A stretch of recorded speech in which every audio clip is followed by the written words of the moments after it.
Hello and welcome in everyone. My name is Mia, aka Mia Mouse, and I am so excited to get today started. I'm with two amazing analysts. We got Keg, we got Angel. Tell us a little bit about what is going down tonight. Well, where to begin? These are two teams that we've expected to be in that top three percentage for a very long time, and guess what? They usually do. But now that they have to face each other for the qualifiers, there's a very good chance that, of course, one of these teams will have to go home at some point today, and we might have a shakeup here for GC3. Yeah, GC3 OQ1, man, that's a lot of letters. Game Changers Series 3, Open Qualifier 1. It's getting off to a kind of rocky start here in the semifinals. It's going to be Reformed versus FlyQuest. That's what Keg was pitching up there for you. I'm just going to go ahead and just say the names. That's the first match we're going to be covering today. We just came off of, in my opinion, a really crazy day one of the playoffs where we had a bunch of main event teams from Series 2 get completely knocked out before even the top 8, right? We had SAD, get themselves knocked out. We had Teddy Tactics get knocked out. There was a bunch of these teams where, they're kind of mainstays within the GC scene, and now they're just nowhere to be seen. Yeah, I mean, we should look at this bracket. Look at what we have going on right here. And why don't you guys just break it down and tell us what is happening? Yeah, sure thing. So, like Ancient said, there's been a lot of mix ups already when it comes to the early days of OQ1. But here's the thing, right? Shopify's still in it, and there has not been a GC where Shopify hasn't won.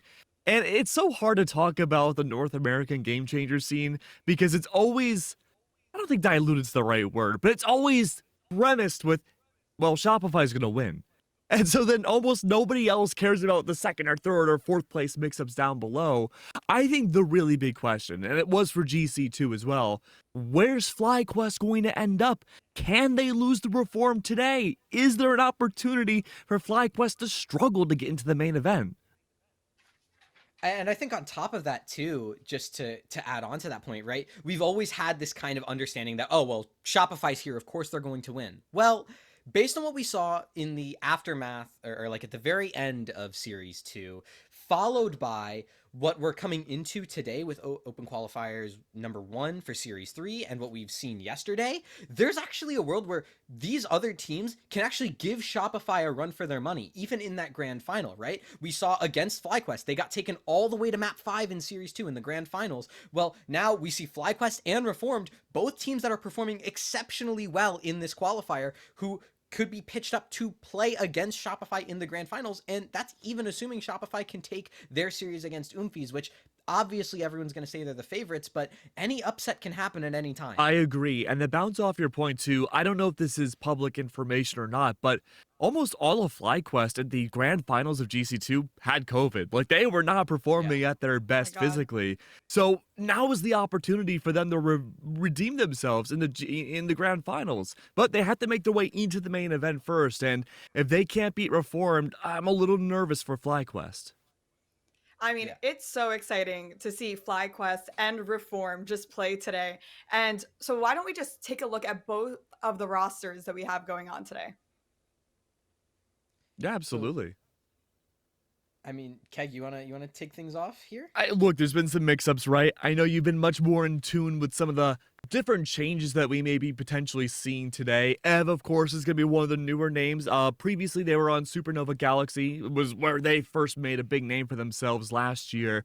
And they were such a great staple of that team. I love that iteration of Supernova because they were one of the most rambunctious teams, not even just like in GC, right? In North American Valorant in Mm-hmm. general.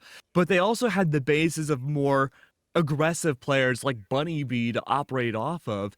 Ev, a lot more of a slower player. Definitely a great cement for a lot of teams to have that activation to be much more aggressive.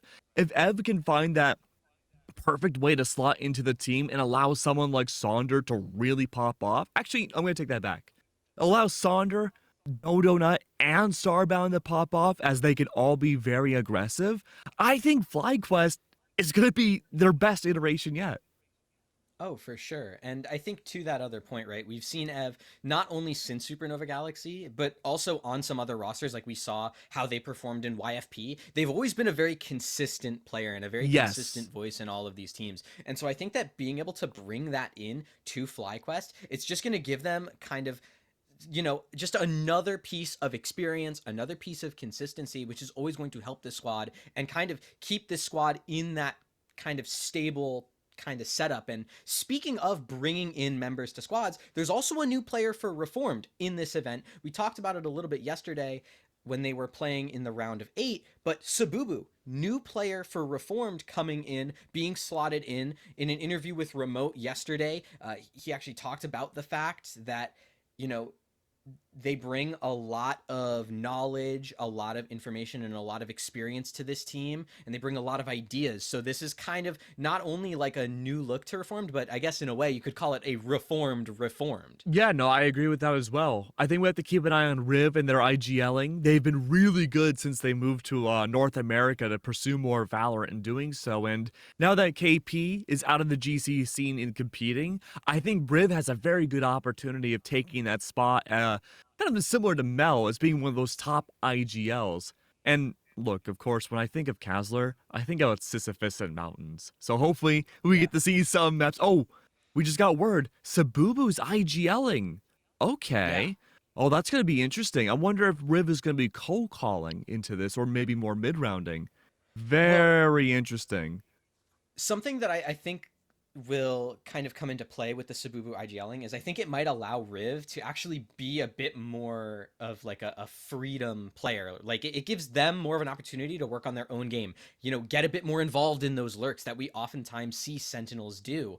I think that what Reformed has the opportunity to do today in, playing well against FlyQuest is really cement themselves as the top 3 NAGC team that I think they want to kind of pitch themselves as going into the rest of these qualifiers. No, definitely. We have some really good rosters, really good players today. But I know the question everyone's asking is what maps are we playing? So I know we were speaking about it before. We have Lotus, definitely. We also have Bind, definitely. And as a decider, we have Sunset. What are you guys looking forward for? What map do you guys want to see? Okay, we're on Kazler watch. Which of these maps have mountains? Lotus has mountains in the background. Okay, they're going to win that one. So, yep. Well, and funny enough, I actually do agree with you. Reformed's Lotus looks so good, and they have such a good idea of how they want to play the push and pull on both extremities on their defensive side, taking space, giving it up, inserting players in deep positions. The way that they play Lotus is truly a sight to behold. I think Bind, that's a FlyQuest home ground. We know exactly what we're going to get. This is like just the playground for Starbound, for Jovi, for everyone on FlyQuest. They love Bind. I wouldn't be surprised if we end up going to map 3. And if that is the case, I think you and I will have more to geek out about, Oh, Keg, yeah. when we get there.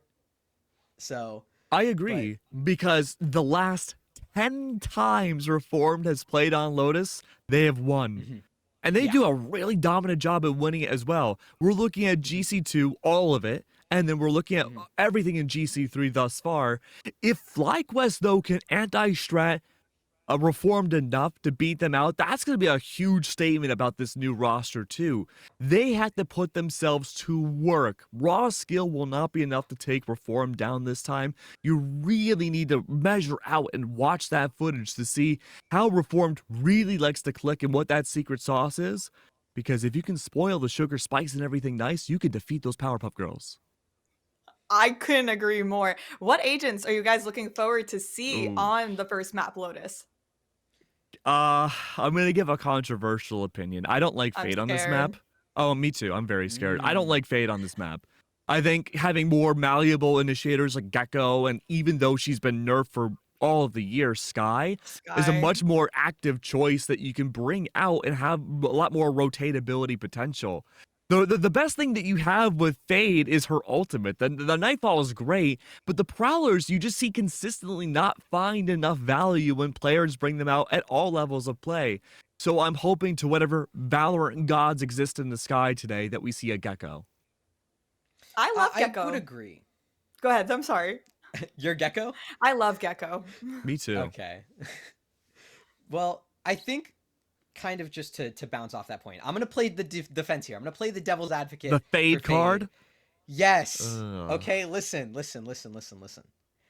I think that Fade does a really excellent job at constantly being able to refresh utility and constantly provide valuable information to the team, right? I know it's boring, right? It's kind of like the Sova on Ascent, right? We all know what to expect. We all know, oh, you're going to use the dart lineups, you're going to use the drone to clear out a main or take mid presence or whatever. It's boring. We've seen it for the past 4 years, right? And with Fade on Lotus, it's kind of a similar thing. You use the prowlers to clear out, the site. If there's a cipher, you use it to clear up the trips. You allow your raise to satchel in deeper into the site. You use the eye to constantly refresh info. You get the lineups. You use the C's for stall, right? We've seen it all time and time before, but that's just because it works. And I actually have seen, especially from this GC event, the one thing I'll give credit to every single player across the board is the fact that the prowlers have actually started to just get used and find more Whoa. value and find disruptions in defending utility and to sniff out players hiding in corners. Like across the board, the utility in this qualifier has been significantly better than what we've seen in qualifiers past. And that's good. Now let's just bring that with Gecko. He wants to see something fresh. Yeah. I like I aggression. just want to see wins. I want to see some good, scrappy, clutch-filled utility barraging everywhere. Like you're sitting there, you're shell-shocked in a corner, over by drop. I'm always Valiant, shell-shocked when I'm with you, Ancient. But I have good news for you, thank too. No matter what happens, we will get to see a winner today. That's true. Yeah.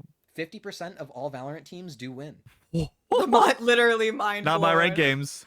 Not my Crazy. games. No, rank games more like 20% win, 80% lose. You're being generous. Very generous, unfortunately. The But D rank train is real. it is. It's too real. I've given But- up on ranked. I don't blame you. I think with Lotus, which is also fun to see, is the fact that it is a 3-site map, and it gives you like one extra site to do like some fun stuff on too.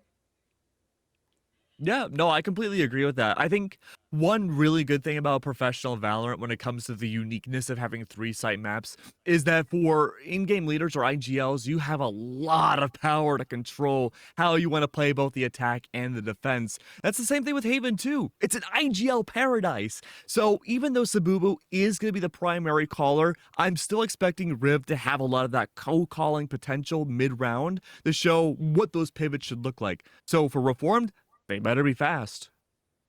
Well, and it's the thing that I will say about Reformed is the fact that they are fast, right? They have some really good communications, especially on their attacking side. Their rotates not only seem very cohesive, but it feels like they have a plan even into the post plant, right? We saw, several rounds in the game they played on Lotus the other day where they were very good on the communications and they shut down flanks in their post plant. They had a very, very tight-knit, disciplined style on the defense where they were playing to contain across both Haven and Lotus, both 3-site maps. So I'm super, super excited to see this, especially when now they're playing up against, arguably a top 2 team in GCNA. I mean, we talked about it a lot, but I think we're ready to watch this game. Are you guys ready? I was born ready. All right, well, I'm going to toss it to Zobi and Ash, our casters. Take it away. Yes, I am so excited to be here. I was supposed to be just in the grand finals, but it's a double whammy here. And Ash, I mean, it's FlyQuest Red versus Reform GC. You clearly have a favorite. I mean, I'm a big fan of Reformed Game Changers. What can I say? Of course, of course. Well, regardless of biases here, we are guaranteed a good series, right? This is the third time these two teams have come head to head, right? Reformed beat out, FlyQuest Red to gain their spot in main event number 2, but then when it really mattered, FlyQuest Red knocked them out of that main event leader down the line. So this is another chance to be like this consistent push and pull. Who really is the better team? And I can't wait to see who gets crowned the victor.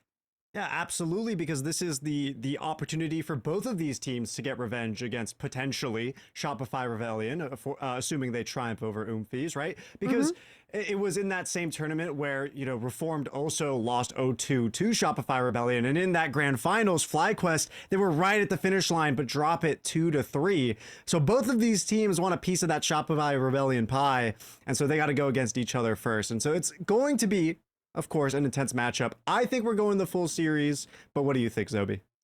I think we are as well. If Reformed doesn't, you know, sneak a 2-0 out in the double digits long game. And the only reason why I say that is for two reasons. One, the desk mentioned this was like the perfect playground, but it's the perfect battleground as well, right? Keg mentioned that they've won, you know, their last 10 times they played Lotus, but they haven't lost it a single time either. It is 10-0 for this new, and I guess, roster from, you know, the archives. And, you know, FlyQuest as well. Bind, I think Angel may have mentioned this is their favorite map. It used to not be, right? They have workshopped this so much this entire season because it started out as a map that they didn't fit into the typical mold of that double controller, especially when you have a player like Starbound who is more confident on that Sentinel over a Viper. But we're already getting ready to jump into Agent Select, Ash, and I am already shocked by this composition. What is this from FlyQuest? They hadn't played Lotus yet this entire first qualifier, and I think we know why. Starbound debuting the Deadlock and Sonder debuting their Clove. We are going to be in for a wild ride. It can't get anti-stratted if no one's seen the strats. Deadlock being pulled through, well, we've seen them gain a lot of value over in the tier 2 scene, so it's not a surprise to me that a lot of the Game Changers teams are picking them up as well, and FlyQuest being one of the best, of course, they're going to innovate along with the rest. So seeing that picked up, I am going to say the double controller fits perfectly with it as well, to deny early information and takes on their defense, which it seems that they're starting as, so it's going to think, I say this comp is going to mesh well, but I'm worried about how quickly they're going to be able to take. I do love Clove as an entry, but that ult is only up so often.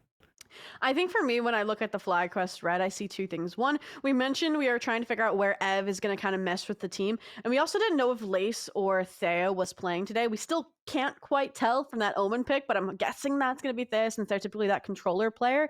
But, you know, sorry, Keg, we do get the Fade, which I agree is going to help definitely with that initiation. Maybe some trap plays off of Dodonut and those seizes. But I am a little bit nervous about the Deadlock for Starbound because we know Starbound is really, really good at those lurk timings and making those beneficial and catastrophic against their opponents. And I feel like Deadlock on the attack thrives more playing with the team, getting onto site, setting up that utility to deny any re-entry into site, like those aggressive Sonic sensors, those aggressive walls that just buy time down. So I'm wondering how that's going to affect, you know, their late round calling when they don't have as much like lurk potential, because I look at those agents and I'm like, there's no Viper, who's lurking? Because your Clove, your Sonder wants to get aggressive. I feel like the Omen is now, you know, in the new VCT era, a lot more aggressive with the Shrouded Steps, the 10s, I guess, a meta. So I'm excited to see how they're going to play that on the attack, but we have to wait because they are starting out in the defense.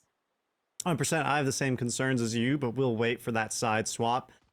For the attack on Reformed Game Changers, though, they have the opportunity to move swiftly, especially being able to throw Dizzy past their own Viper wall and dark covers, so they shouldn't have an issue. And you mentioned Omen on being able to play more aggressively. I do think that they could still pick up that lurk role, but, you know, you do need someone to go in with your Raze in this situation. Speaking of going in, looks like we're over at the B side.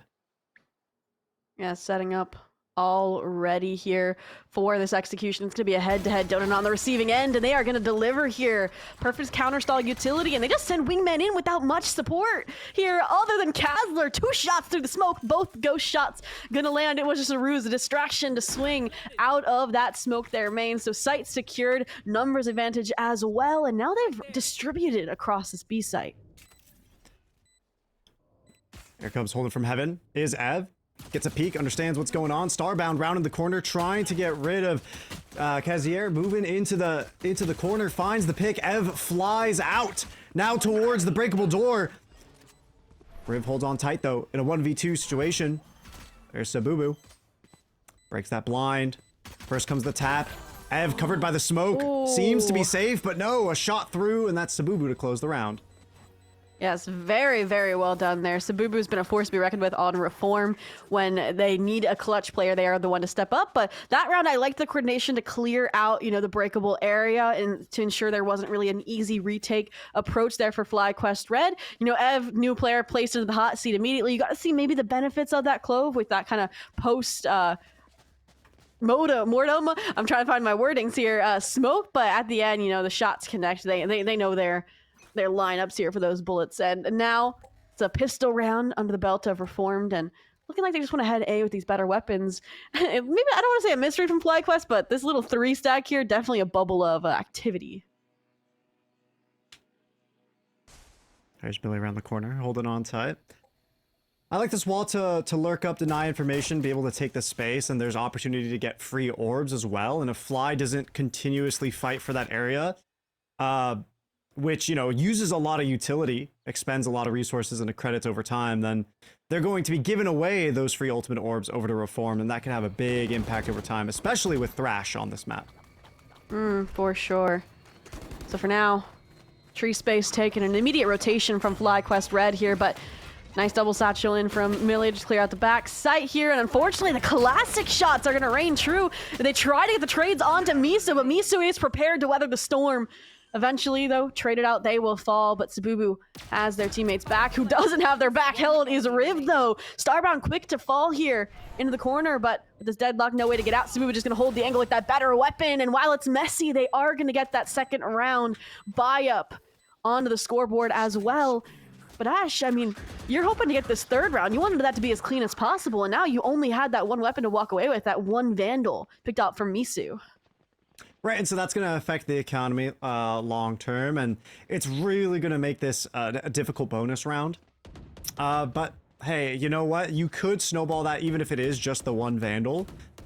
Put it confidently on someone you think can get the pick, and hey, why not a lurking agent? A lot of teams will deign to throw it onto their duelist who's going in, but of course there's always the opportunity that they're stopped dead in their tracks, so a much safer option here. But we're swapping over to Millie, who's, again, pressing forward towards B, and I really like the dedication towards trying to pull up a lot of early utility before committing to any sites by Reformed. They're showing a lot of discipline before trying to go for any 5 hits. Oh, for sure. And I like what Ancient mentioned on the desk, using those Prowlers as a delay tactic. That's exactly what they're doing. First wave, the Prowler. Second wave, the Boombot. So they feel uncomfortable entering onto this B site. They already know they're at a disadvantage in terms of the weapons, so they want that element of surprise or a lack of players or a lack of numbers in the site execution. But here's what we mentioned with that deadlock, the delay tactic. So they can place Starbound alone here on the A side, keep numbers elsewhere comfortably, and once they go to try and destroy that wall, that's when you now have the rotations come through. Ev now supporting from stairs once the wall's broken, and even then they have delay utility. They have the net, they have the sensors, and now they have Spike on site alongside that wingman. Yeah, losing Spike on the site there is definitely going to be lethal towards the plan that Reformed were trying to execute. But they are not stopped short. They're still feeling the confidence to swing onto the site. That being said, FlyQuest Red just with the better angles coming in for that retake and stopping the show. Once again, Sabubu falls last. FlyQuest bring up their buy round, and they keep all but one rifle, which is really good for their economy long term. Yeah, I like the coordination from Reform GC on that entry, particularly that mosh from Kazler. I think definitely put a kink into that retake attempt from FlyQuest Red, but ultimately once it dissipated, once they were able to start surrounding those players on site, it was game over in terms of that better weaponry. Misu had the hero rifle, took that one player that you mentioned down alongside them, but the refrag came through, and so did the rounds. Now, this is our first rifle on rifle round. Pretty standard Valorant so far in terms of the back and forth here. We'll see what happens, because this time they've kind of cleared out mound space, so now they know this is going to be an A or a B hit, which I think is why we're seeing this raise and this fade already potentially rotating back towards A. Misu has kind of been doing a bit of conditioning with that Viper wall towards A, always putting it up consistently. Starbound still getting the contact regardless. This deadlock wall by the defense forcing Reform to make noise, and with all those guns spraying, that's going to give FlyQuest a good idea as to what they got to do to respond. So they're going to get an extra body prepared to roll over. Over at the B side, Sonder finds a pick. That's going to be a player down for Reformed Game Changers. They use the Thrash to try and create space. What they don't know is Starbound is all the way in tree. They're not going to get detained by the ult, and Dodonut has the cross into the site. So it's Sabubu here who needs to make a play into spawn, and they do catch Sonder, evening up the agent numbers 4-4. But it seems like they're not entirely sure what they want to do. They press forward with the dark cover, and a pick is taken back by Dodonut here. Spike planted. Yeah, you mentioned not knowing what to do, and I thought they were just gaining more map control while the plant went through on B, but they thought they could win out those duels and spawn and didn't expect 3 FlyQuest members. So Misu 1v4, Spike not in their sights, and Dodonut, talk about confidence this round, the swing, the triple kill, and that's going to be the showstopper and the defuse here for FlyQuest Red. I agree with you. I think Reformed maybe overcooked just a little bit. Maybe, you know, confident that they won out that initial duel. And I think I liked it, but the pacing was a little off. You know, Sabubu and Millie maybe waited a little bit more. They would have been able to kind of reflank the players as they went towards that retake on B. But otherwise, FlyQuest Red does well around that pressure, that chaos Reformed GC was trying to mount. I think something interesting here that I want to bring up is the Sentinel change from Deadlock to Killjoy. A lot of teams have gotten into the habit of, okay, we're going to lurk up B, we're going to lurk up C, break whatever Killjoy utility is there, and then we can reset. You can't really do that with Deadlock. Sure, you can spot the wall on a site at the start of the round, but you don't know where those sonic sensors were placed in the pre-round, and I think that's something that could potentially throw off Reform's tempo. That's kind of what we've been seeing with getting picked off early at B, struggling to get through A with this wall. And that's really the problem that they have to solve throughout the course of this half. That's what I'm feeling personally. Yeah, I feel like this Deadlock utility is doing a really good job just allowing these mass rotations from FlyQuest Red. This round, no exception, and neither is Starbound in their frag ability here. Going back for seconds off the net. 3 on the round here. Spike down as well, and reinforcements have arrived. They don't want to rob Starbound of the ace, but they eventually will. Starbound, nice 4K Sonder. You can see the death stare from across A main, but the round nonetheless, and the lead reclaimed here by FlyQuest Red. This is an amazing performance by Starbound, getting huge value out of the wall, 100% Zobi. Like you said, I'm not liking the prospects this has on people picking Deadlock in my ranked games, though, right? I don't want the average Joe to get the wrong idea. Starbound is on a different level right now. I mean, I learned Cypher because of Starbound. Maybe it's time for me to pick up the Deadlock, Ash. You should fear me in your next competitive match. But for now, who they need to fear is actually Lace.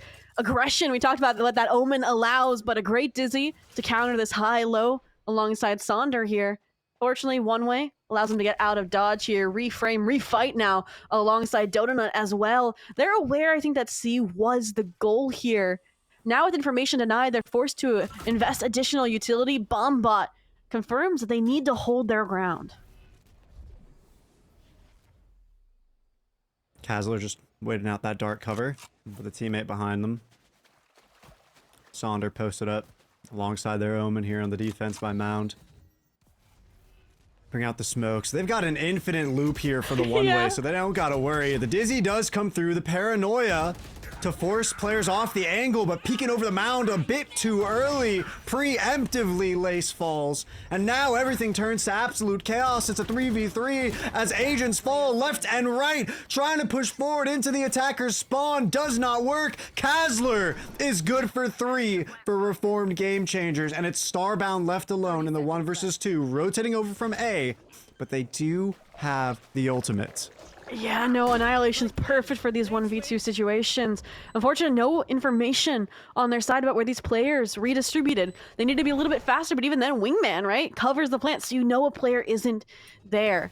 Now, just trying to whittle away that utility, cause chaos in the wind. Already a swarm grenade invested. Starbound taking their time. This is when they're in the zone, in their element, and they're going to be able to isolate one player. Annihilation going in for the second, and unfortunately they are killed at the last second. Riv, perfect on the timing. They'll die a hero, but they've claimed the round, they've claimed the tie. I think they lived. They survived. The best case scenario for this squad, robbing them of the round off the Starbound ult, robbing them of the momentum, the high from that 4K. That was just already, what a round. You know, Starbound's in that call like, team, what are we doing? Get out of there! Yeah, I agree. I think they definitely felt confident after they got those initial duels, but you can't underestimate any individual player on Reform GC, because Kazler gonna pop off, throw a 3K in there. So is Millie, so is Misu. And so confident, in fact, they won that C duel. They're going back for seconds. Yeah, why not? And when you got the showstopper on Millie as well, Reformed are feeling confident to even just let this one rip. They get a little bit of B control as well. Thrash, though, leaves Kazler vulnerable. You guys need those B players to move up faster and with much more confidence. FlyQuest Red taking advantage of those vulnerabilities in timing to close out a 4th round for themselves, and they made it a quick one. Oh, no, complete. And I think the difference between out of Reform today versus yesterday in their match against Give 2 Nuclear, say that 5 times, is that they got off scotch-free on a majority of thrashes that Kazler was doing, and they obtaining players, and it was just a frag field like Riv, players like Millie, and now that's what FlyQuest Red is starting to punish. They understand these pop plays, and they have doubled down to once again wrestle back the lead economy for Reformed, and now force them once again towards this B side is heavily stacked here by FlyQuest. I like this off-angle hold by Dodonut. That Prowler is going to trigger, but you don't quite know how many are there. So it's a dangerous position to gamble on. I like these paint shells comboed with the tether. Dodonut secures 1. That's a member of Reform GC picked off from the attack. And again, they don't really have the weapons to move with confidence. But they do know that they need to rotate around after seeing what they have from the utility. They were able to count at least 3 agents, so they know they got to move up, but you choose the A site and you realize that the deadlock wall is still there. Luckily, timing works out in their favor. They can make an opportunity for themselves to walk past. They just got to find this timing on Starbound. Every round, Star's been posted up either in the back of the site or in tree. But using this Clove Smoke in their favor, Fly makes some repositions into kind of what could be a crossfire. No! Pre-fires come out to clear them. Dodonut finds themselves good for a 3rd in this round, stopping the push in its tracks, and Reformed are just forced to move forward. There are no other options. And the Fade ultimate comes out as well to just secure the round, because why not? FlyQuest Red creating that lead for themselves and trying to keep the economy in their favor, and that's forcing out a timeout from the attacking side, Reformed. Yeah, Remote wanting to step in here, you know, we're coming into some bigger ultimates, you know, lockdown maybe to take a site, the Viper's Pit to hold it down. And we'll see what exactly they are going for here, but I mean, last round, you got to take it with a grain of salt, obviously. It was that eco round.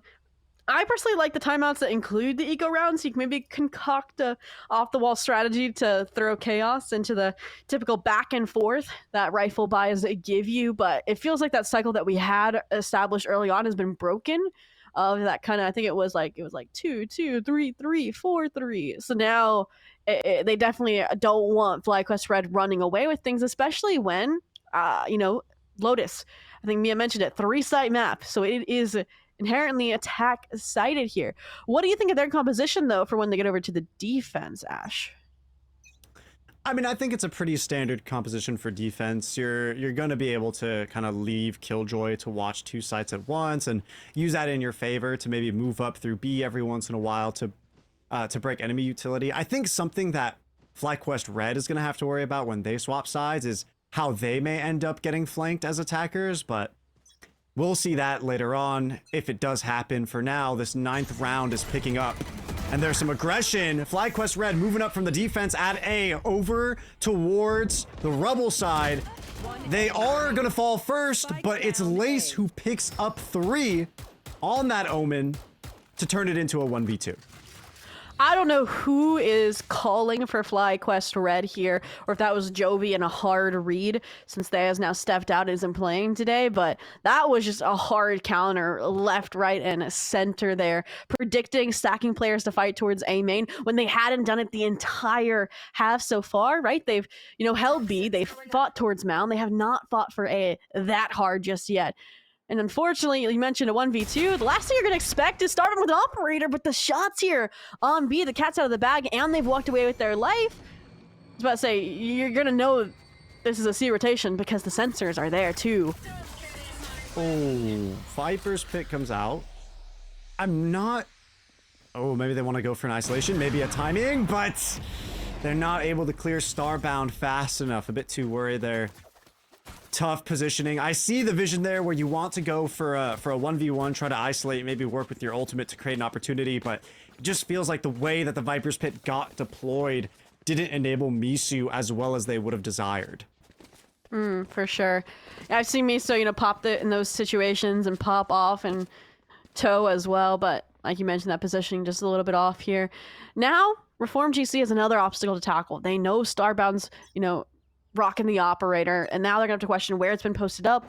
I would also be kind of inclined to believe it's A, just because that's where the wall typically has been, but they're flying headfirst into it. Gonna be heavy reliance on this Deadlock utility again to buy time for these rotations, especially now so that there's only that operator. So now we're gonna see that from the shadows. So 3 players now on the side. Donut to ensure no lurkers slip through the cracks.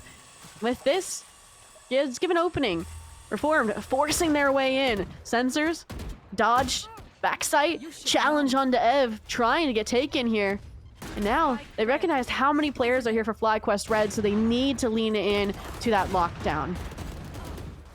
I like that, using time to their advantage with the lockdown.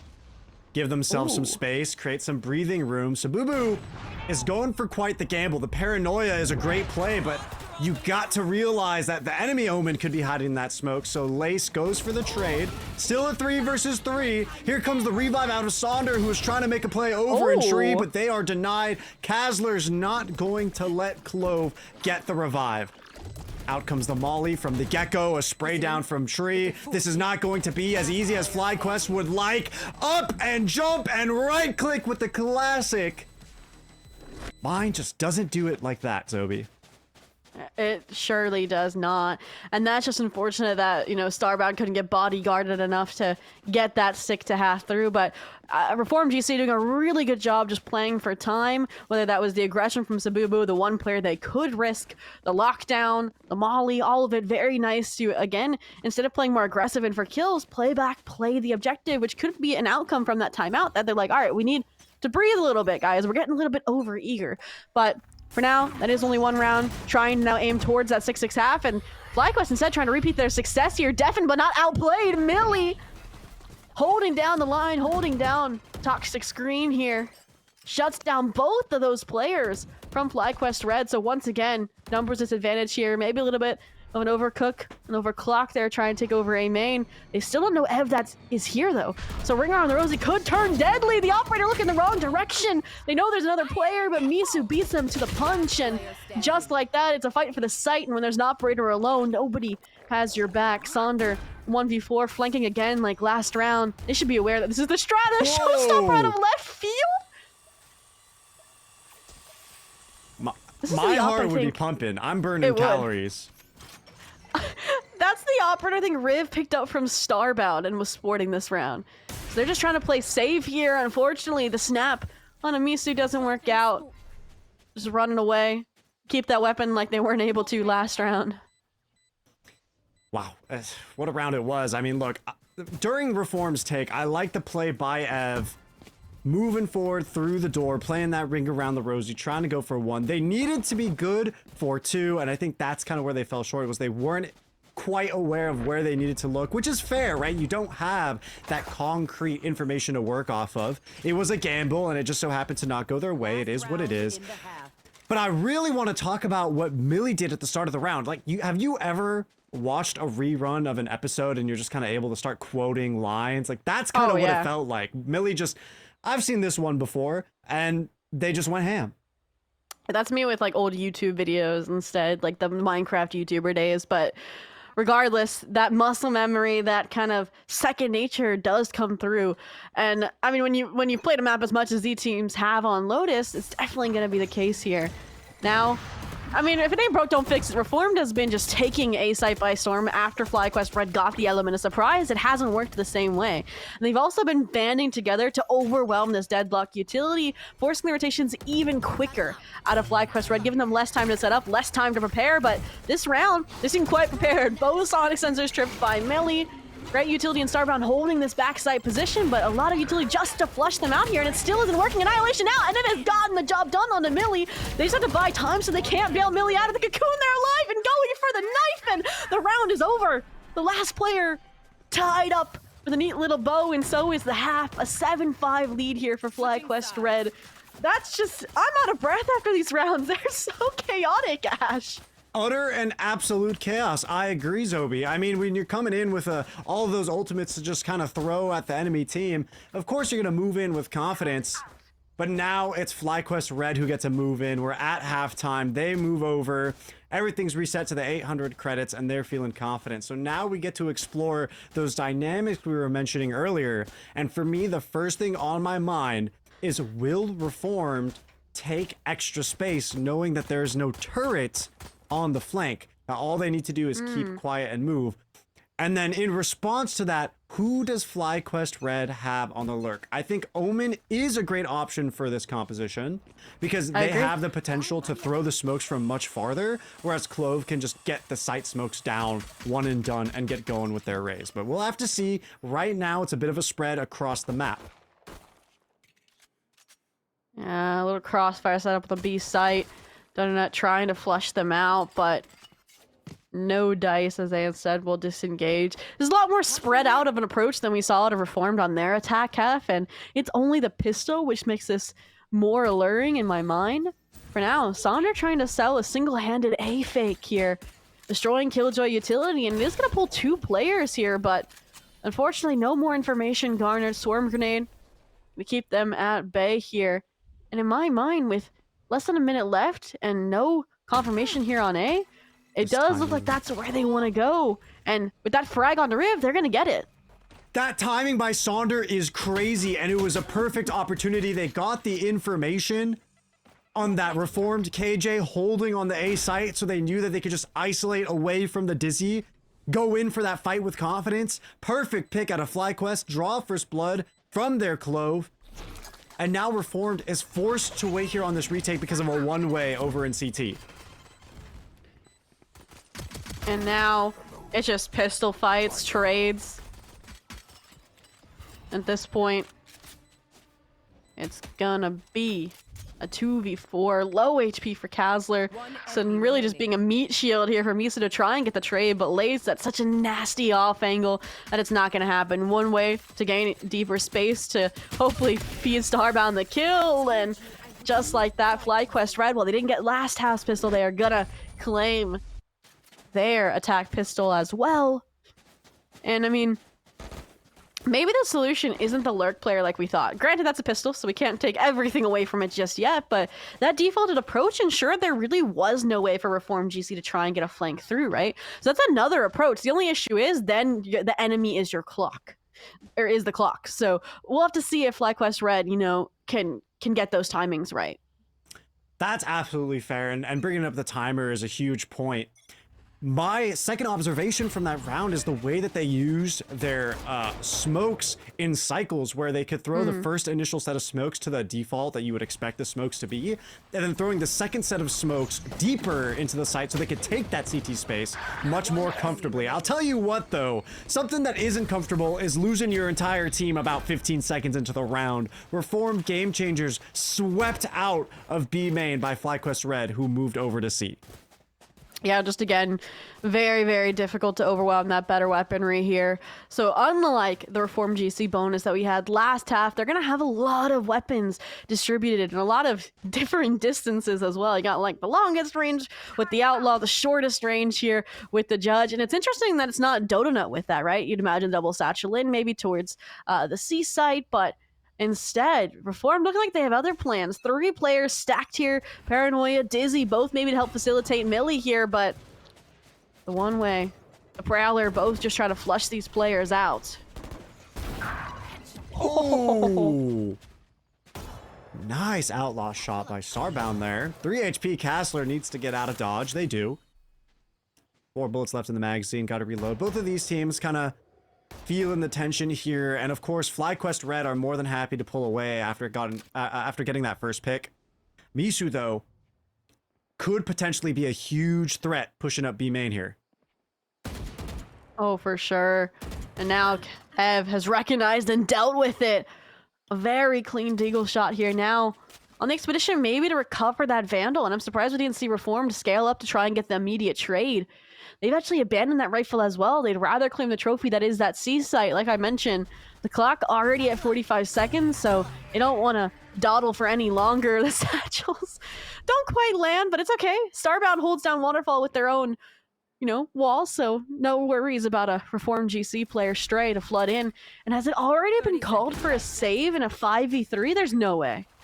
Well, look, Kazler is only on 3 HP left, so it's basically a 2 versus 5, and I can kind of see the justification there, especially when you lose those weapons so early. You're afraid of the potential of the rifles that FlyQuest might have. They didn't necessarily go for both of the rifles that were down, but still, the threat is there, right? And really, Reformed got caught out by that fake. The lurking fade on the side of FlyQuest moving up B. Ev getting that pick, I think, was so pivotal in selling that it could have potentially been a rotation A, because we saw earlier in that mid round, Reformed actually began to stack and C was wide open for FlyQuest to take. Yeah, it all came down just that initial duel, that initial frag really with the Outlaw from Starbound as well. Because that's like a lot of utility. That's your cycling of the one-way is gone as well over towards the C site. Now though, they will hold on to those Vandals, the rest buying up to match them, so they have another round, another lease on life, really, to get this round underway, but they're running out of chances. FlyQuest Red on double digits. If they lose this round, their economy is going to be shattered, while it looks like just another bonus from FlyQuest Red back-to-back. Like, they're getting by, and they've kind of handicapped themselves to lower the difficulty level, it seems, at this point, Ash.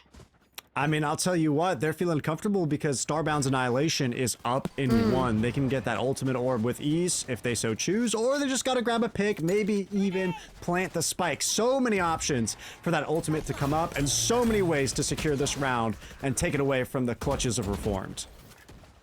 Yeah, Donut again on the entry, unopposed here. Riv just showing respect, waiting for the rotations from the rest of the team. Speaking of not showing respect though, Sonder diving in off the Annihilation, just buying more and more room for this Judge to inch around the corner. Not gonna expect it. Oh no. My god! The net gets all 4! Millie lives to fight another day, but with 20 HP and a 2v2, Sabubu gonna have to pick up a lot of the weight here, and now it just feels like FlyQuest Red trying to do damage control. What started as a brilliant play this round, far from over, but Ev trying to end it before Millie can stage that comeback. Prowler missing out, but information robbed by these dark covers. Swing on the Rosie, high-low, back-to-back. They can't slip by, right? But the time will, and so will the opportunity to clutch out that round. Wow. I mean, Sabubu and Millie trying to turn it into a 2v2. And they did, but they were just already on such low HP, and the threat of the Judge early on was wild. And I am just really in love with this rivalry that's been budding between FlyQuest Red and Reformed GC. That was what I really liked when we saw the bracket earlier on the analyst desk, is how both of these are revenge, they're grudge matches, right? Oomphies, while it's a pug squad, it's the same players that were on, YFPX, that were on Floppers, that were always knocked down to the losers bracket during the main event runs. And then I already laid out, why, Reformed and FlyQuest Red keep butting heads, but to kick off Series 3 with already getting this head-to-head, this has been a great bracket, chaotic bracket, and already a chaotic map at that too. So timeout taken, but is it too late, Ash? No, I don't think so. I mean, of course, there's a lot to catch up on with the Deadlock pick. I mean, FlyQuest really threw a wrench into what Reformed were expecting. So they are cheesing out a couple of these rounds by the benefit of a whole new agent. That's definitely what I feel like. There's still very much a ton of potential here for Reformed to adapt. Well, we will have to wait and see here. I mentioned in the first half that I like taking timeouts when you're about to go into an eco buy, because you can create an off-the-wall strategy, and that's exactly what it feels like Reformed has done. The Deagle, Demons, 5 stacking towards the A site, trying to create a hard read like FlyQuest Red had after their timeout, but unfortunately this round, like I said, that defaulted approach from FlyQuest Red means they're not putting all of their eggs in one basket. The only That- egg under potential pressure would have been Sonder, but even then, they've crumbled from that initial strategy, Ash. Yeah, I mean, Sonder was ready to commit through that Viper wall, but they heard the orb take, and that's what signaled to them, oh, they've pushed out past the point of safety, so there's likely a ton of aggression here. No defensive team is going to be taking the orb on A site unless they feel confident with what they've invested over at A. Now, Sonder, playing patiently, waits for the timing, and they are rewarded for it. 2 picks, Reformed Game Changers down 2 agents, and they're still heavily leaning towards A. Completely faked out, ankles broken, FlyQuest red. A beeline to the C site. They love this C-site, and for good reason here. This time, 3 players alive, that 5v3 we saw prior where they saved, but you got no weapons in hand, so might as well go for it, but you're going to be going for Lace. He's just going to try and farm these frags, not hand over a weapon. Nice little snake bite, but unfortunately they had the paranoia to bail them out. They have their teammates now trying to come in through the revolving door. They have everything they need now to try and get this round ended, but Starbound, you know, they said, I need my frags too, guys. And, you know, the Outlaw has just been an insane weapon. I think that's the same Outlaw they've had since round 2 of this half. They're like, I'll just keep the Outlaw. It's such an underrated weapon, personally. A lot of these teams, I mean, you know, there was the... was it Fnatic that started it with the light armor yeah. buy? Oh, you can buy rifles every round now because we're light shielding. And then, you know, a lot of teams still didn't lean into the Outlaw as much as I think that they should have. And FlyQuest, you know, feeling comfortable with it. And now converting it into an operator, but both sides carrying the big stick. It just seems like Starbound comes out on top. I wasn't ever expecting to see a Sentinel out-op a duelist, but hey, when you're coming up with the best of the cream de la creme, anything's bound to happen. Yeah, no, Starbound, the sleeper op player here, to try and keep this last round of the potential map flawless. And reminder, this was Reformed's map pick as well. Previously undefeated on this map, and FlyQuest about to dethrone that title. Sonder eager to get the action started as well. A great medal, because they know they can fight, they know they can come back to life because they're not dead yet. And now it feels like every ult is coming into the mix to try and bail them out. Head-to-head, Thrash and a rocket launcher, and neither is going to connect. It's a matter of now buying down the clock. Utility online for the Rays to just buy time on the other side of the smoke, but it didn't land. Castler gets it to half. And this round would have been feasible, but Dotonut sneaks through all the utility, robs them of the defuse, robs them of the round, and robs them of their flawless record here on Lotus. What a map 1. I don't want to break down the analysis now that I'm in front of everyone with my FlyQuest jersey, but Dotonut's spacing along with the utility placement was perfect to secure the explosion of the spike there. The showstopper whiffed, sure, we called that out, but the paint shells into the immediate backup out of the dark cover shows how aware they are of the necessity for Reformed to push into them. Throwing out that final satchel to also displace any possible swings gives their teammate next to them the advantage in the fight. And then, of course, hitting the timing as soon as they're aware that the other enemy has crossed out of the dark cover, giving them, Dotonut, the opportunity to swing through. All of that in millisecond decision making is just crazy to me. But honestly, they've been playing well the entire time, and Reformed, of course, it's not like they weren't a threat either, Zobi. Yeah, I really want to see them get back to that coordination I saw yesterday on Haven, actually. It was just insane to see how well Kazler was supporting Riv on some of these site holds on the defense, versus they looked very scattered, and maybe that's just because Lotus is very rotation heavy, a lot of gambles, and like you have to leave defensive space open just because of how complex the map is. But regardless, we could talk about this all day, Ash, because we both have been on the NLSS. We both have those analytical, Valorant minds, but we have a whole, team of talent prepared to do just the same. So I don't want to take too much more time or, ideas from them. So we're going to throw it back to Mia, Keg, and Angel. Take it away.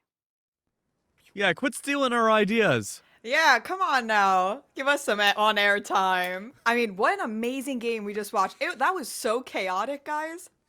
Yeah, I mean, look, we talked about going into this. FlyQuest, if they want to have a chance to beat Reformed on a map that they have quite literally never ever lost on in any capacity, as long as they were a team, you would have to do a lot of homework. And with those beginning defensive rounds, you could absolutely tell that they did. every single round, and Ancient, I think you can agree with me here, that every defensive round started off with a near perfect read from FlyQuest, anticipating where they expected Reform to start off and hopefully eventually attack. Yeah, it was not only near perfect. What? You're reads and muted. having- We can't hear you. I'm Wait. going deaf! Wait. Okay, there we go. Ah, They can I hear can me. They can hear me Okay. now. Okay. Welcome back. Just like that. Oh my goodness. We're Whew. good. The thing I was gonna say. Yes, there were near perfect reads, and it was a very, very, very good job from FlyQuest to be able to kind of, how do I say, facilitate the really good positions they got into in the mid rounds, but it was also the fact that their mid round calling and their rotations on their defensive side was really, really good. And something that I actually want to talk about a little bit, if we can go to the telestrator, is on FlyQuest's defense, the use that they made of the deadlock. So you can see here, this was round number 5 in the first half, where basically all of these ults had just come online for the side of Reformed. They had the Thrash that was ready to get used. This was kind of what the setup was looking like. You had that barrier mesh that was used by Starbound over towards A main, including the sonic sensor there to slow everything down. And you can see there was the majority of the players on FlyQuest kind of grouped up around that C site, with Lace on the Omen all the way over towards C, kind of being that extremity anchor player. And so what happens is essentially Reformed are like, well, we want to take the A site, so we have to break this barrier mesh. The barrier mesh gets shot down, the Thrash gets popped, and Starbound's immediate response is to throw the grav net and then move over towards tree to avoid the Thrash that eventually gets slowed down by the sonic sensor. This buys time for all of these rotations to come in from the rest of the FlyQuest players. You can see those 3 players that were originally holding on that B site immediately rotating towards heaven. And so now there's no one on the side of Reform to follow up off the back of that Thrash. That Thrash didn't really get nearly as much value as it should have because of the delay power of the deadlock utility from Starbound. So at this point, Reformed is in kind of a tough spot because you invested all of this utility towards A and you can't really take the space off the back of it, and now you need to find a new way in, and you have all of your players kind of stuck towards A. So what do you do? Well, Sububu decided that the best response here was to go towards stairs. And in all fairness, they do actually find a pick onto the Clove. They find that pick onto Sonder, and that kind of gives them this opportunity. But unfortunately, when you look at the kind of remaining positions for all of these players on the side of Reformed, they're all grouped up. And Keg, is that ever good to have all of your players on in the attack side all grouped up in one small little area? I will take an educated guess and say no, it's not.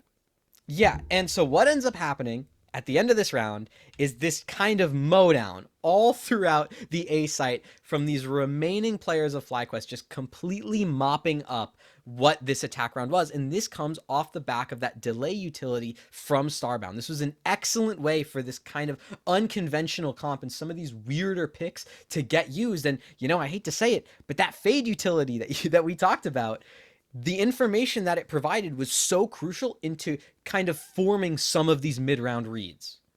Yeah, I guess Fade could be okay on this map. Yeah, But you've no, convinced him.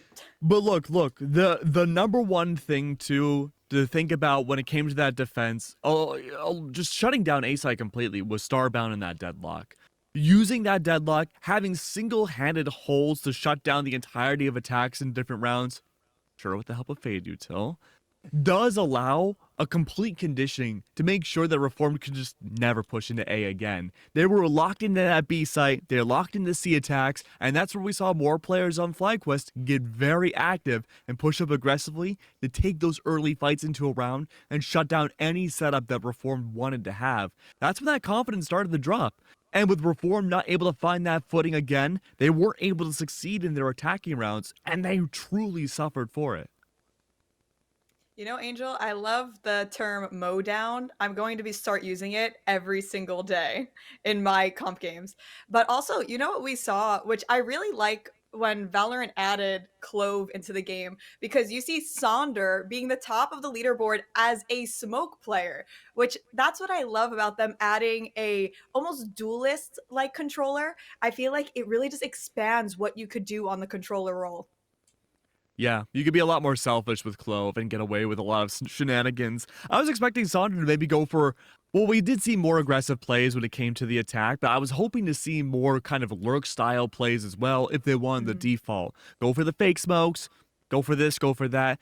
FlyQuest didn't need to. I mean, this was a really well thought out match from them, and they had such great prep and homework going into it.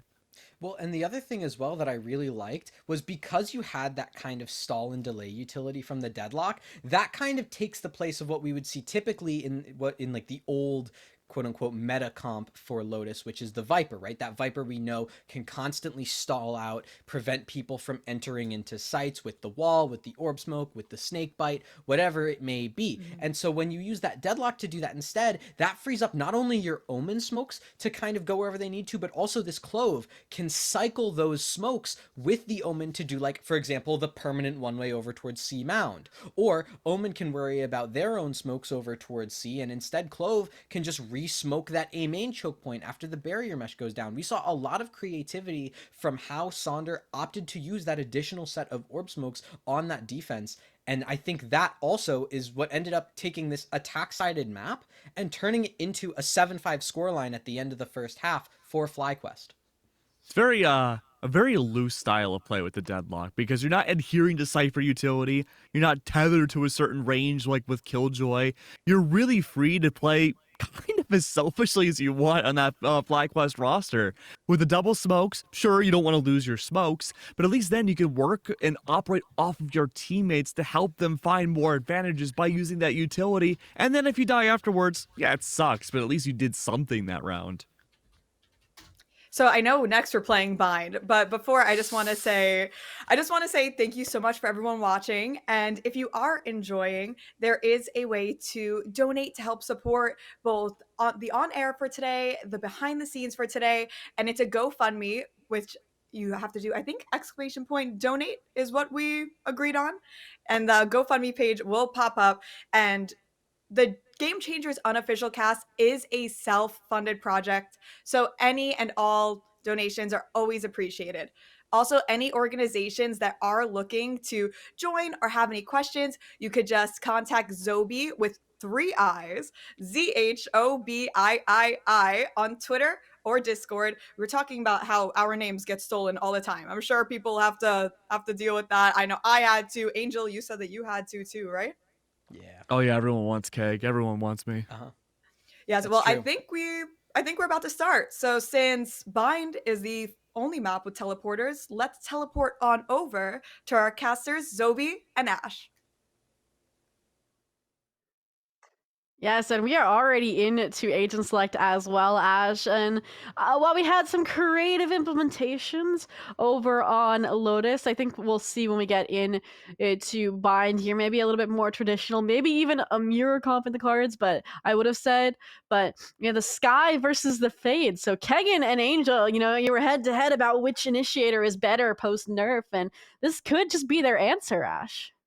100% it could be, but is it going to be the answer to the question of the historical difficulties between these two teams on the map of Bind, right? Is it going to be a change in agent, a change in playstyle?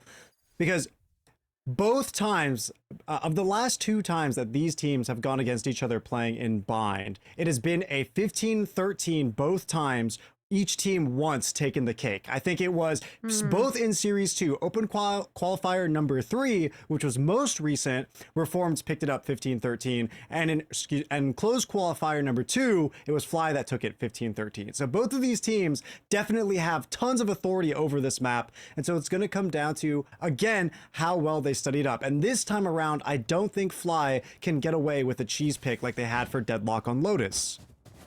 Yeah, it definitely was apparent that Reformed GC didn't know how to play around the Deadlock, didn't know how to play around the Starbound operator. But when we get back to basics, it really is going to come down to how fine-tuned some of that coordination is going to be. And I mentioned how Reformed GC, it looked like, it wasn't there as much as it was yesterday. So, and I think we mentioned this actually on the, what was it, the Up to Speed podcast, actually, that there's this kind of playing against a signed team can just put you in a mental hole. And I hope that they can get past that barrier, because if they don't, it's going to be a quick 2-0 for FlyQuest Red. But speaking of quick, thrown right into the chaos of a pistol here on A side, and Misu confidence says, I'm gonna sit you down, Donut. And now they get the molly out, so they have completely and single-handedly shut down this execution onto the A site. 100%. And when you only have a single duelist and no one to follow up, there is no Clove to run in after you. So losing that duelist so early, and especially in a round where you don't have all the utility that you need, all the weapons that you'd like, you feel like you're going to be stuck. So FlyQuest are going to have to do a lot of work to get an early pick, and despite their best effort over in Showers, Saunders falls to Kazler playing at bench. One enemy remaining. And just like that, each player holding their own here. Millie robbing out their teammate as well. Got blinded, but again, Reform GC repeating their success over on Bind of winning out that first pistol. Again, it was that kind of really close affair to kick things off. It really was when sides swapped. They didn't get a single round. I just now connected that dot as well, Ash. Like, it ended 13-5. It was a 7-5 half. So this is the half that we really need to see them, I guess, their defensive half, they need to work on. 100%. And so this first round is important to not just the tempo, but the mental of Reformed overall. Exactly because of what you said. And they have the opportunity here to pick up that early ultimate orb over in Showers. And if they are uncontested, they should have the extra information, or at least the potential to take a guess at where FlyQuest is. And they are located in Hookah with not one, not two, not three, but the entire 5. And they're just waiting to jump out. There's the guiding light along with the Dizzy. Misu is pushed off the fight, but they are able to get the spray down, caught by the paint shells. They eventually perish, and it's Riv solo. But they're going to play this patiently, running out and running away from Lace. Yeah, gonna cut their losses, hand that Spectre over. That is an upgrade that FlyQuest Red's gonna willingly take into this 2v4 and to the A site, where Wingman should guarantee the spike since there's not a fast enough rotation or any utility really left to deny. But in the meantime, they can collect information. They can try and leverage this outlaw. But unfortunately, they're just bob and weaving, playing avoidance here to try and buy time. Maybe get a little wraparound play going. Zonder's just playing distraction at this point. Nobody's on the spike either, but you're not expecting Millie above you. Or Sabuba with the long angle hold, and just like that, Reform keep it pretty clean, a lot cleaner than we saw on their bonus last map. So again, we talked about improvement between maps, and Reform just ticking those boxes so far. Oh, that was so intense. Sonder around the corner from the side of the shed, right outside of U-Haul, gets the jiggle, and then they just right-click instead of left-click, and I felt like that would have made all the difference in getting that pick, because, you know, that person on Reform was just walking up completely unaware in front of the default plant area. Oh, for sure. I you know, like 2 little fast left clicks, and it would have just been like to the dome, and that would have been another weapon down, and maybe the Wingman would have been able to get off as well, so you couldn't get a trade. But past mistakes that they can look at moving forward. Now they have rifles. Now they have a chance to get their first round on the board, like they did over on Lotus. For now, though, looks like Reform GC, they like this double Gecko Viper play over towards B, because then they can kind of double molly outside of Hookah, and FlyQuest Red has just been trying to take advantage of this Hookah position, so it's been working out really well for the squad, and they've been fortunate that no one's been pushing up behind them out of Garden simultaneously, right? Definitely a huge aspect to it. After taking all this space on B, now we look at what's going on over at A, and it's the normal thing you'd expect from a Viper on attack. Throw up the wall, throw it up and down, kind of play with the hearts and minds of the members of the defense, so Reformed have to keep on guessing. Both shorts in the control of FlyQuest Red, so they have a lot of options here and the ability to teleport if they so choose. The problem here for their take over at A is that Reformed have 2 stacked over at Showers, and it's none other than that Fade and Raze, so the Tether Nade combo could prove lethal, but before even that, the Outlaw shot from Sabubu.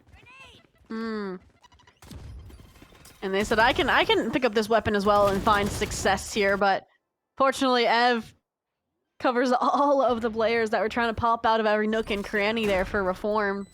So 4v3, spike down, spreading out across the site, but it's the difficulty when you don't have a Sentinel. Look who's on the flank. Might even have a Phantom that they can pick up if they want to chance the sound cue, but you also have the Brimothy ready. Lace watching over it like a hawk. They didn't expect them to be up close and personal already. And now I think it's the attacker Viper Spit that's really allowing them an entry point, but it's all just a speedway to their demise. Starbound solo looking for these frags here. They will find them. FlyQuest Red get their first round on the board. There it is, off the buy round nonetheless, something to be expected. They keep 3 rifles, so they're feeling A-okay, but something we gotta point out is how EV is working their way up to those Seekers. 2 off, so they could absolutely get it in this round to get a little bit of mid-round information. 10 seconds left on the clock before the round goes live, and Reformed have the same ideas in the back of their mind, at least they should. With 1 off of Millie's Showstopper, they're going to be able to have that rocket launcher out and about, and that could be a prime time tool for the defense on the retakes. FlyQuest Red doing a great job of getting onto the site. First 2 rounds, they didn't have the equipment. Last round, they did.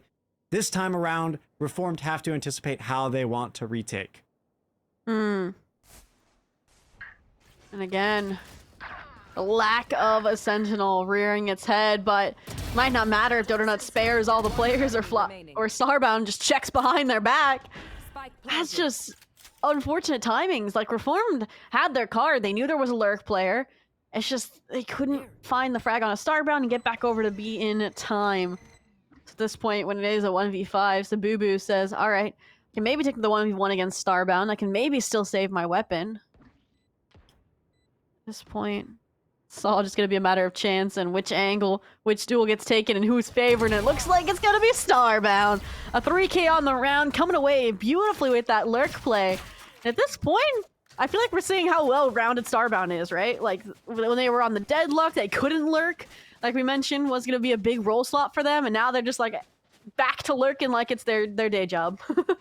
Absolutely, they're having an easy time. I mean, it's crazy to think that 3 of those frags from round number 4 come at the hands of the Lurker, right? And it just goes to show how much of a difficult time Reformed are having, kind of keeping their territory.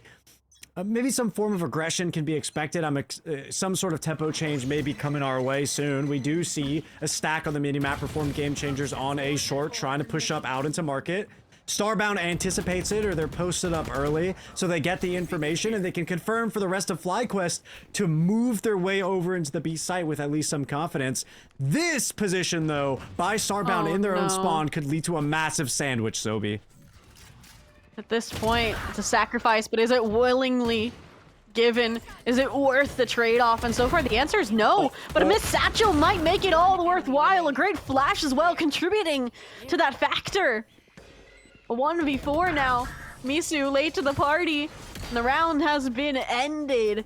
Great pieces and plans again for Reformed, but small mistakes adding up and costing them the successes, the outcomes that they've been searching for.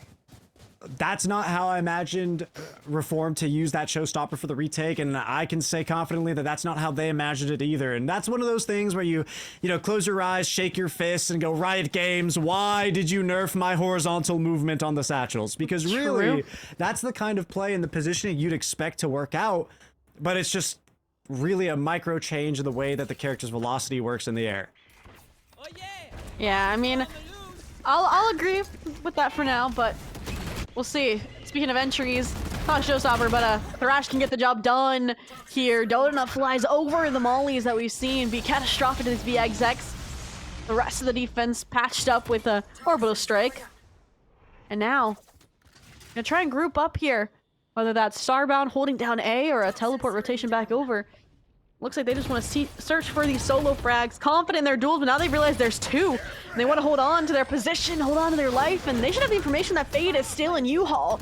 So this frames a Sonder great to take the duel. My Vandal does not run and gun like that, but may have just run them into their 4th round. 2 versus 1, disciplined post-plant. Both players on the side of FlyQuest, that Gecko and that Brimstone tucked away over in short. Sabubu taking their time, moving out from CT, now into U-Haul, clearing out the entirety, knows that pocket is clear, has a pretty solid idea, and here's the jump spot out of Lace. But they don't know that the Gecko is posted on the box, still fast enough to flick to their heads regardless. Sabubu turns it into a 1v1 between the Brimstones. Lace has the molly, but Sabubu Could bring Did it it to miss? half. Oh, it The Molly does! missed! The Molly missed! And so will the classic shots. Reform JC squeak by thanks to Sabubu. Less than a second left. What a close margin, and Lace is gonna wanna go back to the geometry class for those mollies after a round like that. How many pixels away from that was it from Toast in the Brim's feet? We will never know. It was, I mean, it was quite the distance. I think it was quite literally a Molly's length away.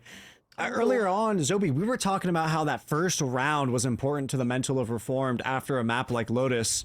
I think that last round was even more significant because not only does it buff up the way that Reformed is feeling about themselves to clutch up that round, but FlyQuest might not be feeling it. Dodonut, though, still leading with confidence regardless. Showstoppers popped, and they are out onto the B site. Yeah, they've realized that the defensive hold on B is heavily hookah leaning. And I like the idea to molly into elbow because there's a stronghold here, but it doesn't work out. And as a result, you get all this utility in the form of retaliation. Nightfall, Thrash with a double detain. It would have been great if that got those frags, but unfortunately, Sabubo's gonna eat them all for lunch. And riding the high of their clutch last round, they get the 3K, they get the round, and they get the lead back here for Reformed GC. You gotta take your time with the timeout there, or take your deep breaths. It hurts to lose another round on top of the prior one with just the misplay on the molly. But you also have to remember, if you're FlyQuest, so many ultimates were expended in that round. I think there was a Viper's Pit on the A side, and then the Fade ultimate and Gecko ultimate both dropped by Reformed. All of those now off the table until the next ult cycle, and it's already round number 8, so there's a high chance that those ults won't be seen again this half. So if you're FlyQuest, you just need to keep that in mind, but it's so hard from the player perspective when you lose 2 rounds in a row like that. So as long as they keep it together, could have a solid attack half still, but it is a toughie. Oh, for sure. So again, you wanted them to slow it down, but Saunders says we're gonna ramp up here. They find a frag on a Millie, which would help them out tenfold here on the site execution. So Smokes invested, they double down. Fortunately, again, Sabuba not left accounted for. Multi-frags from before come in the fray of the orbital strike, and some body blocking will finish Dodonut off. We'll have to see Saunder carry their torch on in their honor to clutch out this round, but it's a 3v2 favoring FlyQuest Red. And at this point, Lace is in a great spot. Sandwich Riv here alongside Ever. I thought they were. At this point, still full sailing, and now there finally Lace gets the chance to strike, but at this point that Molly is eating away at them, and Misu, this is winnable, and they just did. What a quiet round turned on its head for a 2v3 win. And at this point, Ash, it feels like these are rounds that Reform should not be winning, but they are. Yep. It's these small mistakes here and there. You know, FlyQuest had themselves locked in on the map of Lotus, and they did have themselves looking pretty clean up to that 4th round. They grazed by in round number 5. 6, 7, and 8, though, slip right out of their hands, and we saw exactly why. That's 3 defuses as well in a row. 4 total for Reformed here on the defense. That's speaking to the weakness of FlyQuest's post-plant positioning here. A little bit because they're losing agents so early on, but partially because of the misplays with their utility. Yeah, I would have taken a timeout in my mind if I was Jovi there, because it does feel like it's snowballing a little bit, but with still having ultimates to work with, still having a strategy to take this B site and identifying the weaknesses, as I previously mentioned, they're hopefully gonna have that Viper's Pit to patch up those weaknesses, I would have said. But Starbound's lurking, so they're not over towards B. I like that jump jiggle on the back of the site by Reformed's Gecko to be ready to pop the Dizzy. Regardless, is not going to stop the onslaught by FlyQuest, who enter into the site. Off-screened like Gojo, one may say. One enemy remaining. Yeah, we missed the action, but the frags coming flawlessly in favor of FlyQuest Red here. Very well done there. And we mentioned it before, or you mentioned that it's the post-plant difficulties, but when they're that dominant on the site take, when you've left only one player towards A, then you don't have to hold down the post-plant too dangerously. And I need to see some changes, I feel like, from Reformed GC on that B site defensive hold. And I was gonna say 4 players, is that the answer? No. So I like the Viper Wall. Keeping that there is good. I like the addition of the Fade to get information to frame whether they need to lean towards Hookah or Garden, because that was my main issue before, is they were just all in off of any ounce of sound cues. Yeah, because they're playing so reactively, the stack doesn't work out in the way that maybe they'd like it to. You know, if you want to stack somewhere, it has to be at least a bit more proactive. This time around, they are able to stall for longer, but they're forcing another agent from their A side, their Brimstone, to move over to B. So now it is Reform's Viper all alone in U-Haul. And FlyQuest Red, of course, they're feeling comfortable having their Viper lurk as well. Lace, the opportunity to find a pick early, whiffs the op shot though, out of the Reformed players, peeking out into Hookah. But they feel the threat of that, move back onto the site, ready to hold, and it's FlyQuest just roaring onto the site. Dollarnut should not have been able to get away with 1 or 2 there. Kazler at least sits them down, but at this point, a lost cause, a 1v3 for Misu. I think they were the only player that had a weapon this round, and with 30 HP, a 1v3 not in the cards, and they are going to disengage and save.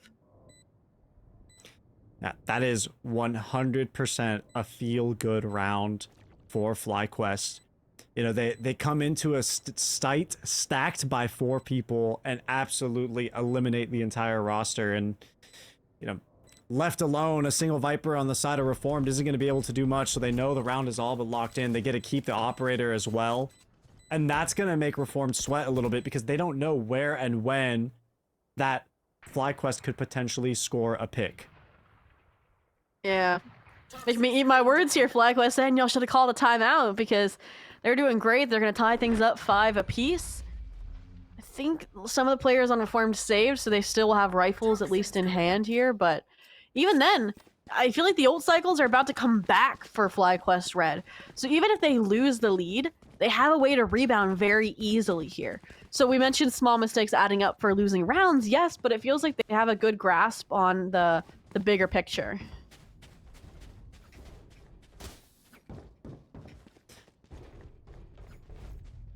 Right now, the next anticipation for me is whether or not Reformed want to do something with this squad that they have.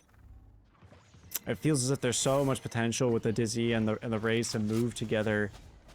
And they are, again, but all reactively, once again, stalling out. They're going to wait for long. If FlyQuest Red has grown privy to what's going on, all they need to do is stall out all this utility before bursting. And that's kind of what they've been doing. Maybe they've been going slightly too early, but hey, if it ain't broke, don't fix it, right? So high chances we might just see them hit the site once more. And if they feel threatened, the opportunity, the amazing benefit of going through B long on bind is that, hey, cancel and go to A, because you've known that every single time Reformed will 4-stack the B site off of noise.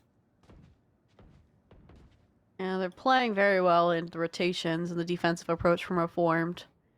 And we mentioned that they need a change, and they have improved it from Lotus, but it just feels like a loose cannon that goes off with, you know, the gunpowder being starbound, right?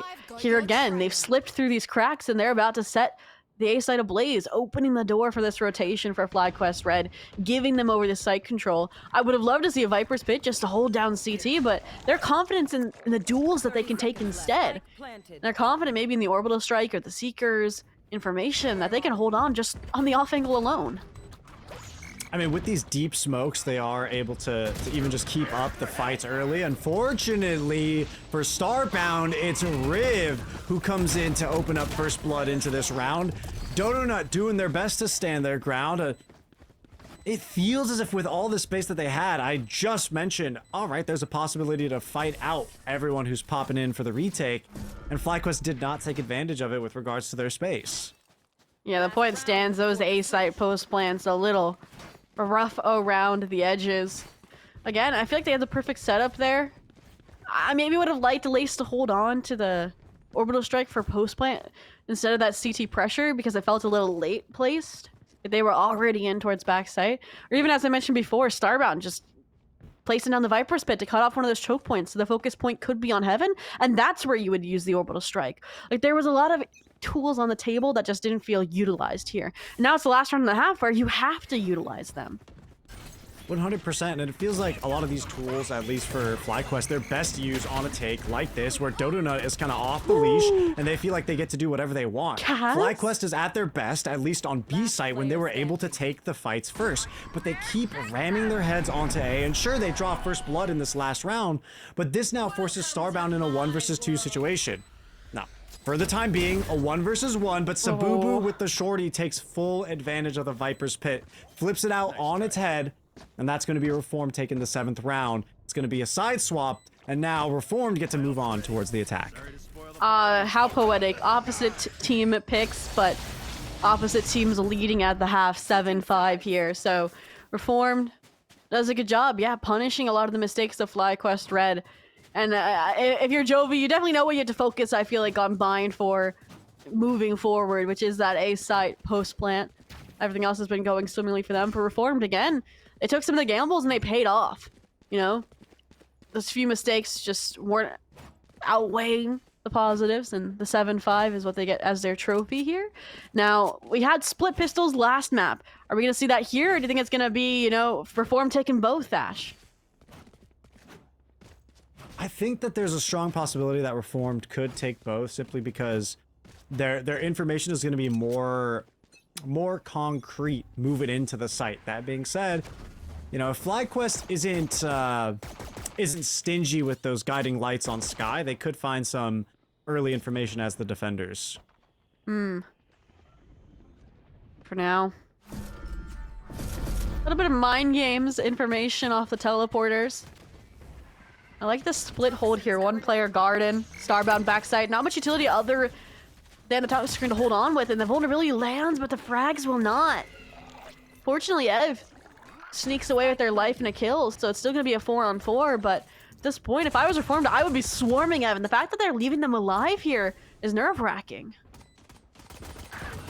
Double swing out from elbow. That's why. And Riv and Misu stand true. It's a 1 versus 3 for Dodonut. They're just taken out. There it is. Pistol round right for Reformed. And this is why I'm not a pro player. They take the calculated risks. They make the call to leave Ev and, you know, pick bigger fruit. And they instead fight into elbow and ultimately get the, you know, freshest fruit, the most players of FlyQuest Red that they can completely, you know, overwhelm, win out those pistol duels. I will say, some of the ghost shots I've seen, I think they're in my little clip highlight from yesterday on Lotus. Like, the ghost shots from Misu add up quick. Absolutely, they do. I do want to take note of the fact that the placement of some of these smokes out of hookah, very, very minor detail, but giving the opportunity for Reformed to jump out of hookah safely with their entire body covered before enabling them to swing out from the bottom lip of hookah safely. Something to keep in mind for FlyQuest Red if they can fix that spacing, but for now it's Reformed popping off down a short, completely opposite side of the map and still finding 2. Now, they've yet to be stalled out on this A exec. Weapons this time leading the charge, and confident swings off of the snakebite vulnerability. Condor trying to punish here, but Misu aware of the possibility, and with that low HP, they're just racking up the deagle kills. Starbound again in the clutch situation, but 1v5 with only a classic. At this point, they're also getting sandwiched between Misu trying to pressure CT potentially. This feels like a dive to spike situation. Misu's really putting their face in the door of pipes, trying to find something, clearing out these angles, pushing up further. You know, Starbound is all alone. A-side heaven. They're waiting for someone around the corner, but no one wants to take the risk first. Misu is wary of getting closer with the sheriff. They know they might lose the battle at up close and personal. But they turn around a bit too late. Starbound lands the headshot, and they're going to allow themselves to perish to the spike. Exactly what they need to pick up credits for round number 15. Exactly. At this point, again, you're entering that pivotal state where Reformed is either going to run away with the games once they reach double digits, or FlyQuest Red has a chance to rebound. And it's going to be off of this rifle round. They lose this, they're in a deficit, and you're looking at an 11-5. It would be very poetic if it's a 13-5 in Lotus fashion. Like, I would not be able to, I feel like, internalize that coincidence, that irony, but it all starts with this round again. I feel like if FlyQuest loses this round, I think we go to a map 3. Not gonna lie. Oh, running up. Wait, no regards for life. Around the corner is Sonder posted up because of that early Viper wall. Break that down later, but for now, everything's popping off. FlyQuest Red, wonderful with the defense here, taking out the numbers of Reformed. They know where the last two are, and all they need to do is play out time. Now, could be a boring 1 minute and 15 left, so Reformed is definitely gonna at least make an attempt here to plant. Yeah, I said if FlyQuest loses this, they would lose the map, and they definitely made it seem that way with how stark of a hold over B-Long that was, or how lucky maybe Sonder got with holding down that corner. At this point, though, 2 players left. They haven't abandoned the B site. Just kind of scary since there are still, 4 players here. And they know they can stay on B site because, I mean, look at how deep Sonder is after they teleported. They've cleared out the potential of this being a rotation over to A, and the spray through the smoke of the classic. That's insult to injury, Starbound, but that makes it a 1v5 where Riv says, I have no shield, 60 HP. Let's see if I can maybe get a plant on A. A little something for their troubles, maybe Wingman can get something, but over at Pocket is the mirrored Gecko, so Spike does not even get to go down. Time's ticking away, and Riv just needs to survive. Maybe they could do some damage, but really the safest bet is to keep themselves alive with rifle in hand. Yeah. Fortunately caught it on the timing, trying to get an off-angle position for a player back site.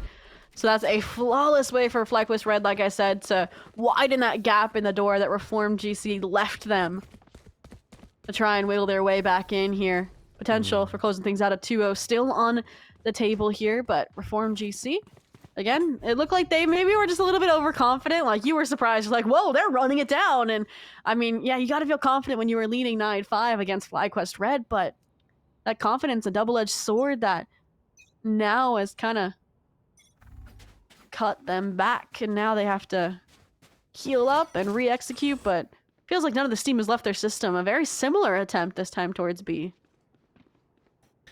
Yeah, they couldn't necessarily cheese with an agent on this map, but FlyQuest, like you said, using Reform's confidence against them with the cheese on that Viper wall over at B-Long. Maybe the analyst could review that 15th round, but the timing there was impeccable. Now, in round number 16, Reformed get to open things up, but FlyQuest Red retaliate with 2 frags of their own all around the B side of the map. Couple over in the entrance of Hookah dropped.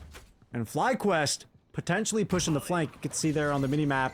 Here in the perspective of Lace, though, they're hearing everything down to the plant of the spike.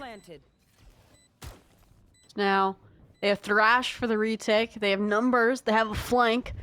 Again, this is a great setup for FlyQuest Red. We'll see if any mistakes get made, but so far, so good. Hev getting the job done in quick succession.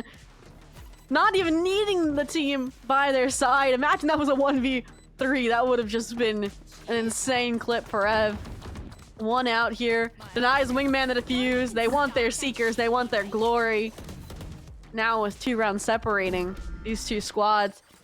This is where, again, FlyQuest Red, we talked about the stamina and mental fortitude these 2 teams have, because you mentioned it. They've consistently gone to OT on this map, so they're expecting that here, perhaps, Ash.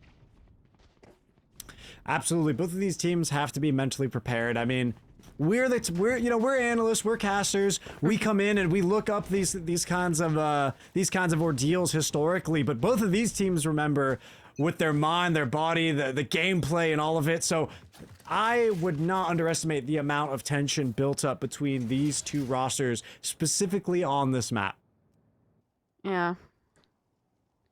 Now I'm looking to get some of that tension relieved here. They don't have that trauma binding them to these squads. Oh, but that's gonna cause some trauma. Double stinger kill to force up for Reform GC. And the weapons collected, this just might put them right back into fighting form to close out map 2. Sonder there, not having the Fade Eye broken for them. That was the first issue, and then not being able to teleport, or rather, being able to teleport but forcing the fight instead, drops down FlyQuest 2 players dead over at B Long. Now they're waiting for the Thrash to push through. But this call to wrap around from Hookah into B Long to get behind the push of Reformed Game Changers as they step onto the B site and plants. Now this could come up Spike huge. planted.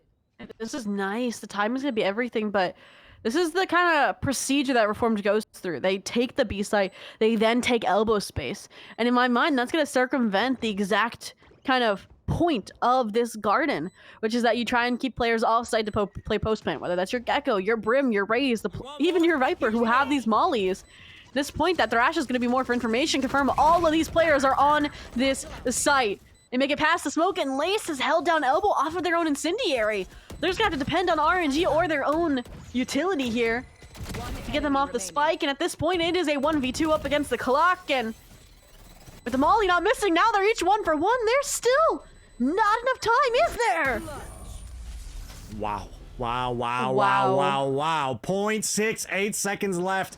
And that is a tough loss for FlyQuest.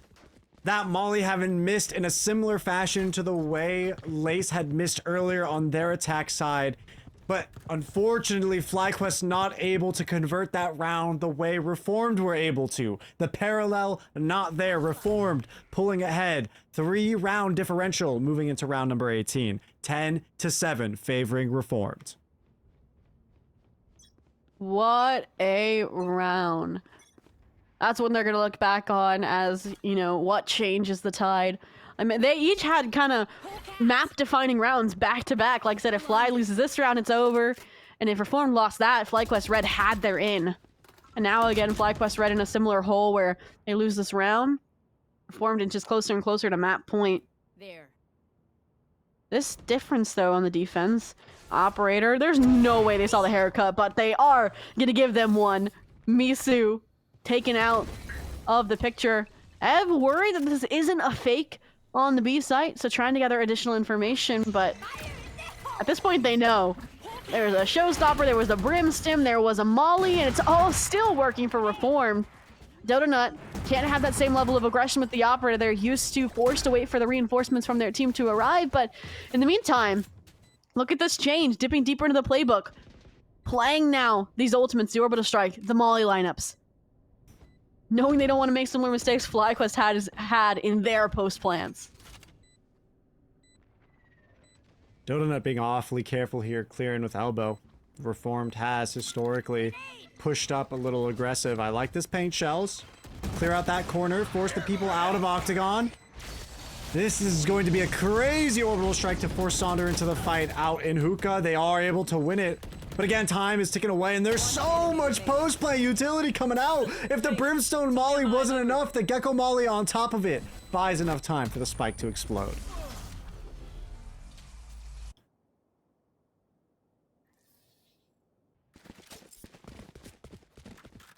That is a tough round to win. FlyQuest Red facing off against...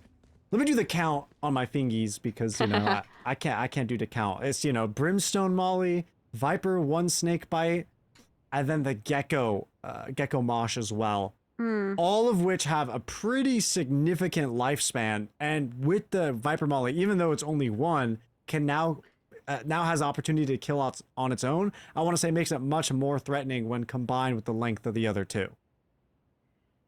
And at this point, I completely agree. It's interesting to see how starkly Reformed GC can shift, right? From that contact-based aggression, fighting for control over the site, to then this round, or that round, completely disengaging, playing down the clock to the very last second, and still having the outcome go in their favor both ways. And I think that's what FlyQuest Red and Jovi is discussing during this timeout is, all right, B-site, really, we're letting Reformed do what they want, and it's not really working out too well. So I'm hoping that they maybe are going to try and force Reform towards the A-site. I kind of like, I'm not going to lie, defensive aggression sometimes on rounds like these. So maybe, you know, try and push down B-long off of a Sky Flash. We know the players are hard hitters. Try and leverage that, but looks like it's still fairly similar to what they've been trying previously, so curious to see what the changes Jovi made are actually going to be. You know what, Zoe? I'm right there with you. I feel like aggression on the defense is important in certain positions, and that I feel like what separates tier 1 and tier 2 is a lot of tier 1 teams are more than willing to roll their tempo forward with something that seems a little unconventional, a little unsafe.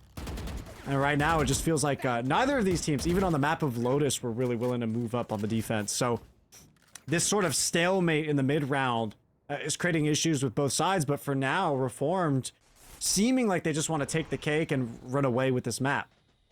You mentioned they've been yet to deny this B site control on the side of FlyQuest Red. Some ultimates this round to work with, but both of them on the opposite side, they're really hinging on the ability for these 3 players to force them into a rotation. I mean, look at how deep Dodonut is, and they're going to get exactly what they wanted. Dodonut, get ready with the fireworks, because they are coming in hot at you, and like cheese to a trap, they're going to find their frags. Damage control now attempted out of the players, but it's not going to work. They come away with the numbers advantage, a 2v3. We've seen Reformed win out these disadvantaged situations. FlyQuest has to be careful. Oh, not the Bucky. Not the Bucky. Oh! There's no way. Okay. Thank you, Ev. I was about to say. I had a heart attack with that Bucky with Zobi. Oh my god. Oh my god. I gotta breathe. I gotta breathe. I've had that happen to me. I get it. I get it. But that's why I respect the default Bucky crosshair. You know, you change that crosshair, all of a sudden your Bucky doesn't hit. That's just how I feel. Got the damage done that we needed. I mean, if that Bucky shot didn't land at all, Ev might have died instead of finishing off Misu. So, alternative universe, not to be breached at this point. As FlyQuest Red have shattered the economy for Reformed here yet again. Dodonut about to be in the hot seat yet again. We'll see if they deliver a similar performance here. Just spray through the smoke, come on! You were correct, and now your vision's been obscured. Your location has been revealed. At this point, the only bailout is going to be that orbital strike from Lace here. Just buy down the execute just a little bit so you can reposition, but that reposition isn't enough. It's going to come down to heavy pressure, but these Deagles... it's just one player after another up to bat for their hero play opportunity in the spotlight. This time Saunders up to bat, and this time they're going to deliver off of Ev, who again has come to this site and breathed new life into it for FlyQuest. Numbers advantage back in their site, and the lineup is perfect. Denies the thrifty attempt from Reformed GC, continues paving the way to close this gap of a comeback. I don't want Saunders' contribution to that round to go unnoticed. The fact that they were able to lock down showers for so long and just keep throwing out utility after utility after utility to not just stall to get a frag, but also to assist the rest of the squad retaking from CT to get their picks on Reformed as they were going into the post plant. At this point, FlyQuest Red fueled off adrenaline, trying to pull a fast one, speed up tempo in their favor here. And it's worked out for the last 2 rounds. This round, though, Reformed GC realized maybe they were fueling the fire a little bit, so they've quelled it for now, disengaged, are playing things a little bit slower here. Trailblazer down long by Ev. Gives the information that it's awfully quiet. Starbound, I think, saw the head of one. Has information that Reformed could be pushing up towards Hookah. So they buy some time, but no utility left, really. Just the wall to play around with. Covers them a little bit, but may not be enough to stop a full hit. Time is being run around, though, as Ooh, the Misu find trust. pick. Absolutely, Dodonut. Face your fear. Backing away, and there comes the night. There comes the nightmare. Fade ultimate out, and Zobi. It seems like Reformed are finally aiming to plant, but not before they go for some picks. I'm not sure if they're aware that Dodo was also there, but it doesn't matter. This coordination with Ev from backside, no matter which player of FlyQuest Red it's been, has been perfect for this A-site retake. You mentioned they might be able to get the plant down, but 15 seconds left. This Thrash is the only protection, and they're going to take the gamble, and it might just pay off. 9, 8, it's ticking. Misu just has to stick it and pray. At this point, they're going to let them. What? If that red went in Misa's favor, I would have crumbled. But FlyQuest Red inch forward onto double digits. Dotonut, who was there, the last player on the A site. All the rotations came through, the last to walk away with their life as well in the clutch. Just another banger map, back-to-back bangers. Let's just put it that way, Ash. Another 3 rounds in a timeout. row. Yeah, chained together by FlyQuest. Absolutely a banger map, and we're inching closer to that overtime that we were anticipating. Yeah, it feels like it's just an overtime curse at this point of Bind and FlyQuest. No matter which team they're up against, I have flashbacks every day, every time I see Fly on Bind, to that, I think it was against Passion Project, where Dodo drops over, like, 40, or near 40, and they still lose in overtime. So I can feel the pressure mounting on both sides of these players. You know, FlyQuest losing a map they're confident on, or Reformed, you know, getting eliminated from this open qualifier. You know, Zobi, that all went through one ear and out the other because I'm looking at Brimstone's handsome face right now. And Oh, we're wait. gonna look at some other handsome features. Wait, we had to blur it. That's how graphic it was gonna get, guys. Discord just saved us. Don't worry about it. I don't know if that was planned or not, but that was perfect. That was perfect. Well, okay, we might be laughing, but this game is no laughing matter, Ashton, nor is that timeout, right? I love the proactivity from Remote there, all right? Like, this is before you've lost the lead. And like I mentioned on Lotus, it felt like their timeout was a little bit too late. And at this point, let's see what they cooked up. Ooh, Lace. All right. We're chefing up a little off-angle post over at A main as a Brimstone. All right. Starbound. Joined up by Ev. Double holing into the hookah. It's a bit of a deadlock here, no pun intended, that these two teams are trying to break just with the first pick. Reformed stacks once more towards Belong. They might try to give FlyQuest a taste of their own medicine by trying to take a TP over to the A site. But unfortunately, their lurker taken out means that Reformed have to commit into the B site. Riv gets to plant, but out come the hookah holders. Maybe a bit too soon as FlyQuest is picked off one by one. Millie holding that dropout. And Lace, who's been leaning heavily into that support role this game, now placed in a clutch situation. Has the Molly, has one smoke as well for long here if they wanted to prevent them from pushing out here, perhaps. That's what I would have gone for, but instead gonna smoke off the spike and flush out some of that post-plant utility, but it's only gonna get them a frag. Gets traded, and Reformed GC off of that timeout will reach that much-needed map point to put Sunset in the forefront. Map that I would be excited to see if we make it there. Oh, 100%. And there is the potential, 2 rounds for FlyQuest to tie it up on this map to keep the tradition of overtime going, but Reformed, we know how strong their post plant can be, and now to top it all off, they have the showstopper to guarantee an entry into the site, and then the orbital strike in addition to all the mollies they already have in their back pockets. So it feels like Reformed can close it out here. It's a matter of how FlyQuest want to take control of the map. They can still flank, they could potentially get behind Reformed, but again, we haven't seen any of these teams take aggression on the defense, so it's unlikely to have that pattern change now. And I mean, they found their success in these B executions, so you mentioned don't change the pattern, don't break it, but that self-team flash could have just put an end to FlyQuest's journey, but Sonder bails them out, gets the Viper's pit up here, and they have held down the B site. There's no way they force into the Viper's pit, right? Right, not just eliminating the Rays, but the showstopper as well. That is Kinda huge. Reinforcing the best way to overcome a showstopper is a W key at it. Sonder embraces it, and Starbound now takes their gift of life and should have carried it into a round closure, but Misu, 1v3, decent HP and shield.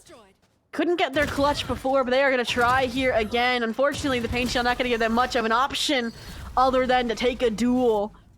And FlyQuest Red, while Scrappy, they hold on to hopes of sending us to overtime. One more round, Ash. They get rid of the showstopper, but that just substitutes in with the Viper's Pit. Misu's got that up, and you, of course, cannot ignore Gecko. Riv has Thrash in 1. They're carrying the spike. They've got a wingman, and it'll plant it for them. So still, even though FlyQuest come out by the skin of their teeth, they still need to go for one more. And that's exactly what they're going to do. They are going for it. I wanted my aggressive defense, and I have gotten it. Player detained, Lays hunting them down while Donut plays protection off the pink shell. And just like that, this might be a one-way ticket into overtime. The showstopper, the final deliverance. I don't know how that hits with the nerf, but it hits nonetheless.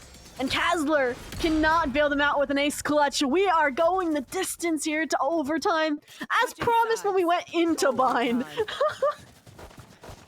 And again, between the last 2 closed qualifiers between these teams, they've each won 15-13. So that's double overtime each time. This is a story that continuously finds itself written with extra chapters. I am curious to see if that tempo change happens in overtime. We saw it in the last round. Zobi, you got what you wanted. But that's the kind of energy that you also want to bring in OT, because it's not something that most teams expect when they're going in for the attack. You know, they go, well, we know that they do this and that, and this is their default, and so we want to counter in this and such way. But then the defense can easily collapse the entire strat of a set of attackers in OT just by showing aggression. And they've saved it for just the right moment. Now, back on their attack. Again, both of these teams thrived on the B side, so it makes sense. That's where the spike and the execution lean is towards. And I like the change from Reformed as well. We talked about that gamble towards holding Hookah or holding Garden. And with the addition of this fade back sight, they don't have to kind of back down on either. Orb goes down. There's the timing. Sabubu falls. First blood drawn. FlyQuest member down. Starbound alone in U-Haul. Here's the Fade Eye inbound. Here's it pop. Stays out of sight. Throws up. An orb comes up out from the side of FlyQuest. Misu here on the defense. Finds one through Saunders. Steps up. Tries to go around, out and into the elbow. I like this call. Again, A-Site, the Powder Keg, Starbound, the Lurk player who shot heard around the world and might just be what they need to get back into this round. They would have been in hot water with an immediate flood from Reformed on the B site. So instead of falling through on A, I like this option here. The only cause for concern truly is Millie here. They've kind of whittled their way in, and Lace is the last person you wanted to have die there because that was an orbital strike in overtime. And Millie is piecing apart every solo player here, and Starbound holding their own is great, but you have a wingman on the bomb and you are blind and done, dusted. Reform GC pull ahead first here in overtime. Back to me. There's that diffuse coming out, 13-12. There it is. The potential for the double OT is right on there. FlyQuest Red struggling on the attack, but we saw them bring back their tempo on the defense anyways, right? So that's likely where they feel most comfortable in this kind of situation. It's based off of recency, based off of tempo, mentality. So all of that coming together is the melange for them to take this to second OT, but they got to hold on tight. And it seems like they plan on doing exactly that with a cheeky little pick off the big stick in the hands of Dodo Nut. And at this point, can't really get away with an aggressive defense twice, right? Well, FlyQuest Red says, you might be wrong. We're gonna, 3-stack towards showers here. And somehow they made the correct calm. There's 2 players, this lurking duo that Reformed has done instead of solo trusting the Viper. And at this point, it's gonna cause them to lose the first duel. Lace can't even really get the trade because, like I said, Kazler has their back. And this might not be that quad or double overtime we were expecting.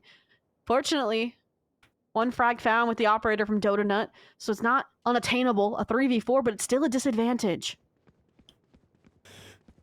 Kazler walking up down a short, Starbound. A sentinel in the showers operating that Viper. Waiting, watching. Here's the pitter-patter of a wingman. Goes for the spray down and the spike is dropped. This is the perfect opportunity for FlyQuest to retaliate. But still, no information on anyone potentially outside of shower, so Starbound has to hold that tension. A teleport, though, gives them a little bit more confidence. However, the entirety of FlyQuest Red now approaching from the same angles. They need to spread out, get something cooking. A guiding light left in Ev's back pocket. Paint shells go to force players into U-Haul. Reformed camping out there with the crossfire between two, and another two posted up short. Oh. They gotta go though. The clock's against them, and now the frag from Sabubu is as well. No incendiary to bail them out this time, but Misu just needs their weapon. Ev knew where the brimstone was, but they don't know where the gecko is. They don't know where Riv is, and while you don't have an incendiary, you have a mosh, and that just is all they're gonna need. Is there time? There's no time. They gave up. Ev gets the frags, but doesn't get the clutch in 14-12 Reformed. GC ties us one apiece and will send us to map 3 of Sunset. That was an absolutely crazy map, Zobi. Honestly, I think the intensity and the comeback from FlyQuest shows how much grit they have. It's going to be tough for them to move into map number 3 after their amazing performances between these two maps, but we can only wait and see. Reformed, though, bringing the heat of their own, showing that first map on Lotus was just a warm-up for them. Oh, for sure. And now this probably means we're going to be promised the Starbound Cypher. So they've jumped from agent to agent here and are coming back to what I want to say is one of their strongest roles. I am curious to see how Ev is going to work into the composition here, and if they're going to rework it like they did Lotus, or they're just going to slot them in there, perhaps. But only time will tell. And I mentioned before that Reformed, it came down to that coordination that they were lacking on Lotus that we saw yesterday in their matches, in their, previous playoff rounds. And it feels like they've definitely gotten that win back under them. And they might just sail into an upset here and a grand finals appearance. Well, regardless, we got to wait for the finals to come through, the final decision of this third map. But in the meantime, we do have some analysts over at the desk to give us a little something regarding Bind. So we'll pass it over to them to give you all the information. I mean, FlyQuest took Lotus, but Reform took Bind, and that last round was to the wire. What was your favorite part of the game, guys? The whole thing, I guess, with at least What? Bind, it Yeah, means it's over. first it was Angel, now it's Keg. Next time it's gonna be me. I have a double click problem with my We mouse. I still hear made sure everything. Really? All good, Oh, no problem. Okay, that one wasn't on me. Can you hear me now? Still not working. yes. I got you. You can hear me. Yeah. The internet's broken. It's CrowdStrike. They're back at it again. Oh my goodness. First We it's the cannot hear him, planes, but now it's the that's keg, okay. now it's everybody. I'm sorry, I think GC's canceled. I agree. Angel, do you agree? That's yeah, actually do you what agree, this- Angel? He That's makes what. it- Whoa. That's what C in GC stands for. It's game canceled, guys. That's what it means. Yep. I really like when he made that point. It was like, Me too. Yeah. Yeah.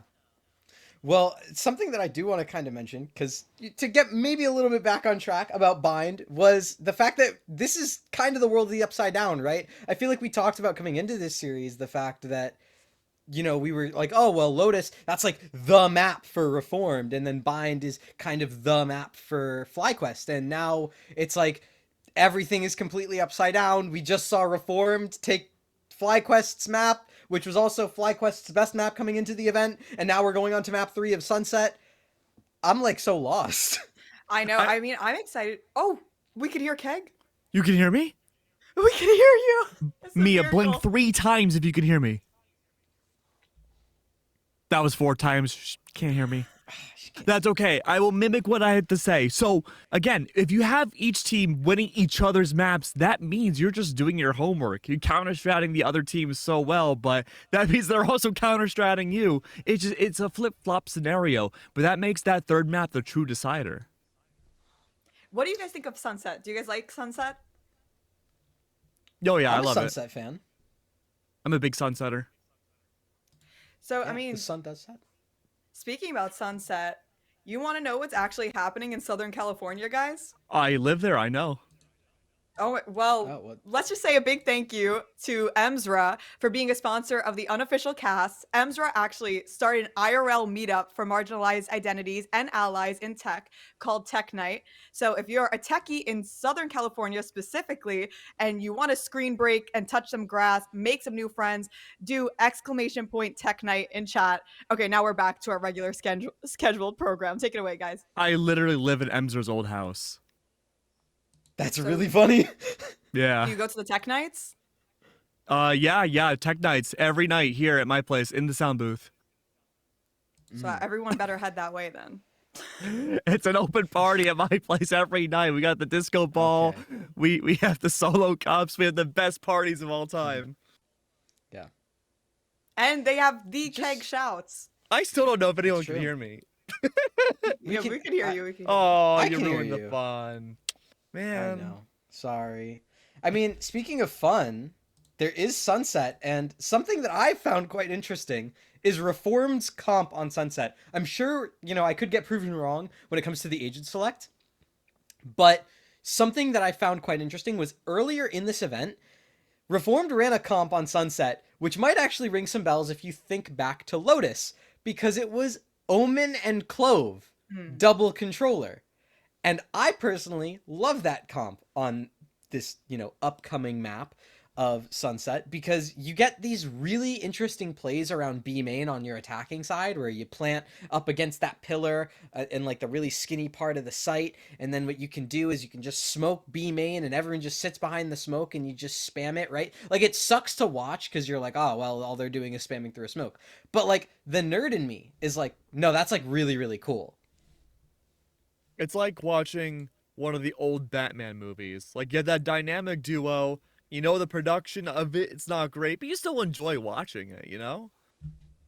But this production's I agree. amazing. This is a modern Batman movie, but in game sometimes you never know. I also really like the double controller because of how many angles you do have to watch on Sunset. I mean, you have the two sides on B site that like no one ever knows where to smoke. They're like, do you want to smoke back boba or do you want to smoke the two sides? I don't even know what they're called. And then you have market as well. So I do like the ability to have those extra smokes on you.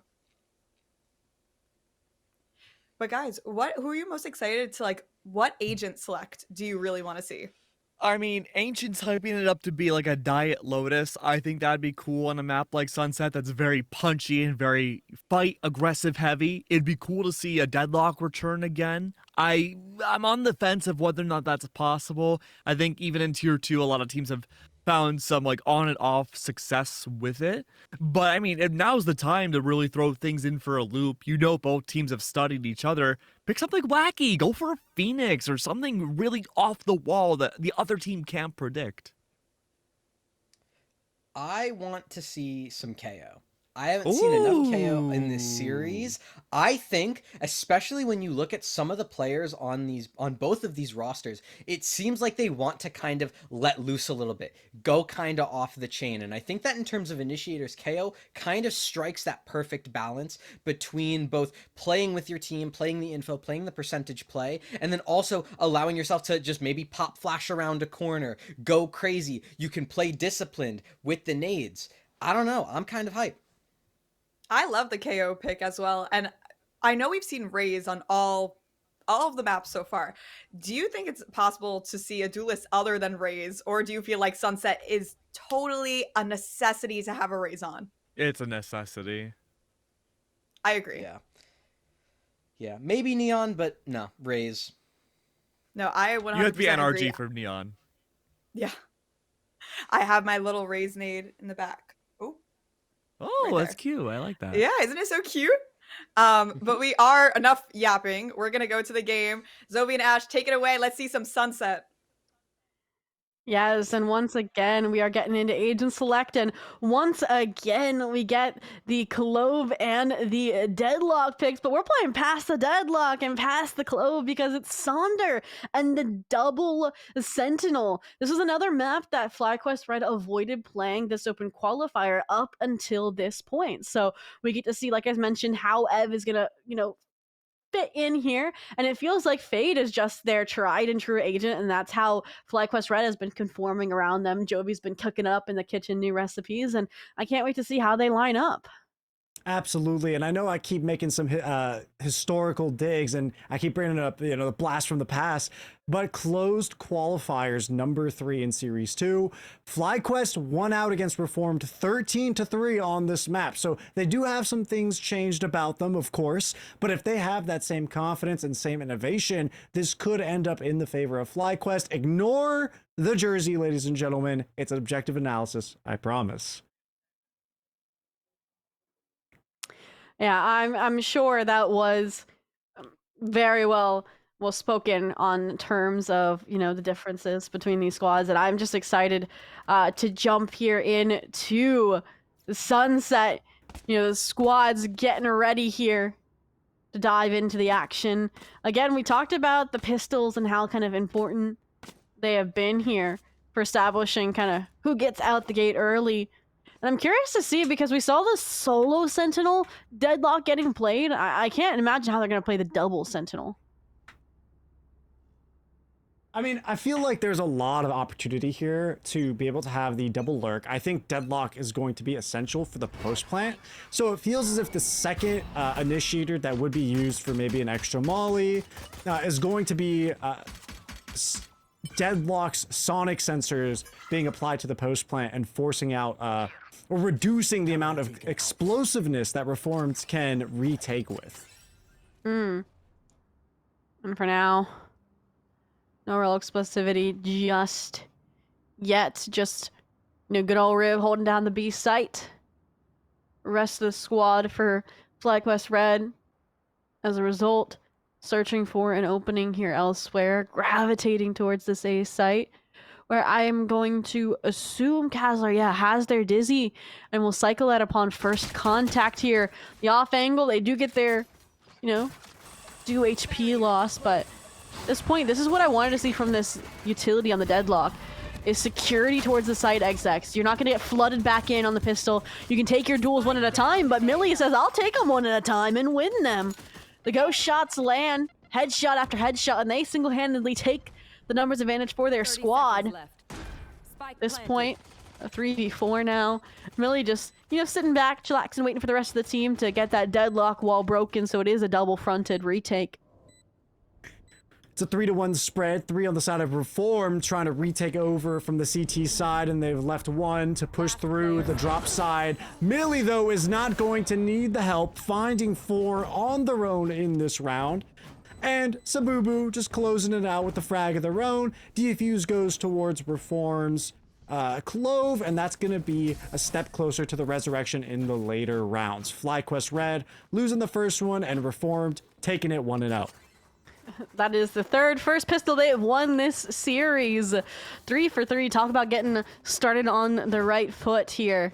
The question again, and I feel like this was a difference between Lotus and Bind, is how clean their second round buy-up is. One round, it was so close, only Sabubu walking away. The other, they had 3 weapons, and I think even a hero rifle to carry forward and dent that economy growth from FlyQuest Red moving forward. So we'll see how they leverage it early on here. And it looks like they want to take the confident duels towards A main. That's going to give them a lot of information, and there's not even a trap wire there either. It looks like just the sonic sensor and the camera. And Millie, why are they allowed to get away with that? Outlaw, very good gun. Outlaw, very good gun. That's my color Very good analysis. Yeah, Great that's my analysis. color analysis for you. Great for eco rounds, for sure. No shields with these deagles. But it's not going to stop them from trying to take this B site, but they're just going to run into Riv, who's another Sentinel not to be trifled with for good reason. A triple one after the other. Fuel the flawless. Gotta watch where you're stepping, or you might just find your end. And that round is ended pretty immediately. And just like that, I said keep it clean, and Riv just does that for Reformed. Yeah, no, I really like that homage to VCT caster Rivington III, with Riv getting the 3K. I think definitely very poetic out of them. Of course, of course. This is interesting. No rifle That was an interesting buy as well from Reformed. I feel like we like to see Misu with that Vandal second round purchase, and Millie just was too frag hungry and took too many frags for them to be able to afford that. So now it's just a true to life bonus here. Millie looking to be lethal again with this Outlaw. This time you can see a little bit maybe warier to swing these longer angles for FlyQuest Red, realizing they maybe made a mistake. But my question is, how are they going to piece apart this Cypher utility on B? With those trips not being the default trips, it is going to be less predictable. Of course, they have the paint shells and the satchel out. Dodo Nut, though, blinded by their own teammates' paranoia. And Riv is going to come through and punish outside of their cage. Sure, Dodo Nut gets the trade, but they got to do a whole lot more legwork if they need to make this a successful entry into the site. And it just feels right now that FlyQuest have stagnated on to the point. Starbound will be the one who breaks the tension. And they're not even going to get reflanked by Millie, who was top mid. We mentioned these catastrophic lurks, and they might have just bailed them out. There was so much potential from Sabubu in that position to punish onto Dodo Nut, and they just got away with murder and positioning and the plan. And Millie, this is a confident ult. Round 3 on Nico in the 2v3, and it might just be what you need, but they satchel over the cage, they satchel over Starbound. And as a result, they are... Again, sometimes the final raid boss when it comes to winning rounds you think you have an edge in. Absolutely great for FlyQuest to pull out the round from that positioning. If you want to be like super critical, okay, they didn't come back with the 3 rifles, but me personally, I think that's a-okay because they were able to force the showstopper out of Millie, and I think that's one of the most important ults that Reformed has on their retakes. So to be able to make sure that it's not up for another cycle of the ultimate means that FlyQuest can feel much safer holding down the points. For sure. You mentioned how do you best Cypher utility? You go over, you go around it. That's what Dodo Nut and Starbound did. Let's get that round. At this point, also, you can try and keep the Cypher there while you exec towards A. The concern, though, is how deep the players for Reformed are here towards A main. That Prowler immediately broken. I think they heard both players firing bullets, and with the frag onto Riv, that is green light go for B site. Gonna confirm no rotations coming through as well immediately from Reformed off of the Neural Theft, off the multi-frag from last round, and concern here now is that Spike is stuck. I don't know if they had a cycling of smokes, and that might be why, and Dodo? Was that a satchel backwards? I have no clue what just happened there. I feel like they were trying to style on and go for like a little push-pull there for the fight. I don't think so. But it didn't quite work out, not really anticipating the Gecko holding the top, the mid. Now the rest of FlyQuest moving through B main, now onto the B site. Sonic sensors are out. Sonder holding on to the Annihilation, and the dark cover goes out to cover Boba. Lace planting. Sonder holding. Out comes the Shrouded Step to play safely. A post plant in B main. That's both members of FlyQuest in a 2 versus 3 here. Annihilation online as well for Sonder here, the perfect post-plant tool. But they want to get at least one more before it's used, because now a Kazler's on par for an ace, and Annihilation not landing. They're going to get it. Teammates not able to seal it away. The cherry on top would be the defuse, but they already have their Thrash off of that montage. Did you see me? Yeah, we saw that, Gecko. Don't worry. And Kazler, whew, definitely pushing the boulder up the hill so they can careen into the grand finals. But again, I'm sorry. It looks like this could be a tech pause, actually. I was saying what happened last round, right? I think Dodo Nut might have just had tech issues. Because, like, in my mind, right, and you could correct me if I'm wrong, Ash, right? Starbound gets the frag onto Riv on B. Usually you entrust your Cypher, maybe solo, maybe one player market like Sabubu's been. But then the entire team should go rushing with the Spike there. And it looked like Spike just got caught out in spawn that they couldn't get across. And you can see the pings on the map as well. That looks like exactly what happened. They're like, team, can we get a run back on that? That seemed like a little bit awkward. What's going on? Yeah, like, I was like, they didn't smoke it off. Like, it looked like they just walked out backwards. I couldn't even tell if it was a satchel or what happened. That's why we need replays, guys. Just, run it back. Dodo, what happened? 100%. But as we move forward into the 5th round, we do have to be mindful. We are talking about Kazler being the star of that show, rolling up the boulder like Sisyphus, as you were saying. Now, they get to be thrown a boulder of their own over towards FlyQuest on these retakes. That is Thrash up in their back pocket, Riv with the Neural Theft as well. So both of these ciphers really trading information round after round. I'm thinking, though, that with Dodo Nut, even though they dropped the ball maybe in the prior round, can kind of redeem themselves with one ultimate orb. That is to say, they can pull up their showstopper this round as well. At this point, Fly just looking for an off-the-wall strategy here. Maybe a hero play from Lace with that Guardian. Get back into the swing of things. It was so violent. Does he just immediately popped out of the They're sky? like, no.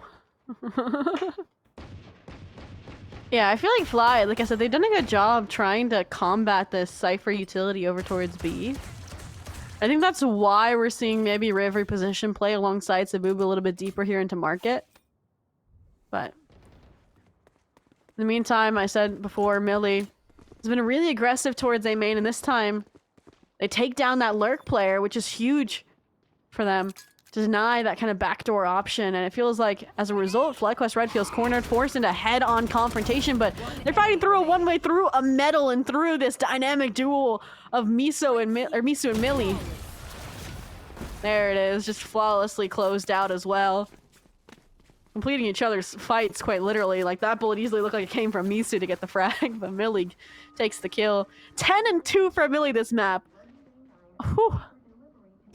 Yeah, talk about setting the precedent for the rest of your squad. When you have someone who's feeling it, especially in a game 3, it feels like you have all the confidence in the world. You know, usually in these series, it takes a lot out of you stamina-wise, and these games have been back-to-back-to-back. To be realistic with you, Zobi, it hasn't been too long between these maps for these players to kind of get a rest and reset.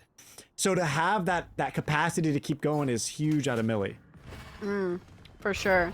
Map 3s are rough, and they have to play another grand finals after this as well. The double trip, and somehow Dodo goes through both.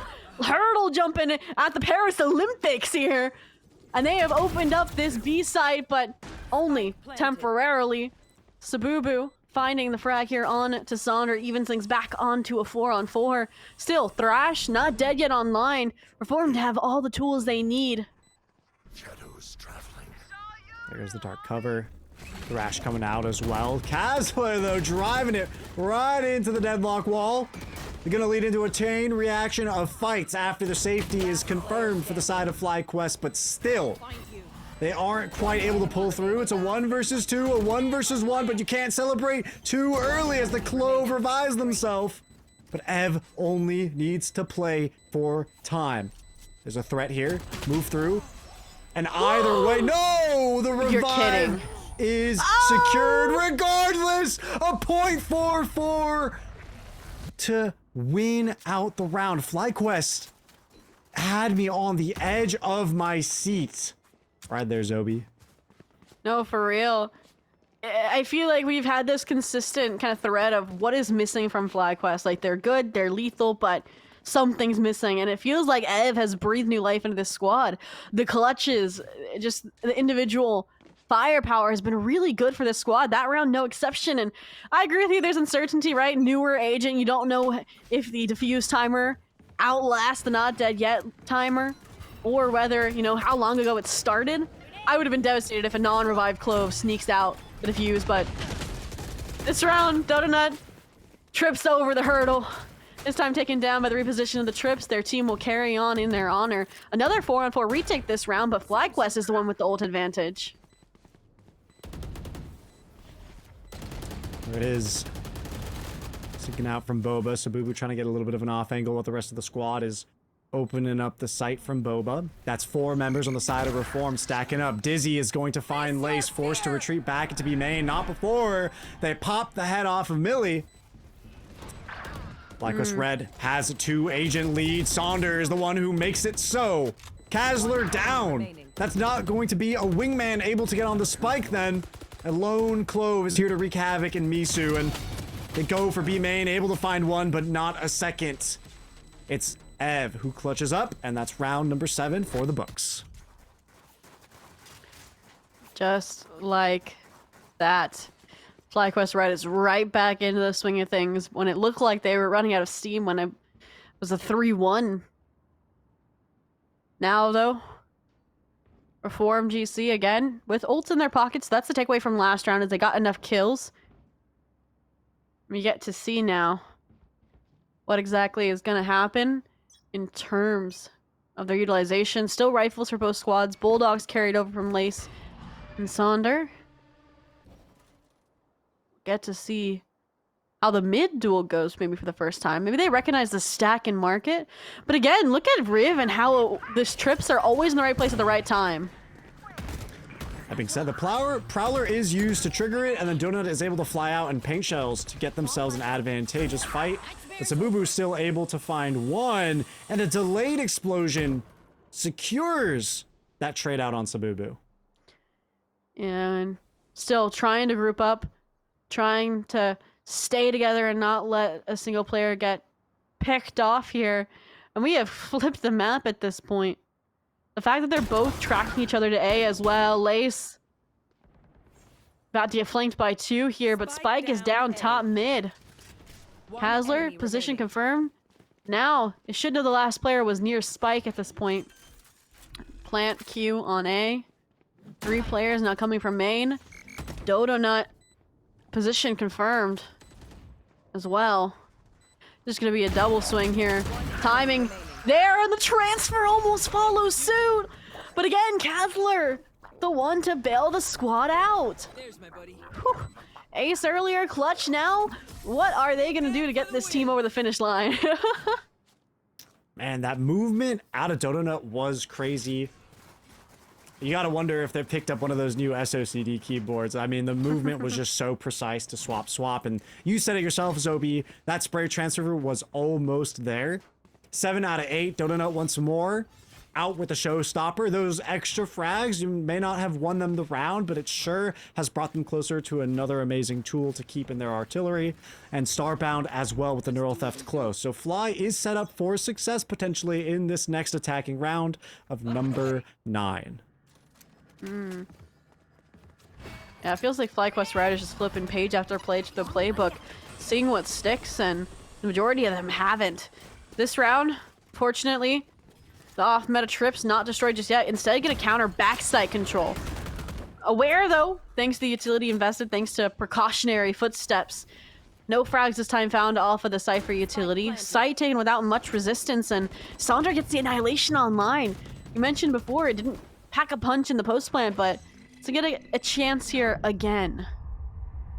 Paranoia comes through from the side of Reform. From Market out onto the headshot box. Riv finds 2, but it's a retaliation by FlyQuest. Sonder, a pick of their own in the chaos with their sheriff into Market. Kazler sends out Aziz There's to go no for the way. defusal of the spike. It's a 1 versus 1, but you can't underestimate Wingman. Ev is aware of that, goes direct to that Gecko, and clutches up. FlyQuest bring it around, and they get to hold on to 3 ultimates, moving on into round number 10, Zobi. Evan Kazler, just the perfect head-to-head, the clutch initiators, just always the last player standing and making a big difference for their squad.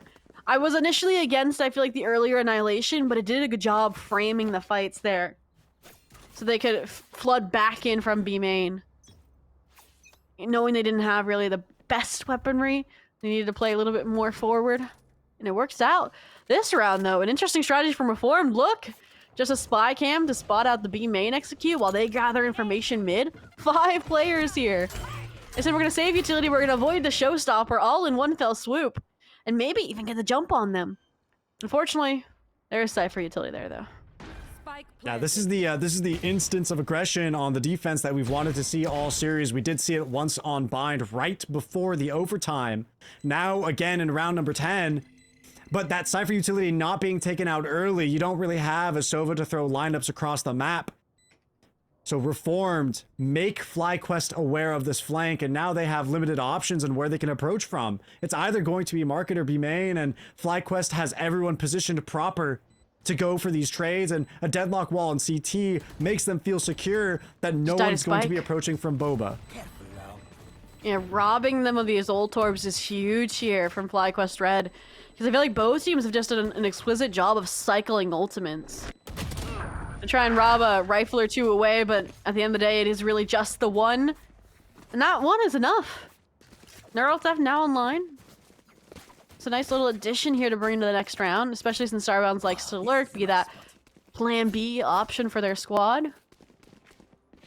Now Rifle's back online after that save, but there's still light shields across the mix, so not out of hot water just yet. They lose this. FlyQuest is going to extend their lead probably to a 7-5 half.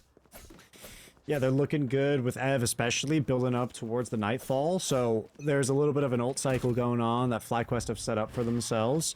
And Reformed, you know, albeit the fact that they have some ults up, it feels as if they can't really respond to these larger, I want to say, slightly more impactful ultimates in the face of, again, Nightfall and the Annihilation that's coming up. There. So for now, slow approach from FlyQuest Red towards A. A change from Reformed as well, right towards the end of the half, of placing Riv on A over B as well.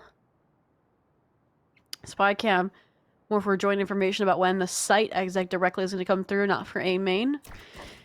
They get all the info that they need. The split confirmed. You know, at least Omen and Raze are both elbow. Gonna play disengagement, wait for their team to rotate, but feels like Dotonut is always trying to inch forward and play aggression in these post plans. A little bit of discipline there, though, out of them to not enable themselves to get picked off early. They know they have to remain with the rest of the squad, especially because the Neural Theft is up for Reformed, Zobi. Yeah, not trying to give away any body too soon. And the Sonic Sensor's aggressively on site as well, so Donut feels like they can play pop and weave around. They had the support of Lace, but that has crumbled as well. The metal lands, they're vulnerable and just trying chaotically to spray down. And while it would have been a 1v1, Clove's not dead yet. Misu, Millie sticks it all the way to half, and Starbound swinging with the clutch. Whew. I don't know if I've showed this to you, but I used to watch Party the games before the unofficial cast started, and I just got flashbacks to, I believe it was a 1v3 clutch from Starbound. And it's like, it never left. I said that round was pivotal for FlyQuest Red taking the lead at the half, and while it was messy, you can see, like I said, it's still a damaged economy for Reformed, even when they know they can force. What can you say? A confident player like that, Starbound is meant for stardom, and here they are, top fragging still for the top of FlyQuest, leading that leaderboard 10-7. Moving the tempo, keeping things in their favor, supporting from the back lines, but still can't be underestimated in terms of impact. Now, the Prowler, as FlyQuest inches forward, they're being so diligent, so delicate with their approach to make sure that trips are taken care of. And once again, Sabubu just destroyed by the second pop of the paint shells. Annihilation comes through, an open sight for FlyQuest Red, and what is going on, Kazler? Throwing the Dizzy out from the Boba smoke just to run into a bullet to the brain. Misu all alone, and then dropped by Ev. This squad, they just have a resilience like no other. Like the lower bracket run last main event. Now when I was like starting to question the start of this map, thinking, oh, Reformed might stage an upset here and make the grand finals run. They come back lethal, looking as rehearsed as usual. Sonder, I gotta give kudos to them. How many annihilations did we see? 3 or 4 this half alone? Like, that was pivotal for this squad in terms of the site takes, in terms of holding down the post plant. Like, all of this has been very, very well done. And the fact that they have cooked this up in such a short time period as well, while introducing a new team member and trying to form these compositions and these plays around them, shows how masterfully crafted the support staff behind this squad is as well.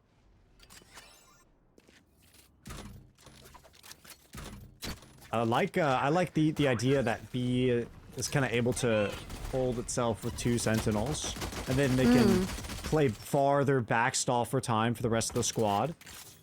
It's going to be 1 anchor in Dotonut over at A, while the rest of FlyQuest Red move from their defensive mid and A positions over to B. But they're unconvinced because no one has popped through. Reformed have not shown. They've taken a little bit of damage on their Cypher, but instead will reveal their presence out in mid with the toss of the Dizzy. Dotonut still jumping, jiggling around, waiting for any form of contact, and so too are those Sentinel players over at B. And Reformed, I understand that they're trying to get rid of the utility, go for the default, but without any utility of their own to go for the post plant. It feels as if they're being a bit indecisive. Now the Dizzy comes through for the B take, and Zobi, they are out and about. At that point, Slace, overwhelmed by players, surrounded but still holds their own for a singular frag, at least theirs. But a 2v3 Reformed, maintaining their pistol record. Rest of the players trying to find their opening, but won't come. A tight seal onto CT, and Reformed GC again bounce right back with a single pistol victory. 6 to 7. Has that been 6 out of 6 pistol rounds that they've won? Is that correct for this entire series? No, I think there is one pistol that they lost map 1. One pistol map 1. Let's. We can fact check this. Yeah, we can actually check. Either way, I know Reformed is one more. That is definitely. Hey, I agree with you there. Who could tell? Who could tell you otherwise? Yeah, FlyQuest did win one in the second half of Bind. Oh, so it's 2 to Fly right now, and 4 to, 2 to Fly, 4 to Reformed for this series, and that's all it's gonna be. Pistol. Second half, last half to determine the victor of these semifinals, who will go up against Shopify Rebellion. Surprise, surprise, in the grand finals. And at this point, better weapons, Millie on the entry. What more do you need to get your bonus round secured? Sabubu tosses the dark cover, moves up towards the drop area, holding out the smoke, aware of a small gap, but just gonna tuck in the off angle close to the boxes. Misu out by the Radiant Knight crates, also holding the smoke, waiting for a crossfire. Dark cover refreshed. Basically a 2v2 in this span of the A short area. Misu turns it into a 1v2. And the rest, the entirety of Reformed, those other 3 players are kind of just biding their time. For sure. And Starbound was just looking to die to Spiker, cause some exit frag damage to the economy, but again, Misa and Millie, their coordination on Sunset has been praiseworthy so far when they were taking a main space while they were exiting that site right there. And that's tied us at 7 apiece, so not gonna say we're going to overtime again, but this is where things are gonna get dicey because look at how strong the buy is for Reformed GC, right? 2 Bulldogs and the Vandal. This is where if FlyQuest Red loses this round, it could be really difficult to get back into things. Early Dizzy, Paranoia to stop the push, but Millie gets right past it. Doesn't find the connect on any of the shots that they throw. Instead, a tether comes through in response. Dodonut holds down the fort with the first pick, but Sabubu has the Spectre Spray. It's going to be 4 agents to 4. And all of the members of Reformed out towards the A side of the map. So there is no mid control, there is no B control. FlyQuest Red can remain confident with all the Sentinel utility they've put towards the B side of the map. So they're feeling great leaning over at A, waiting for the response from Reformed. That's all it is, a waiting game. Leaving Riv, maybe to lurk, maybe to wait out that wall a little bit. But it really is just full trust in Starbound holding down that B site that's keeping these players fixated towards the A site. You also have this coverage of the sonic sensor, which I love because normally you have to have a player playing there instead because you don't want to split your trips necessarily. So I love the coverage and the mobility again that the Deadlock has brought both to their Lotus comp and now to their Sunset as well. I mean, there's not even a gap here towards like top mid that they can exploit because there's a tripwire there. Oh, there's Sonder immediately flicking. They almost fell asleep at the crosshair, but turn fast enough so they don't find their head taken off. And there it is, Reform. Their answer is to go through A in the alternative path that is up mid, but they don't have quite enough time to plant the spike, and one by one they're picked off by FlyQuest regardless. And there it is, 8th round on the board for FlyQuest Red. That is 8 to 7 total, and we move on to round number 16, Zobi. Keeping it clean, love to see it. I do like that Reform decided to bring that Vandal forward because that was kind of the bonus versus that one rifle that was forced up would have been a detriment in the buy. So now it truly is going to be rifle versus rifle where some light shields are speckled into the FlyQuest Red buy. So Reformed a little bit better of a spot in that regard. They also are kind of a little bit, ever so slightly, I think, ahead in terms of building up some of these big ticket ultimates. So we'll see. Millie trying to farm probably the orb and the entry here. We'll see how it goes for them after we clear out the Cypher utility. Yeah, once again, taking their time, using what they can. Now, Reformed don't have the Prowlers that FlyQuest do, No peeking. so they can't really make extra noise or trigger anything deeper into the site. That's kind of where their risk is at, and even more so is the threat of what could be anywhere at any time. We know from our perspective omnisciently that FlyQuest has had a rather consistent setup, bar this one sonic sensor over at A, but Reformed haven't really given themselves the chance to explore where exactly FlyQuest has been placing those sentinel trap wires. For sure, and I like the wall because it means they're not going to find out, likely for a while, that there is a sonic sensor there. You can see Misu wants to prod in, wants to help the team on this execution, but it's not going to work out. Starbound as well has the one-way off the rip, so as soon as the smokes fall, they're going to peek, they're going to swing the net as well to deny any prospect, and they've just delivered the spike into this site. Spycam still not destroyed as well. Dart, I don't even know if they got it removed quite yet, but every player fighting their own battle and winning it for FlyQuest Red at the moment. Starbound, Professor Losses escaped safely in a CT or back site to fight even further.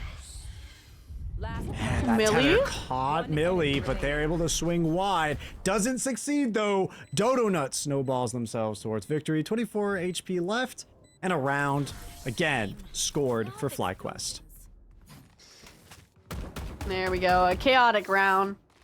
Determine who comes out of the dog pile on top, and this time it is FlyQuest, right? It is Dodo Nut. And this is where, again, that things are going to start getting a lot more kind of geared up just because of the ultimates coming into the mix for both of these squads. I mean, we're reaching now 5 and 6 halfway through the half. And it's interesting to see. I feel like FlyQuest Red, they had so much success with the double sentinel on the attack, and it has so much potential here on the defense, and it's really just being used for extra security and fluidity. So you really can't notice the impact because it's not as flashy. There we go. Deadlock wall early on. Cut up the site. Showstopper. Buys some time. But maybe it came out a bit too early as Thrash is used in response by Reformed. The wall blocks them for some distance. It gathers 2 over by the entrance of Boba, but Sonder keeps Millie on the ground. Out comes the rest of Reformed as they make an attempt, but their Cypher now caught in the annihilation and immediately popped by Dodo Nut, even though they were sprayed free. That freedom puts it into a 2v4. Still, though, not the best weapons. All the weapons down on site here. Confirmation attempted from the Fade. We'll see. Now sending kind of the hunting party out towards main. Misu more the distraction here for Kazler. Yeah, there goes the Boombot to get a little bit of extra info as Starbound follows up. Reform maybe trying to bide their time. They got a little bit of extra information, so there is a potential here for Kazler to plant. And so they are going to be able to go for it. Wingman can also get the job done, allowing Kazler to reposition, maybe get a pig on the flank. It would be a 3v1 though. They can hear the stampede. And there we go, Kazler repositions. Maybe buy some time with the mosh pit. Oh, I like this. With Odin Jr., the Ares spraying through that Radianite crate, but Dodo Nut is not going to let that slide for free. A satchel to disposition and then catch Kazler out in the open. Misu not going to go down without a fight, and they're almost granted 2 1v1s, but the sheer number of players still alive will allow FlyQuest Red to inch forward onto double digits here. Now, I could be wrong, but I think it was like a 7-11 comeback for FlyQuest Red to get us into overtime over on Bind. So this timeout from Remote, it's what allowed them to kind of close out, you know, towards getting that map point to get them over that finish line on Bind. We could see something similar happen here to get them back into the swing of things.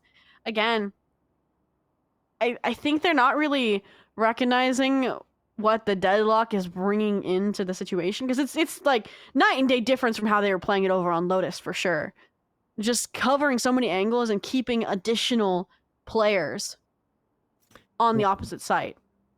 100%. And that's where I'm going to refresh this point once again, where Reformed are kind of defaulting, but it feels, or they are taking the time to quote unquote break utility when they do go in. We do see a paint shells come through, followed by a wingman and a paranoia, but it never happens on their defaults. So they have a very clear tell as well for FlyQuest.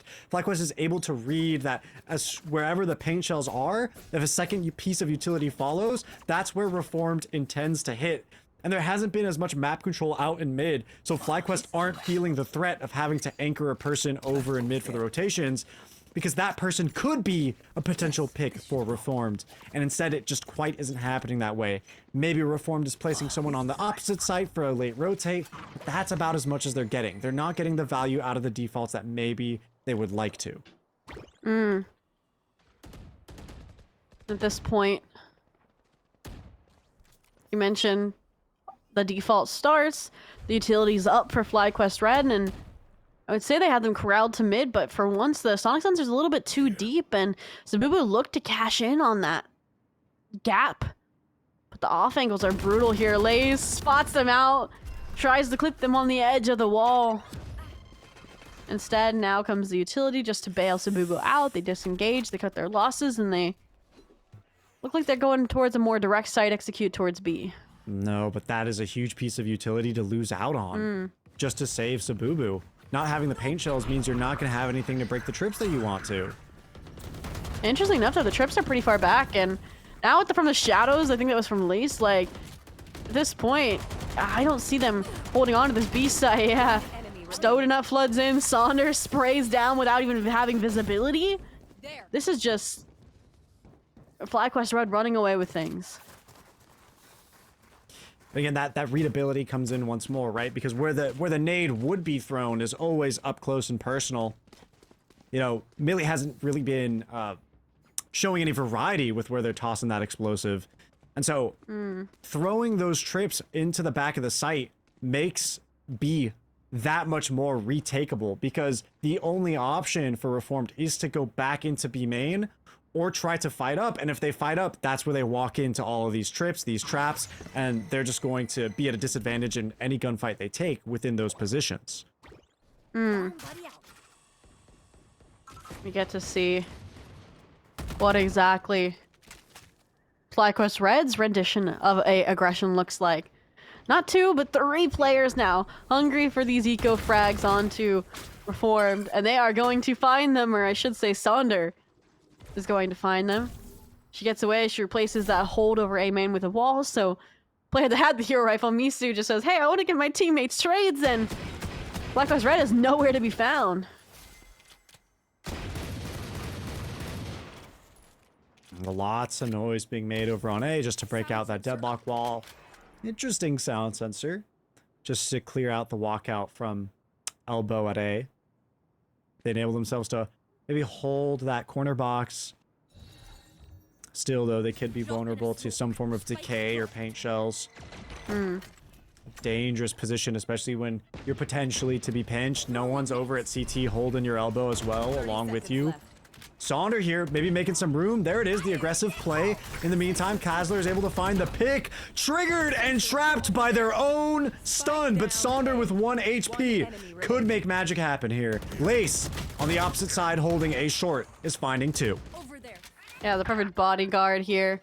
10 seconds left. And it's about to be map point. I was gonna say, if you find the frag on the Saunder, you could, you know, rip the ult and clutch out the round, but feels like that opportunity has been dashed. Map and series point for FlyQuest Red. Showing that maybe the first time that Reformed won was a fluke. FlyQuest Red trying to repair that tarnished record. And that's what this matchup has been, right? I think it was Ancient that mentioned the upside down and how different this has been from expectation, right? Reform's flawless record on Lotus, shattered. The consistency from FlyQuest Red on Bind, shattered. And now, with a new composition debuting on Sunset, it's just been, who knows what, anything goes. we've seen the strengths of this comp, I feel like. When we're talking strengths, I'm looking at the utility that's up. I'm looking at ultimates. I'm looking at a Thrash. I'm looking at a Not Dead Yet. I'm looking at a Neural Theft from Reformed. There's definitely ample opportunity for that roster, but they're kind of playing to the tune of FlyQuest. And at this point, you know, something has to change. We talked about the default. I talked about how deep Reformed has to go into the map before they can really pop any of the Sentinel utility. But also, that aggression that we were seeing over on Bind has sort of lost its staple here on Sunset. And a little bit of that comes down to the map design, of course, and the way the angles play. But it seems as if a little bit of steam has left their cells, where we were seeing, you know, I want to say Misu and Kazler much more enabled to take aggressive fights alongside Millie. That pattern doesn't seem to be continuing here in Sunset later on. I mean, it was there for the first half. It just hasn't been here for their attack, ironically, but what is there is a Thrash and a punishment. Entire squad rolling up to take down Sonder and Dodo. This should be an easy A site. Ev as well, capacitated by the Dizzy here. And Riv, the flood in. Further validation just from the Neural Theft. Again, you can't make any mistakes from this round forward. So not gonna let any utility go uninvested. This just might be a save called already. Yeah, I mean, this is something FlyQuest Red probably could have anticipated. Early Thrash. And there's the call, a second Thrash as well. They get to kind of hold on tight to their economy. They know that there's not a lot of risk posed to them. It's a 5-round differential, now turned into a 4-round differential. So they still have a little bit of breathing room to kind of play by their time to cross that finish line and end out the series. Definitely what they don't want is to send themselves into OT. So it's up to Reformed to set that tempo and minimize the amount of mistakes they make, because they definitely rode the back of that Thrash to victory here with, you know, perfect play and positioning. Oh yeah. But can they do that on the rounds where there's no longer any ultimates? That's a good point. And I did mention that they did a good job, I feel like, on FlyQuest Red's side over on Lotus, understanding the rotation points and the vulnerabilities of keeping Kazler unprotected. That kind of vulnerability and capitalization off of space doesn't exist on a simpler map like Sunset, and so Kazler's getting away with it. That was a great Thrash, and they really had no counter for it. This round, though, I'm nervous. If there's any round FlyQuest Red is going to close things out, it's now. Annihilation, Nightfall online on the same site, and Reform's about to run into it. I'm nervous. Ooh, GravNet coming out early alongside the Nightfall. Aggressiveness on the defense to change the tempo, but still only a 1-to-1 trade. Now, important to note is the Clove ult used. Yeah, it was used, but the sensors were up just to prevent them from getting into sight. And now they know the teammates were alongside the Clove, so they try to rip the Annihilation. They should have known they got out of it in the smoke, but somehow, I think it was Millie, is still alive. Dark cover dissipates, immediately gets refreshed. Millie and their Cypher moving through, and that is a bit of a grief for Riv there. That satchel moving Riv out of position, enabling FlyQuest defense to get the extra picks right at the end to close out this series, Zobi. Very, very well done there. I said it was going to be that round, or I saw maybe Reform taking us towards overtime. It's just, again, they know how to play on Annihilation freakishly well for a team that's running the Deadlock for the first time on different players as well. And even when it didn't finish off Millie, they didn't disengage. They didn't fall back and think, oh, this is rotation. They waited for the re-hit to come through and countered that as well. Just, I feel like I mentioned this before. I used to love the Sonder and Lace coordination on the Breach and Sova, and I feel like it's been replaced by something new, and I have yet to kind of identify it, but it's still Sonder at the crux, just on the Deadlock this time around. And it's cool to see that evolution and still finding success on different compositions for this team. Absolutely. And Zobi, just to bring this up, I think you mentioned earlier that it was Shopify Rebellion moving on as well. So it's going to be another rematch, if we're not mistaken, meaning that it's that opportunity at the revenge match earlier, but maybe, you know, the FlyQuest roster can follow in the steps of their victories at EVO and take this Game Changers home. Well, we'll have to wait and see, but we still want to talk about how this third rematch of Reformed GC versus FlyQuest Red ended the way it did, with FlyQuest Red punching their ticket to the grand finals. So we're going to pass it back over to Mia and our amazing analysts, Keg and Ancient Angel, to bring you the breakdown. What an amazing third match we saw on Sunset. Guys, where do you think FlyQuest went right to win that game? I think part of it is just an experience diff. Wait, making sure.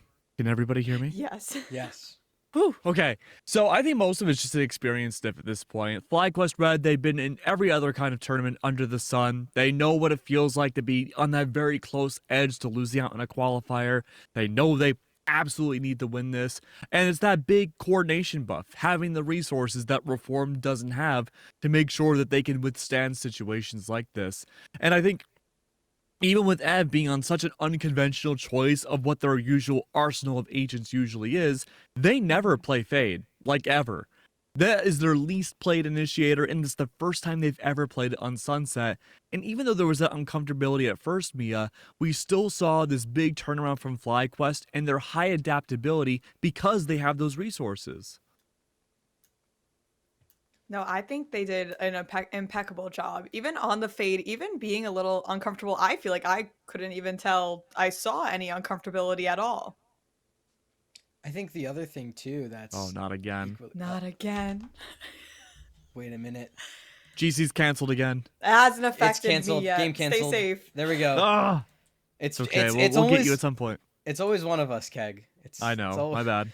It's always one of us. But I think just to kind of add into these points of talking about the experience, I think the other thing as well, that really kind of showed that experience diff was the fact that on the side of FlyQuest, there really wasn't one player that you could point to and could say that was like wholly kind of carrying the team on their back, right? Obviously, Dodona was the best performer for that team in this last map, but there were moments from every single player where I was like, oh yeah, no, this is a team game, right? We saw Starbound on those lurks on the attack side. We saw Sonder do excellent with the deadlock on the defense and doing a lot of really good anchoring. We saw, you talked about Ev and the supportive utility. I think all of those factors kind of came in to really help push FlyQuest over the edge in the later rounds of that game. Whereas for Reform GC, I mean, listen, they did an amazing job, but when you kind of look at who was really doing a lot of the impact and who was making a lot of the plays, it was really just the Millie show.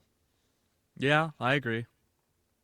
I think the teamwork was amazing. And I don't know, do you guys have any specific round that you guys want to discuss about anything that happened? Well, I think Ancient and we were cadoodling in the DMs to see which one we should choose, and I think we may have found the perfect round. I'm excited to share.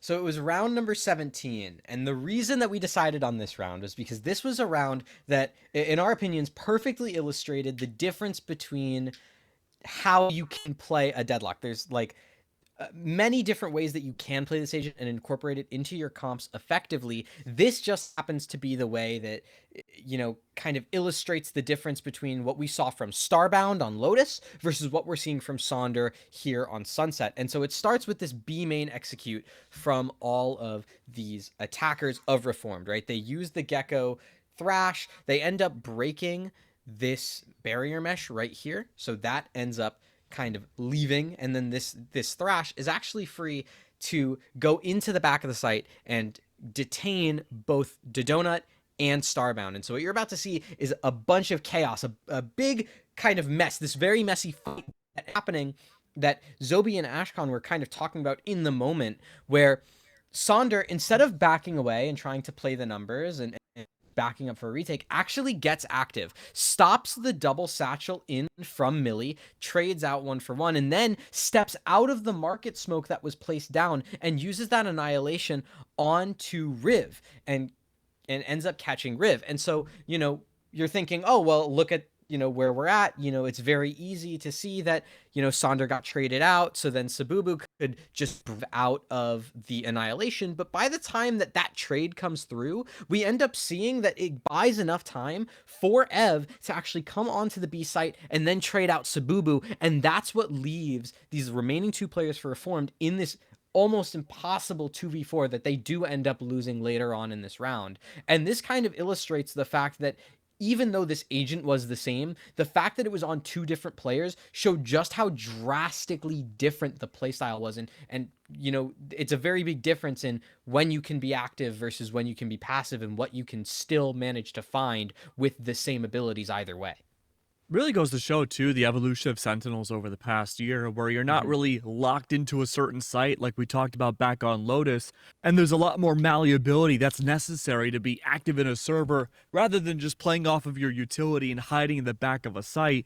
You got to know when to use it. You got to be much more aggressive than before. You got to be much more adaptable to the exact moments rather than pre-placing everything and hoping for the best. I think they played off their utility great, especially being that they had 2 Sentinels, a Deadlock and a Cypher we saw on the same team, which almost makes it impossible to push into sight, I feel, in my opinion. But we did see, in the end, FlyQuest did win, and they're going to be going up against Shopify Rebellion in the grand finals. So why don't we take a look of the bracket now?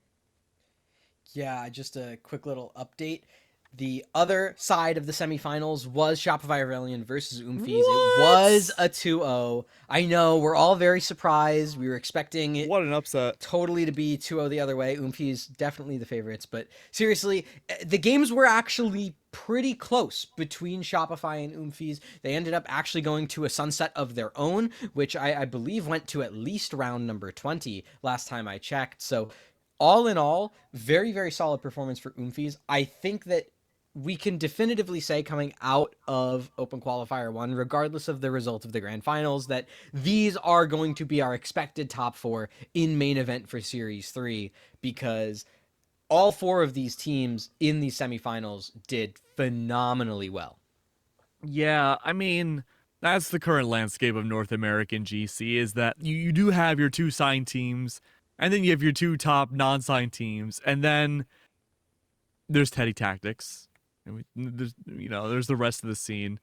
There's a lot of potential, sure, but it's just a big giant blender of talent that's mix and matching, trying to find that top 2 spot. But rivaling FlyQuest and Shopify, it's going to be extremely difficult for any team, like it has been for the last. When did GC start? That long. 21? Yeah, that The long. worst. So I mean, I'm so excited to see this grand finals. So what do you say we take a little bit of a break? Everyone sit tight, maybe go grab a snack, and we'll be back with the grand finals.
And we are back with our grand finals. Guys, how are you feeling?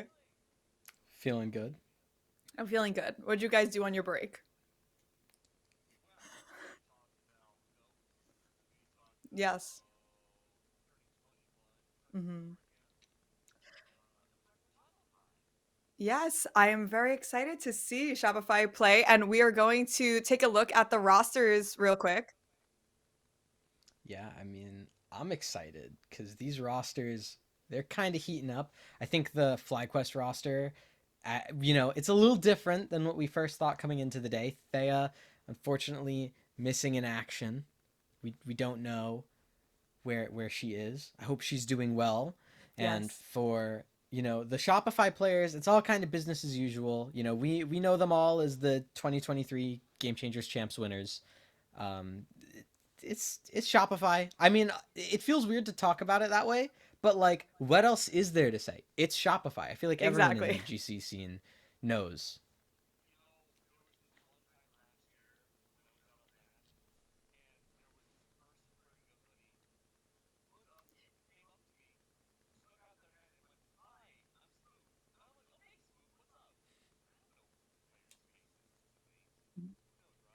Okay, yes, I think you're muted. On VMix? Wait.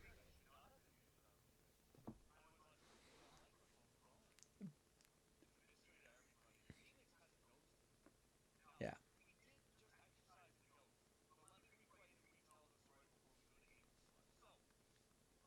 Year, there was a person that came up, hoodie on, fully over their head, and they came up to me and said, "Hi, I'm Spoof." And I don't know players' faces to names. So I said, "Hey, Spoof, what's up?" And so then they came up to me later and they're like, "Oh, hey, I don't remember who the second player name was." Then the third time later that day, towards the very end, they came up to me one more time and they were like, "I'm sorry, Keg. I was messing with you. It's me. It's me. What's their name? Wait, I'm blanking. Oh, it's Oh Fluorescent. no. It's been a Yeah. long day. It's like, oh, hey, Floor.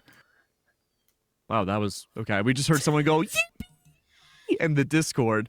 But yeah, so every time we see Floor, I have to tell that story because it is wild how much trickery they are up to. No, it's absolutely the worst when someone, especially like we all know each other by our gamer tags, like, "Oh, don't you know?" And I'm like, "Shoot. What do I do in this moment in time?" It's the worst feeling. So I totally get you. Well, I think speaking of like the trickery that Floor can do, I feel like we're probably going to see a little bit of it today. This is in my opinion, this right here is like the El Clasico of NAGC at this point, right? Like it's always Shopify versus FlyQuest. This is always the matchup that we see in every grand final. It only makes sense for Series 3 Qualifier 1 to start off as these two teams just going up against each other, the two powerhouses duking it out. Well, surely we must know what maps we're going to then, right? Yeah, Think surely. I so. mean, first we got Icebox, we got Sunset, and for our decider, we have a Lotus, which we saw two Ooh. of these in Hmm. our last matches. But Icebox, that one is new. What are you guys feeling on Icebox? I like Icebox. It's low-key one of my favorite maps to cast. I think it's really fun and has a lot more depth than people realize. But for these two teams, Shopify, historically, they do like this map. I mean, in recent memory, they've been playing a little wacky with the Swamp Comp. They did lose to it against FlyQuest the last time we had seen it last month. But Shopify is a team that they don't just take those losses sitting down. They go back and lab it out so much that their 13 loss scoreline, I wouldn't be surprised if it's a 13-9 for them this time. I think Icebox is pretty cool.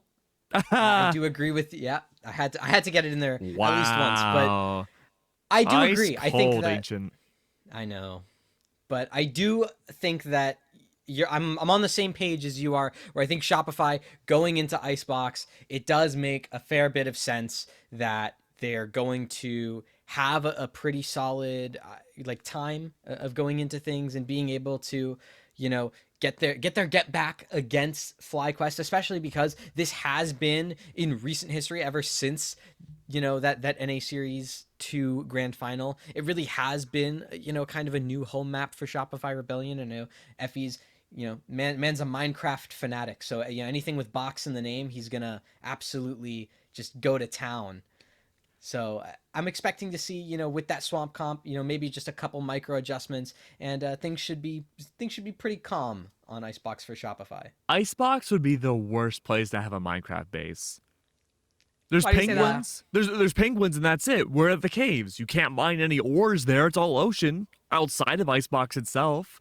There's That no is machines. True. You dig Well, straight there's- down, it's all water. Exactly. Yeah, I mean, there's the Radianite, like on the map itself. But that you can't make probably like get to. Radianite pickaxes, as far as we know. Radianite exactly. armor. you Oh, can. true. That's actually a really good point, Noah. I like that. I like that. But I'm thinking like modded Minecraft, right? Like, where are the machines gonna go? There's such a fair big enough. open facility, but there's no mobs or anything. You can't make a mob farm there. It's just emptiness. Well, Keg, I hate to cut you short, but the game did start, so we're gonna go to Zoe No! and Becky. We'll talk about Minecraft later. Peace out, guys. See you soon. All right, what's up, everybody? I'm here now. My name is Becky, and I'm going to be joined once again by Zoe, who's been holding it down all day. And I can't imagine your energy levels, the energy levels of our players, but something about going into the grand finals has got to give you like a new sense of rejuvenation, don't you think? Oh, for sure. Even though it was a long game, it was a banger, with the FlyQuest Red versus Reformed, and this is a banger as well. Rematch from main event 2, and it's been starting off with a bang as well. Starbound striking first blood here, and it's just a brawl out towards A main. Yeah, this is kind of an interesting difference in composition here as well that we're going to be breaking down as we go into this match.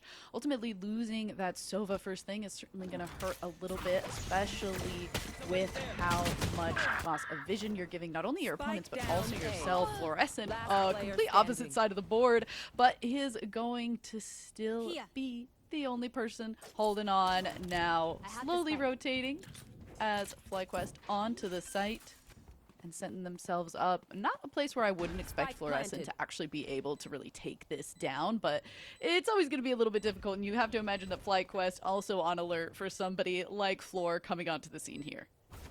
Oh, for sure.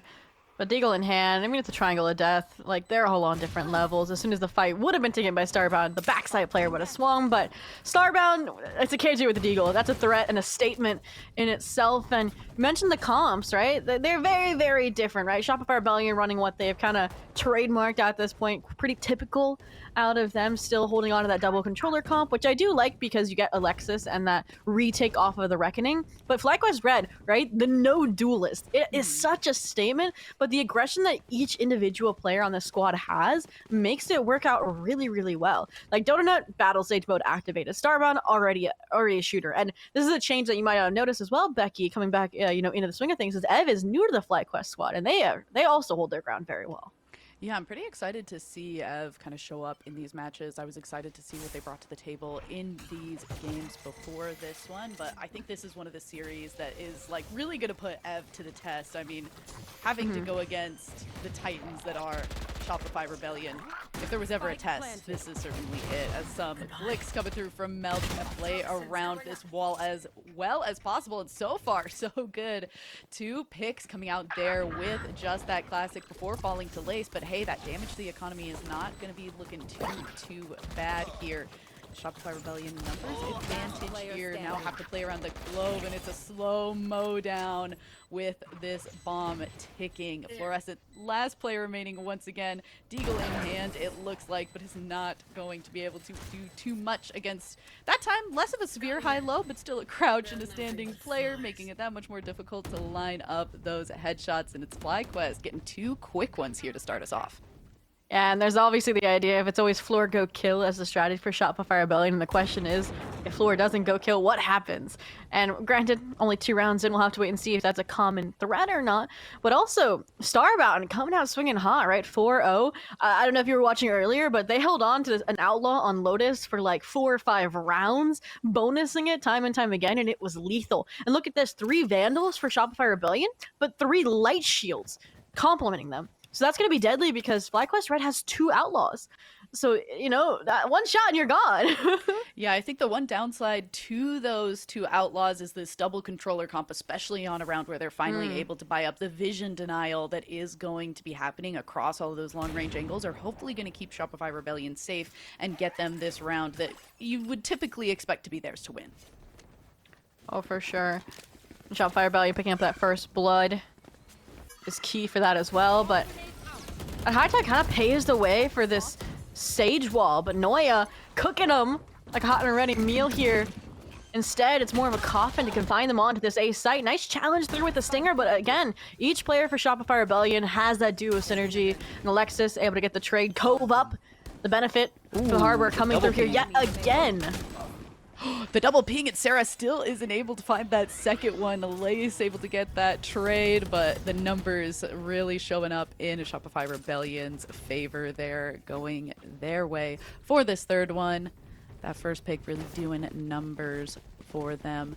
So it is kind of interesting. At first I was like, these teams aren't that different, but I think like the key differences between like the Jet and the Harbor, like you were talking about going for a double controller versus like double Sentinel, no duelist, it's kind of interesting to me, and I always go back and forth on like which one I like more. And I think if it was like any other players, I would be like, I think I typically like the no duelist composition, but I just couldn't imagine Fluorescent not playing A duelist. And so it is kind of funny to me that like in a lot of other situations I'm like, oh no, the no duelist comp is like rad. I think it's like a really great bit of innovation, having that much utility on a map that is kind of so corner heavy like Icebox, and you're really just trying to like make the most out of a lot of these back and forth areas. This spot namely, as Fluorescent does get traded out by Mel there, so at least staying even on numbers here. Mel forced to back up though, but is still going to try and see if people peek out from around this corner and hold down the fort and prevent that plant for as long as possible, using this orb to try and push the opponents back as well. I really appreciate just like how confident Mel is here, is just like staying so far up, is really trying to make sure that just because Fluorescent went down, this doesn't give FlyQuest the quick go-ahead, because with that Sage, it is just like so annoying if the attacking side can get that plant down on this B site. Oh, for sure. And they want to go towards B because Donut's one off from the res as well. So they get this plant down, they can pick up that Fallen Comrade B main, but unfortunately in the meantime they've lost another player, Starbound, and now that brings the Reckoning online for Alexis. It is a clash here on the B side. They're trying to deny the spike plant altogether. This Harbor utility is perfect for dividing these players, but Ev is happy to take the duel, secure the plant for the team, and it's a 2v2 as the dust settles, where even though the wall's broken, that's what all they need to close out the round. It is crazy how annoying that wall is. It eats up so many of your bullets. It forces you into such an awkward place, and it's a quick cleanup there from Ev at the end. Also getting those like quick shots, just pushing through that wall from Harbor and just taking out Alexis. That's one of those places where you're like, okay, maybe like I should have been prepared for that, but am I really supposed to expect somebody to just walk on through that? No. But I mean, this is, I guess, one of those places I was talking about. I was loving the confidence from Mel that was coming out, but FlyQuest is trying to show that they're just as confident, and especially when they don't have something like a duelist to kind of like add that bit of extra reach to follow up with that confidence. It's always just it's interesting to me, but it's also really inspiring to see that they're not letting that be as much of a factor for them, as we see the Thrash quickly come out trying to clear the site, and that's enough for Mel to push forward, tries to go for the trade, but you mentioned it, that Resurrection online and ready for this round. This is one of those places where I'm like, is this too early? But I think there is a lot to be said for just rezzing as soon as possible, making sure that you're holding onto that economy this early on, and also just getting it out of the way so you can start racking up those ult points for another round again. Oh, for sure. And now, I mean, this flank was building from the round get-go when they had these 4 players funneling down B main, full trust in Mel to hold down the site, who got theirs granted, and that is now mounted into Deagle Chaos. Weapons upgraded, advantage in Shopify Rebellion's favor. They're about to serve up a Thrifty. Hot and ready, and Alexis takes the final frag there. Just chaos, distraction, not knowing how many players were truly on the flank, and that's how Shopify Rebellion can get right back into things. I was going to say, Alexis getting a little bit of vengeance for that round right before this one and making sure that Shopify Rebellion don't go down without a fight. And I do think that this also is a place where I think we're going to see Shopify Rebellion have a lot, or be a lot more favored on this A site. I think that their composition, the high-low capabilities of something like that Jet is going to matter a lot more for Shopify Rebellion, and it'll now enable them to retake that A site.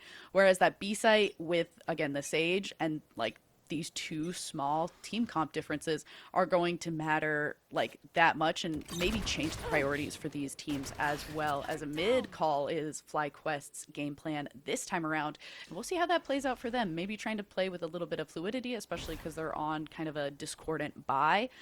But as far as we are here, Mel also taking this moment to go forward. Yeah, but a very proactive Dizzy there coming out from FlyQuest side as well. So not going to lose a life early to these extraneous players from Shopify Rebellion. They're going to keep in a tight-knit group, just strive for the objective. Unfortunately, though, if they go towards the B side, that objective can have a large obstacle in its path, right? This operator holding down long, and while the Dizzy recharges, it's just a reposition here. All right, Fluorescent. A little bit of a warning shot there to start things off. Going to be able to cloud burst that recon bolt. The wall goes up. The utility popped out from both sides. This wingman is one of the most elusive characters in the game, but we do manage to take him down. Bomb not getting planted for the side of FlyQuest, and a numbers advantage for Shopify Rebellion, but only for a moment as Starbound and Lays quickly turn that tide. Even though the Harbor is on Shopify Rebellion's side, the tide is not being kind to them as a donut around the smoke takes out Alexis. 11 seconds left, but that bomb quickly needs to be recovered and planted. It looks like they are going to be able to do that, but that does open up some time for Mel, but only is going to be able to pick up one there. Unfortunate for the side of Shopify Rebellion as FlyQuest Red looking pretty strong here. Yeah, back-to-back thrifties. Shopify Rebellion passing the baton over to FlyQuest Red. Mentioned that there was that one big obstacle over on the B side, but once they get past it, it's smooth sailing from there. Very well done, and now they've kind of shattered the economy a little bit here for Shopify Rebellion. You know, the Blade's going to patch that hole for Fluorescent, maybe a Light Shield or a Judge instead for Mel, but they also have their Pit online. So again, there's options here for Shopify Rebellion to still come away with the victory, and we'll get to see FlyQuest Red, interestingly enough, very slow again, just defaulting in spawn, waiting for an ounce of aggression from Shopify Rebellion, but this round is not going to come like it did a few rounds back when they were flanking heavily on A. Yeah, I have to wonder if a reason that FlyQuest Red is going a lot slower this round is because they were trying to see if they could kind of bait out an ultimate from the side of Shopify Rebellion, and for their patience, they did get to see Mel go ahead and pop this Viper's Pit, and now that's something that they can either choose to like go into, like use something like this lockdown to kind of counteract it, or go to the other site. Just that little bit of patience and kind of the uneasiness, especially when Shopify Rebellion are on a bit of a save round, I think is kind of smart, just trying to get them to use as many cards as they have available as possible. The Donut goes ahead, throws up that wall, and it looks like they are going to try and come into that Viper's Pit, but Fluorescent on the save round, knives in hand, takes out two before the Donut can shut that down, and all of a sudden, for all their patience and all their work, it is a 1v3 for Dodona and FlyQuest here, and that bomb is unfortunately not in the hands of this Sage. And now, Hotsy with the op on the 1v3, but without much time. Dodona able to find the gun trade, but not the player trades, and fortunately it is going to walk away. We Shopify Rebellion, the op recovered. We're playing like hot potato with this operator, and now it's in the loving hands of Fluorescent, where again I mentioned the nice leveraging of those ultimates won them that round, and that's what I love to see is when your economy is down, that's where you substitute these ultimates in, right? They had the Viper's Pit as a great like kind of anchor on the A site. They had the Blades kind of pressuring elsewhere to corral them in towards that A site, towards Mel. And speaking of Mel, right, we talked about them as the brains behind the operation, but today they're bringing the firepower. 8 and 6, topping the leaderboard at the moment. You know, they've been, I think, getting a few first bloods here and there as well. So they're doing a great job. And Fluorescent says, all right, I got to get my first blood count up. We're pressing down to searching out with this operator, and we'll see if they catch Starbound off on their lurk again. Yeah, and I think you can tell a lot from Shopify Rebellion's reaction to this default play that we've been seeing FlyQuest do for a few rounds. You can tell that they're kind of holding off being on that main part of A. They're really trying to play for that retake. I think that they've realized that that's their strong point, and if they just continue to play in that way, they're finding success. So let's keep doing it as much as possible. Unfortunately, Alexis does fall quickly to Denona, but Sarah is there for the trade. That spike goes down, and Sarah's just going to be able to stand in place, take out one more before falling to Noya. But with this lockdown in place, the retrieval of the spike for FlyQuest is so difficult here as Mel catches Lace on that rotation. At this point, Shopify Rebellion striking the iron while it's hot, you know. Not letting kind of that thrifty that FlyQuest Red achieve, throw a wrench into things. And in fact, FlyQuest Red's going to be asked to put another thrifty up if they want to deny Shopify Rebellion the reclamation of their lead. Starbound as well. Hero rifle coming into this round. Vandal in hand. Looking like they're going to play with the team instead of lurking, which, to be fair, they were the one that opened up the game with a first blood with a deagle on the pistol. So if they go belt here and you know, go firing at the 3 players here that are fighting forward off this high tide from Shopify Rebellion, it could have been good. Yeah, they really tried to capitalize on that as much as possible, but nobody being able to really capitalize on it has both of them scooting back quite a bit. No lurk this time around for FlyQuest, and I think it's because they haven't found a ton of success with it, and so they're like, all right, let's, especially on this round where buys are a little less plentiful, let's see if we can make the most out of this Resurrection and this Hunter's Fury that we have, and just see if we can solidify ourselves onto this A site. A part of me wishes they were going B, because once again, I feel like it's a little bit better for their team comp, but we might just be able to see it go their way anyway, as Dodona found one quick one, but unfortunately Alexis is just finding headshots left and right here. Still, Alexis is just bleeding. Not the final blows, I would say, but they just keep taking fights against her. At this point, she would have been on par for an ace, but Noya and Floor get the wraparound, and Starbound, like I said, that hero rifle from the get-go was the last standing, and trying to isolate the fight against Noya is smart, but they have the jump, they have the HP, and now they have the round and the lead on top of that. So, again, Shopify Rebellion, forward charge. It was a save for FlyQuest Red. Now they have ults online as well, but if they lose this round, I think that's when we're going to see Jovi maybe step in and saying, all right, let's take a breather, let's try and rethink what exactly is going on here, because granted, both of these teams are expected to make main event. You want to make it from the get-go, because then you don't have to play in that second or third qualifier, and you don't have to reveal as many strategies. Yeah, I'm kind of surprised that we haven't seen a timeout actually come a lot sooner in this, like, especially I think a lot of the time people are like, oh, well, it's even. We don't really need to worry about it. Like, we're doing a good job talking, like, already. But I kind of wish that we were seeing the timeouts come when it's even, because somebody has to be taking a step forward. Somebody's got to be trying to come out more on top. But maybe FlyQuest is just like, honestly, we've already gotten quite a few rounds. If it goes even into this half and we've got the double Sentinel composition, that's not going to be bad for us. On that same kind of tune, though, I feel like the double controller composition is going to be just as annoying on attack, especially when we're going to have, like, the extra presence and threat of the verticality from this Jet. So I'm, like, a little bit back and forth on it, because Jet is just so good at getting over literally everything that Killjoy and Sage are going to bring to the table. But Starbound's going to see if we can make these attacking rounds go FlyQuest's way anyway. I don't know, at this point, have Dodona in the hot seats as well, searching for these final few players. Fluorescent able to isolate Sonder somehow in a double fight taken on Truck and Ness. At this point, they know Noya is trying to go for the save here of that operator, so the hunting dogs have been let loose, but fortunately with how far away they are, as long as they hit one shot with the op, they would be able to tuck away, and I don't think they're going to get sight lines on a single FlyQuest Red player at this point. But they're sure trying, they're sure hoping. Oh, for sure, but Noyes is not. We got to get that back to floor. That's a core part of our defense, and rightfully so.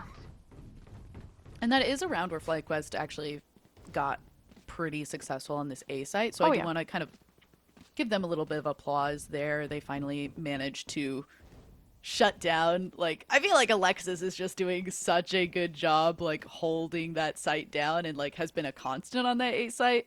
So finally being able to bring that down a notch and get themselves onto that A site. Now they're like, okay, now we can go back to B. We already feel like we've been able to get this into pretty good standing as Fluorescent finds one, but it quickly gets undone by that resurrection, and trying to see if we can get around this cloud, but it might just be a game of timing and waiting for the smoke screen to run out. And timing's been the name of the game. Not wanting to breach through that high tide is smart as well. We can see the horrors, you know, omniscient as we are, that would have lied beyond. Now with the disengagement, they should be able to get close enough, maybe into Maze as well, to let the lockdown rip so they can take this site. With Lace on the lurk as well. That's a huge frag onto Alexis to get them advantage here on the A take. The only deterrent is going to be this Killjoy utility. Nice coordination between Sarah as well to destroy the Gecko utility. But even then, Toxic Screen vulnerability swing through isn't enough to get more than a 1-for-1 trade. So plant secured. And now they can, or I was going to say secured. Noya, that's criminal. I was going to say, we're also watching Sonder go ahead and plant that without using Wingman, which I feel like is also a little bit criminal.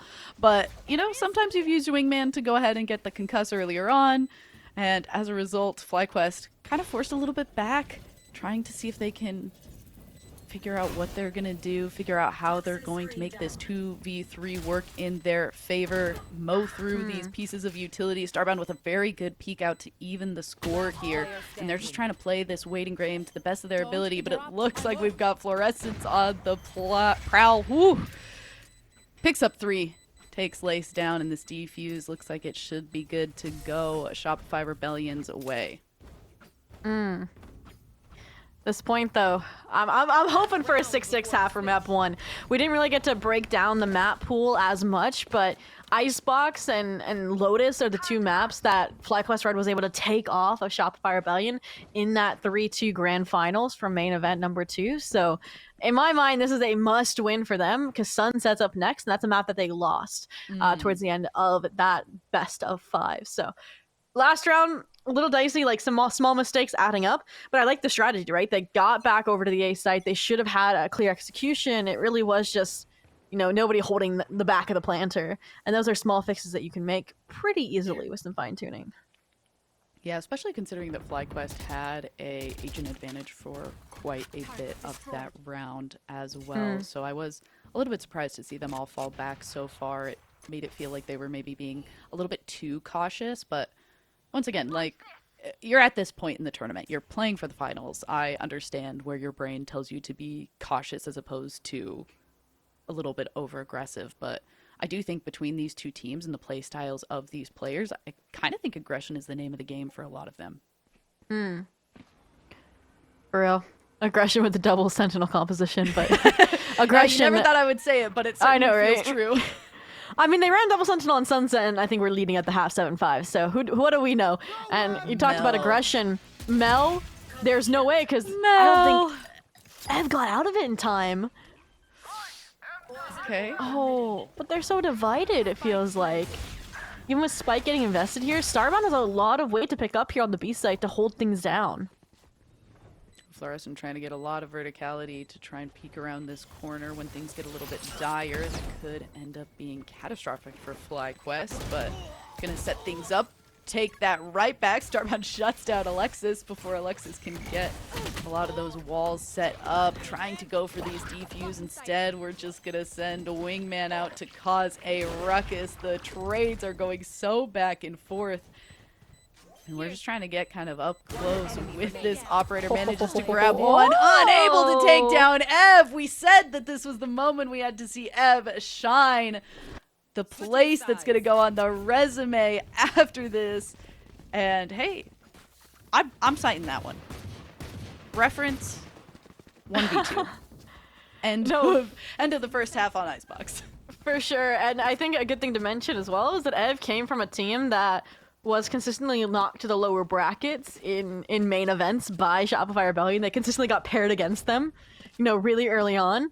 And you gotta be taking out that anger right now. Now that you're surrounded by a squad that facilitates and trusts you to close out and clutch out those rounds, because that's been Ev's role right now, is clutching out these rounds. When they already had a really strong clutch player like Starbound, now double it, a double threat, and now we've tied things up doubly at 6-6. So this isn't anybody's game, and it's gonna start with this pistol.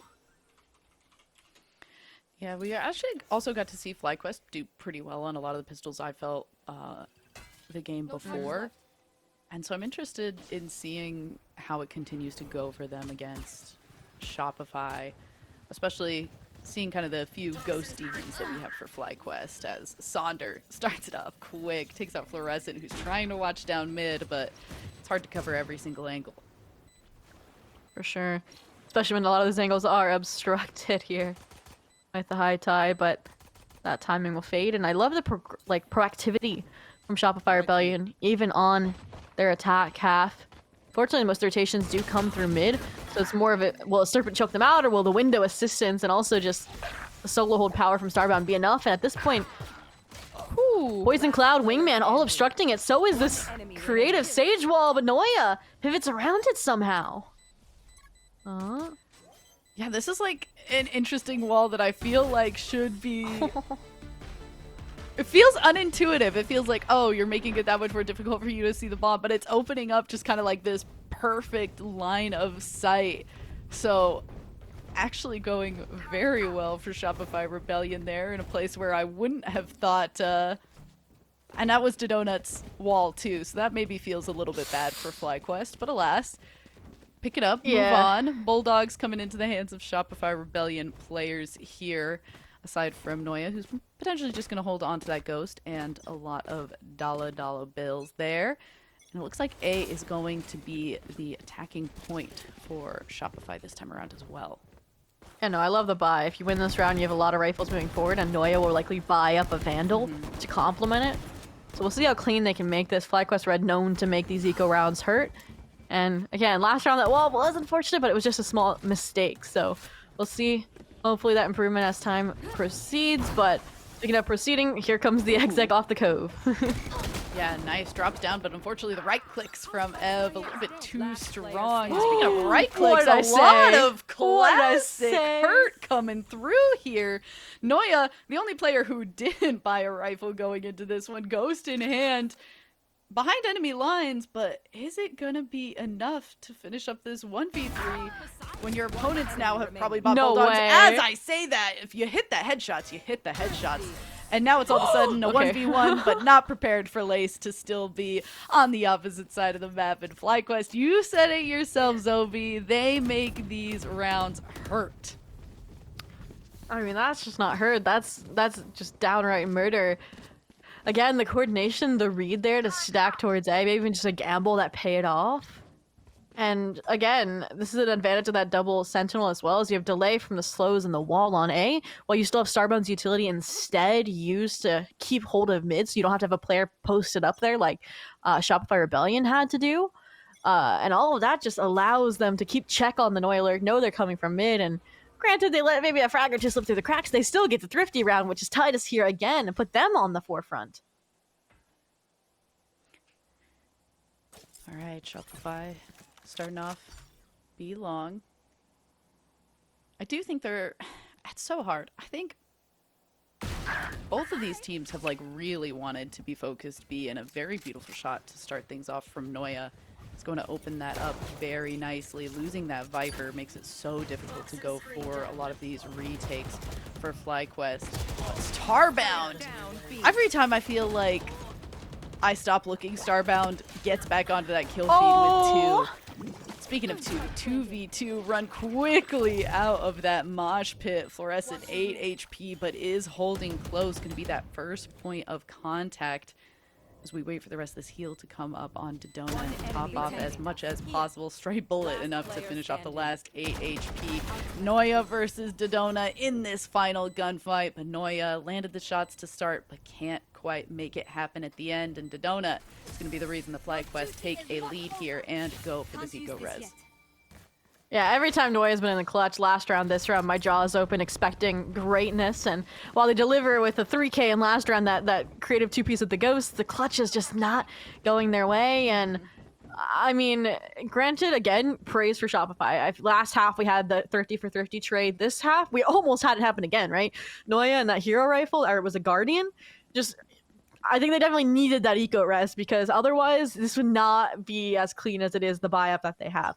One player walking away when every single player had a pistol minus Noya on Shopify, it's gotta hurt.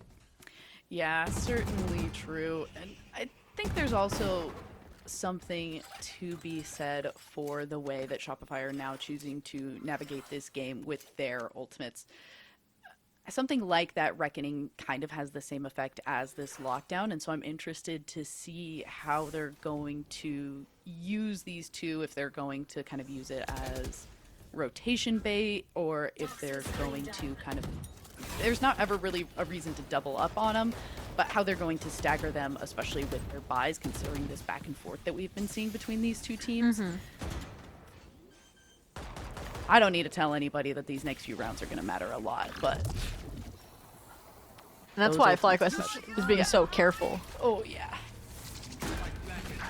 Oh, with the media flood and detainment. Mel on for an ace. On an ace, but Bodyguard. unfortunately does fall to Sonder. Sonder trying to get up there as well, picks up 3. What a bloody quick end to that round. I had to like focus in and be like, who used what? What happened? Yeah, I hardly And- even noticed that Starbound had went ahead and... Yeah, in the lockdown. Or it was actually Noya's lockdown. Oh, it was Noya. Yeah, sorry, Noya. I see a killed with the top leaderboard. I'm thinking Starbound, but Yep. obviously Noya's I did the fragger in their exact own same right. thing. But again, just I feel like the main obviously spotlight's on Mel that round, the 4K when I think it was at least 2 teammates were detained, and that bought the time for them, as you mentioned, to clap back and end the round almost immediately once they were back into fighting shape. But speaking of fighting shape, even though they don't have the weapons, they have the aggression here, just waiting for the high tide to drop here so the Dizzy can go out and they can take these duels. Ooh, speaking of the Dizzy out, though, gets shot down, and unfortunately there's a Again? lot more players there than you would normally expect, and we're just sheriffed up for the side of FlyQuest Red, and it's not the downside that you would normally think it is. Sarah now only player remaining in a 1v3 here, and the aggression from FlyQuest, the patience, and also then just, you know, the amazing headshots coming out so well for FlyQuest. Another thrifty going into their hands. And if you expected this to be a quick one for Shopify Rebellion, FlyQuest are doing their darndest to prove you wrong here. Yeah, I mean, the Des mentioned it at the beginning of the day that FlyQuest Red, the last time they went up against this squad in that best of 5, like at least 3 of the players on the team had COVID confirmed at the time. It might have been the entire team as well. So, and they brought them like 2 all 5 maps. So now that they're back into health and fighting spears, now that they have fresh blood on the team, maybe even if it is just a trial for Ev, like everything is lining up here very well. So scared, in fact, that Shopify Rebellion Effie is calling the timeout to discuss what is going wrong.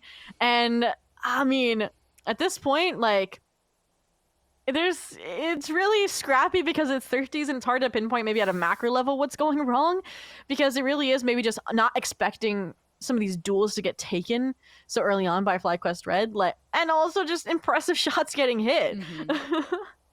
Yeah, I think there's something to be said if you're winning a lot of thrifties, what amount is coming down to 1, timing, and 2, utility. And those 2 things kind of play hand in hand, especially with controllers like Viper and Harbor. Because the timing of when those walls are going to go down, how long they last, and then like the timing in between each of those and playing around those, you can sometimes play with it, especially like if you preemptively take a wall down on something like the Viper, but it's just so difficult to predict. And I think that that's something that FlyQuest is doing a really good job of, and we saw it plain and simple on Yellow at the start of that last round, waiting for those pieces of kind of the predictable end of those walls from the Harbor and the Viper, and then just being poised to strike potentially a lot closer than Shopify were anticipating. We mentioned last half and now this half, FlyQuest Red is really good at just waiting for timing. And at this point, it's gonna flush Shopify Rebellion out as well. They saw the Dizzy, they heard Sonder jumping around on pipes, and at this point, maybe they were hoping for Floor as well to get a frag over towards the B site to open that up as a possibility. It's so cool to see, the Floor. You don't expect your duelist to be the lurking one, but it works when it's Floor. And I mean, especially considering that FlyQuest were so far up last round, I would expect them this round to be like, Floor, go like lurk, grab a pick, and then we'll be able to capitalize on that. But this time around, everyone is so far back, and Ev is so far back, but it's the first one to pick up 2, and Fluorescent knows where 1 is on this map, but just can't quite finish Lace off here. It's just crowd in a corner waiting for their team to bail them out because, I mean, at this point it's time. And the people that didn't make a move is Shopify Rebellion, and Floor tries to make that move, but with Spike on the other side of a slow, there's nothing they can do. Battle Sage is back in action again for Dota. Another 3-piece as FlyQuest Red denies the shift out of the timeout and locks in double digits simultaneously here. And I mean, I don't know what all the messages in chat are, but I feel like there's both squads are just having a fun time, just goofing around. Because again, neither of these teams want to out strats necessarily. They don't want this to be a VOD that teams can go back and use against them, whether it's at the global level at Game Changers Champs or when they get to main event number 3. But regardless, gotta get the job done. And this buy from Shopify and the ults, this is a scary round to say the least.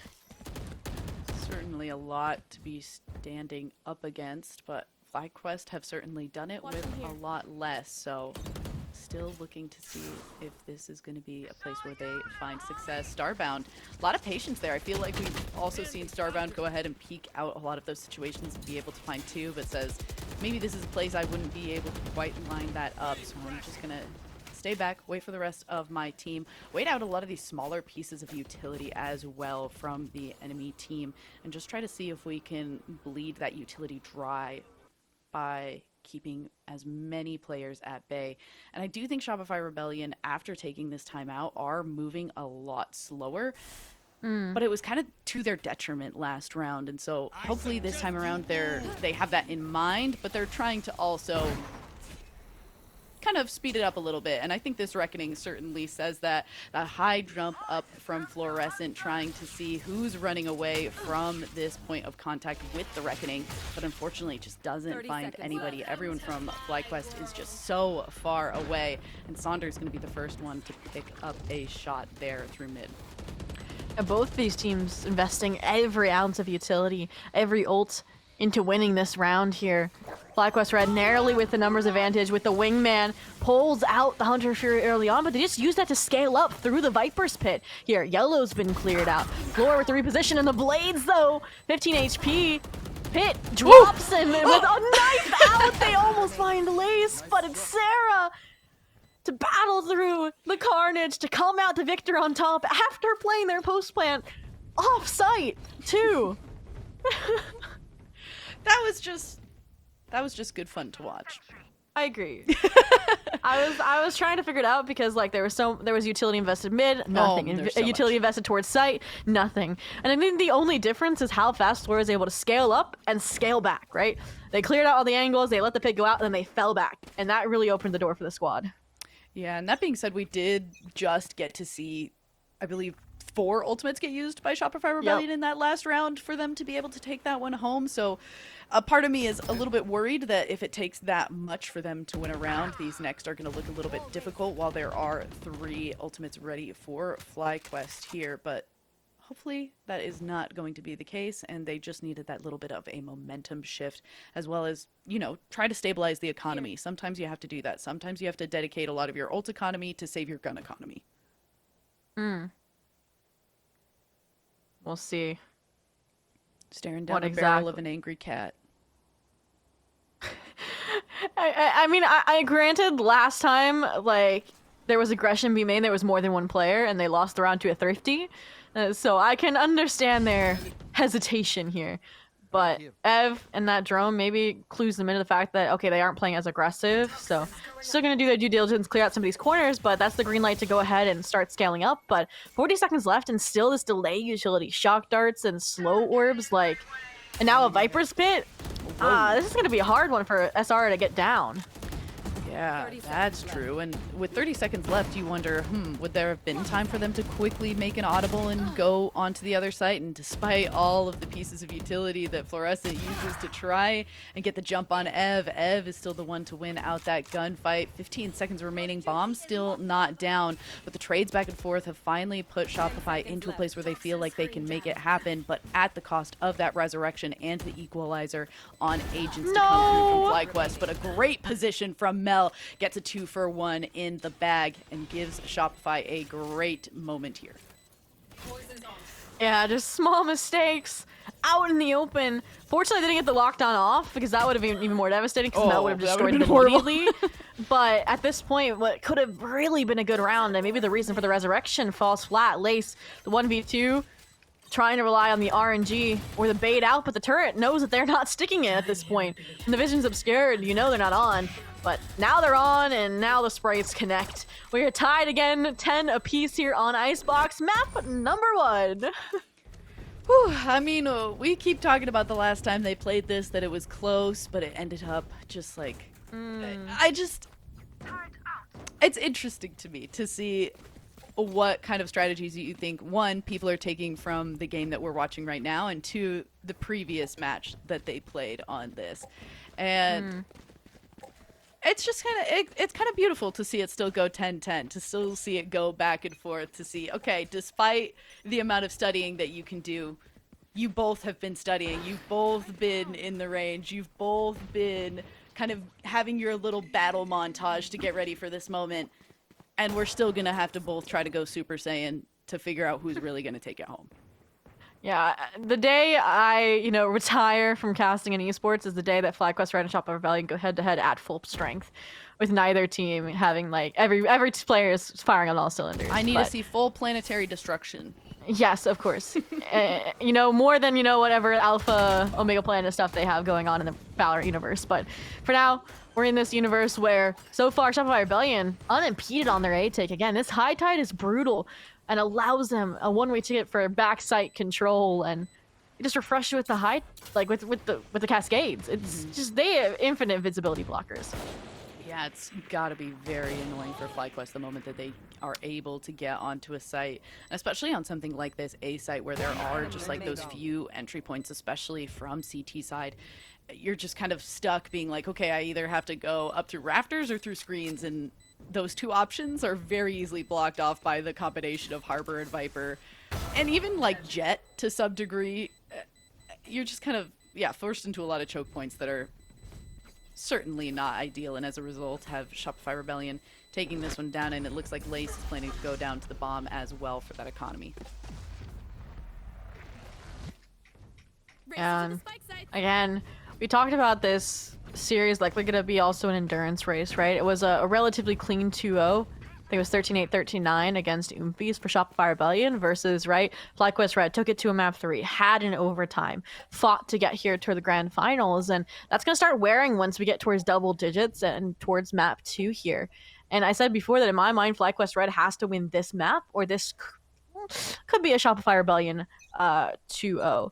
But either way, we'll see. They can again bounce right back here. Dodo aggression towards B main off of their wall, and it's just barely short to get the orb. Yeah, throwing out that wall, throwing out that slow orb. Cascade comes through, but it's really just so that Shopify Rebellion can get that rotation off. Maybe make a little bit of movement or send Mel up to do this lurk through mid while everyone else is being sent A here. A lot of action coming forward from the side of FlyQuest Red on that B site. And hopefully that's going to be something that Mel's going to be able to send over to the rest of Shopify. But pieces of utility kind of sniffing out Mel, and we'll see if that ends up, yep, okay, going poorly for Mel. And indeed it does. Ev, the ever-watchful Hawk for the defensive side of FlyQuest. Again, the new addition definitely proving themselves here in the trial against Shopify Rebellion so far. Another Reckoning online could be used to counter this lockdown. But for now, just gonna disrespect it, the cope for the plant, and try and scale back. They don't have too much utility to depend on here. Reposition, Reckoning all to buy time so they can get into the spots to deny. Great information as well from the Reckoning to pinpoint where these players are coming from. Yeah. It's over though, the stick comes through. Wow. I mean, okay, and I do instinctively like the idea of throwing out Reckoning when there is a lockdown as well, because lockdown, they're trying to push the opponents out of it, and then if you go ahead and throw the Reckoning, you're also trying to push your opponents from going into the place that they've now just cleared out of all of your teammates. So instinctively, I do like that. Unfortunately, it doesn't end up going Shopify's way, and I think that also ended up coming down to, once again, just the denial of vision. Even if you're able to kind of pinpoint it a little bit, if you're not able to find exactly every player that is remaining through kind of scattering everybody, then it's going to end up being all for naught. But a close one nonetheless for Shopify there. So we're at 11-11 here between these two teams who are keeping us on the edge of our seats for this map number 1. For sure, and I think it was, you mentioned it a few rounds back where Shopify has started to, you know, fine-tune the speed in which they need to execute onto these sites, but again, every round feels like a battle for FlyQuest Red with this KJ utility, with this Sage utility in particular, to just defend them and not allow them to pressure into these sites. And they just, as a team, destroy the wall, proceed like normal off of this Harbor utility. This round, though, is all conditioning to leave Mel maybe in a lurk position or sell a fake alongside this Sova utility when A is the real goal, and it actually worked. It drew off a majority of the players. Still Starbound's there, still the Killjoy's utility, but regardless, they might have just started to recognize that that was a fake.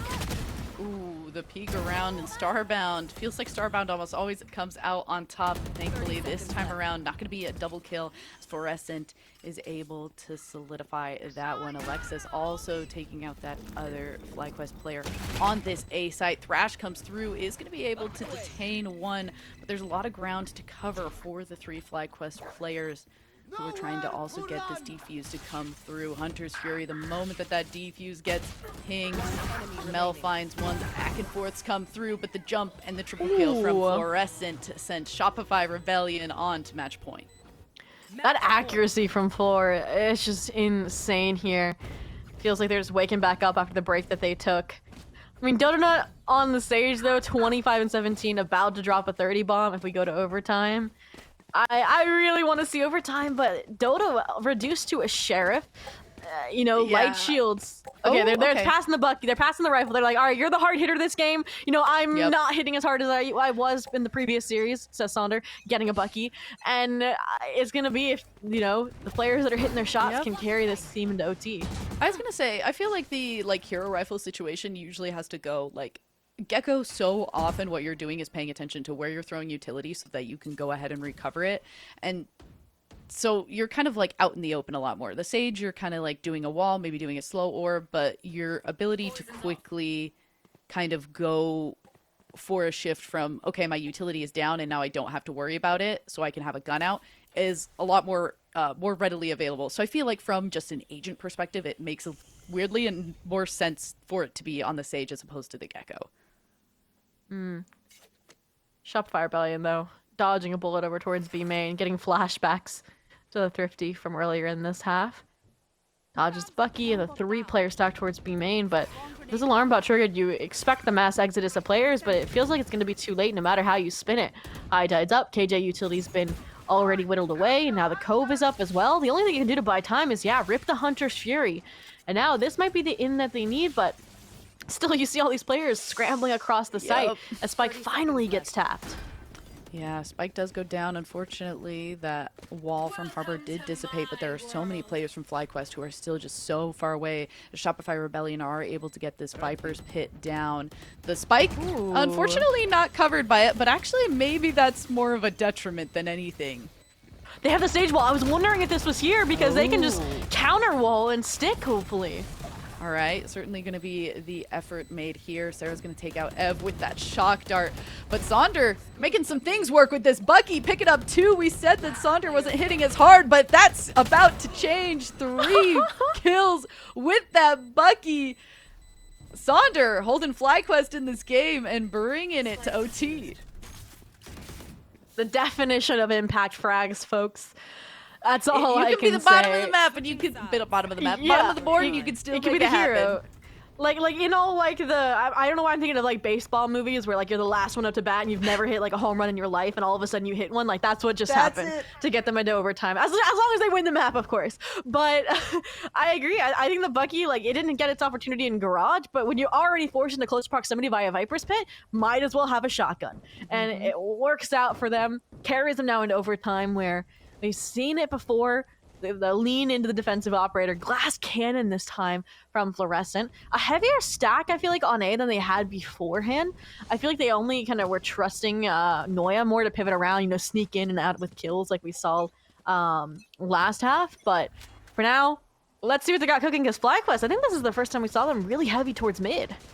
Yeah, I kind of agree. It's going to be a little bit of a duo of Dodona and Sonder once again. This time, they both got pretty good guns. Going to take out that turret through mid and not allow Noya to have that extra little bit of contact information, but that does force a few more players to put their attention towards mid for Shopify Rebellion, and that does mean that the players on B are also kind of looking that way. So a lot of attention being moved towards mid, and FlyQuest going to kind of take that moment and push themselves towards A. Quick little Dizzy to go out as well, but Dizzy isn't able to catch anyone on A. And is that going to be enough information for the side of FlyQuest to get them to decide to go this direction with the spike? Again, it really hinges on these lurk players, and if they find a frag, unfortunately, there's going to be the victim of Fluorescent's crosshair here, which accelerates the A exec and the rotation in turn from Shopify Rebellion. We've seen disrespect from the High Tide, but we've also seen, you know, Noya sneaking on Raptors, find frags, and that's exactly what they're trying to do here again, but now, if you had that Sova utility come off of the Recon Bolt, that would have been great fragability, but instead it's just refrag. Sonder, the trade on a Dodo Nut. Sonder coming alive in OT! Coming alive in OT, better late than never, and unfortunately that miss with the operator shot is going to hurt.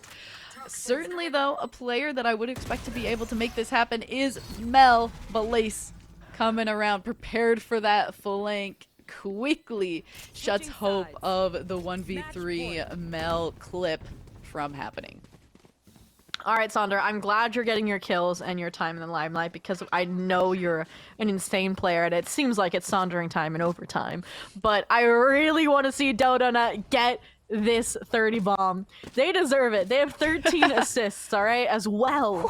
So they're doing their job as a healer and a fighter. Like, what is the Sage line? Like, I am not just your healer. Like, they're healing and doing more. And at this point, like, Shopify, you look like they're a little antsy. That's always what happens when you go really aggressive at the start of the round, in my mind at least, and that's what they're doing here with this mid-aggression. Yeah, turret beside Ev is going to get a little bit of information as to somebody going up through kitchen, but that's going to be Fluorescent's cue to back right up. Owl Drone is going to just double check and clear this out and catch a nice little peek at 3 players of Shopify Rebellion moving through mid. The descent from FlyQuest are going to shut 2 of them down on that rotation. 2 members of Shopify are already at screens here. Peeks in to grab a 1, but is that little bit of a jump going to be enough as Fluorescent is going to be the one to get this bomb to stick for Shopify? Again, FlyQuest Red, advantage here to potentially close out Icebox. Ghost Plant, though. Position that's been hard to dismantle here, and usually they have the Masters of Chaos, but Master of the Dizzy here. Sonder, the utility is great. So are the frags from Dodonut to follow. They're 1 off from their 30 bomb, I think. Please let them get the kill on the Mel. Come on, Sonder, no! But that's it. That's gonna be map 1. 14-12. FlyQuest Red. I mean, both teams fought tooth and nail towards that comeback. I'm just, you probably saw my jaw dropped it like while I was like internalizing that, you know, Fly wins map 1. Fly wins map 1. I think when it came down to it, when all was said and done in overtime, when there weren't ultimates to work around, it kind of made it that much more difficult for Shopify Rebellion to kind of stabilize themselves, because we saw so many rounds where they were able to kind of take control back. It was because of using their ultimate economy to kind of stabilize a lot of the utility that was coming out from the no duelist composition, which was what we kind of praised that composition for. There's a lot of things I could say, but I'm sure there's also, like, if I've got a lot to say, I imagine the analysts have more to say. So should we throw it their way, Zobi? I think we should. Mia, Keg, and Ancient, get on in here. FlyQuest takes this. Can you guys believe it? I mean, this is the first map loss for Shopify Rebellion in this tournament. What are your thoughts right now? I mean, look, the gap is lowering a lot. A lot of these teams, they've put in the work, and despite, there being 2 signed teams in North American GC, that doesn't mean the skills are going to be that far apart anymore. We talked about resources before. It's good to have a coach. It's good to have analysts. It's good to have a whole plethora of people behind you to help analyze these things and help play the best of your ability. But sometimes players just play better. And in FlyQuest, they're the only other team so far in this bracket with similar resources, and they've been putting in work. I agree. And we talk about, like, obviously Zobi, very mad, very upset that Dodonut could not get the 30 bomb. Sad. But I think that overall, the kind of level of play that these kind of, how do I say this?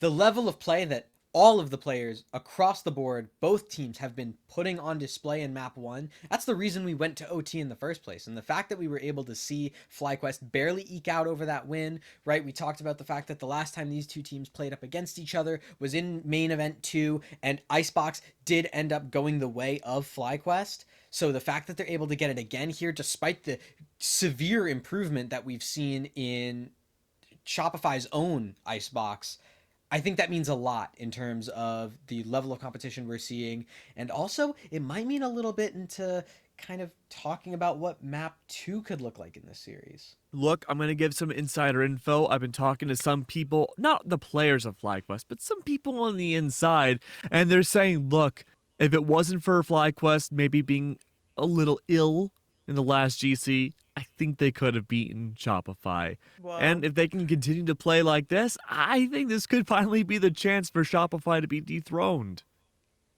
I mean, I thought it was really cool how, they had no duelists FlyQuest on Icebox. And then as we go into Sunset, they had did they have a duelist last time they played Sunset? I know they had They were 2 all Sentinels. duelists. The way they All played. Oh, well, yeah, the way they play, of course. Do you guys feel like the way, like, not having a duelist helps them win their rounds? It does for Icebox, because Icebox is an interesting map where it's good to have elevation, but you don't necessarily need it. Look like a Raze or a Jet. So Evil Geniuses, at the beginning of the VCT season this year, they were experimenting a lot by having their usual duelist player be Deadlock, to have those selfless entries, get on the site, put that utility down on the attack, and make sure no defender could get anywhere near the site once the post plant happened. And while it may not be Deadlock this time around, the mantra is still there. You all work together as a group. Sometimes you default, sometimes you lurk, but at the end of the day, it's such a congregatingly heavy map that you need to push and fight together as a group. Yeah, I think my comp teammates need to take a little bit of a lesson from this, because we just Yeah. all filled duelists. In every game, it's just 5 duelists constantly. I guess it's just the difference between Diamond and Immortal. But for true. Sunset, do you guys think that FlyQuest will play that double Sentinel again? I'm gonna say yeah. I'll go out and I'll say yes. I think that the turnaround that they're gonna have in between this last series and this series, the fact that they saw success with it, and also the fact that Jovi was there watching, right? He's gonna be able to have some sort of inputs to bring into things and say, hey guys, I think I noticed this, and this. These were some of the problems we were having on Sunset. We need to address these things, and we're gonna be able to do that in this series against Shopify. The only concern I have is, actually, it's a little weird, but it's because that was map 3, and Shopify actually beat Umphys in 2 maps. So something tells me that at the very least, someone on the team of Shopify was watching this match between Reformed and FlyQuest to actually maybe take a little bit of notes. And, they should be able to have a general idea of what's to come in terms of FlyQuest's comp. Look, if I'm FlyQuest, I've won a map over Shopify. I've already hurt Goliath a little bit here. I don't want to reveal too many strats like the caster said. But look, if I want to qualify over Shopify, I'm going to put some strats out this next game. I'm going to pull out the full thing that I would do in GC regular. If you want to have a chance to fully qualify over this team that's been your bracket demon since the dawn of Valorant time. I mean, it's just incredible the fact that, that was Shopify's first loss this tournament. It's just insane. If I was FlyQuest, I would be yipping and jumping up and down right now. Like, I don't even know what to do with myself. But I honestly, if you guys are enjoying this stream right now, because I know we're having an awesome time up here, we're watching some awesome players. We have some amazing casters, amazing analysts, a mediocre host. So if you guys don't say that. If you guys want to help support, you can actually do !donate, because this is a self-funded project, the unofficial cast for Game Changers. And as well, if you would like to, an organization wants to enter, has any questions, Zobi is the person to contact. Zobi with 5 eyes on Twitter. I've learned now it's 5 eyes on Twitter. Yeah, gained 2 more and 3 on Discord. Please contact Zobi with any comments, concerns, questions, and all of that good stuff. But yeah, oh my goodness, exclamation point, donate in chat. I say explanation. I've done it my whole life. I don't know why I do that. I think you just gave us the explanation. Yeah, you really did. But is there an explanation? Because I don't know why I put a P in that word. An explanation for the exclamation? Yeah, you just gave it. Yeah. And I also say espresso, which I get made fun of. Okay, Sabrina. Yeah, that. Okay. Yeah. Deep cuts. But I'm kind of excited. I know we've mentioned it before, and it's kind of a cliche to say at this point. Like, oh yeah, you're excited. Obviously, we're Valorant analysts and hosts and casters, and we're excited to go watch Valorant. Wow, who would have guessed? But I think that the big thing that Keg was hyping up, and I do agree, is the fact that we've now seen the giant start to kind of trip a little bit, right? Like FlyQuest did actually take a map, and it's not just a map, it's the first map off of a Shopify that is at full strength. And this is a FlyQuest that is not sick, right? Like they don't have COVID. They are all healthy. It might not be the starting 5 that we might think of, or it might not be the starting 5 that we remember, but everyone seems to be firing on all cylinders. And even when, the buy isn't perfectly there, it just so happens that Sonder gets a Bucky in the one round that they decide to use the Viper's Pit. I love that. I mean, I'm a shotgun user myself. I was so excited to watch that, especially because, they were the only person who couldn't buy a rifle in that whole entire round on both teams. And they were the one that came out with the most kills that round. So I thought that was so awesome. The Viper's Pit definitely helped in that situation, though. Oh, yeah. For sure. Hopefully we see more Viper's Pits in the next round. I'm sure we will. On Sunset? Yeah, I mean, look, you want to cook, you want to bring out something wacky, go for it, right? Yeah. Old school Sunset strats from a whole whopping, year ago? Yeah, I was going to say, like, that old school Blinn comp that we saw them start to use back when that was, when that was cutting edge technology right there. But the overall, I think, kind of adjustments that need to get made from Shopify going into Sunset, I think they will make. It's going to be really interesting to see what that composition is going to look like and how Shopify chooses to play against the FlyQuest, Sonder, weird, aggressive, active, deadlock anchor on that defensive side. It's going to be super, super interesting. I just want to know, like, is this going to be a 2-0? Like, can FlyQuest actually just call it quits and just finish things out? If we knew the definitive answer to that, we'd probably be millionaires. Yeah, we would. Yeah. I mean, it could really go either way. It really could, because I could see it going both ways. Since it was so close last game, I mean, at no point in the game I was like, oh, FlyQuest is winning this. Oh, Shopify is winning this. I had no idea until the very end. And, like, we're still sad that we didn't see the 30 bomb. Yeah, I mean, If there's anything here, we might be able to see more than one 30 bomb into the next map. So, Keg and Angel, are you guys ready? I was born Yeah. ready.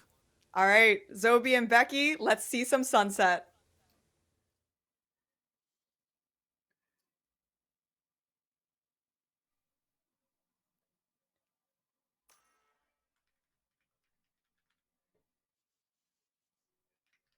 It is a curse. It is a curse, but that's All okay. right, We'll fix. and we are jumping into Agent Select. I cannot tell if you guys just interrupted Becky on broadcast or if they were only muted on my end, but apologies. I'm just excited because we get to see the same comp out of FlyQuest that we just saw, and I cannot wait to see like more of it because, I mentioned, I don't know if I mentioned on broadcast or it was in the green room, but I feel like Reformed, even though it was a closed game, I feel like the composition and its weaknesses really weren't exposed, and so that's what I want to see.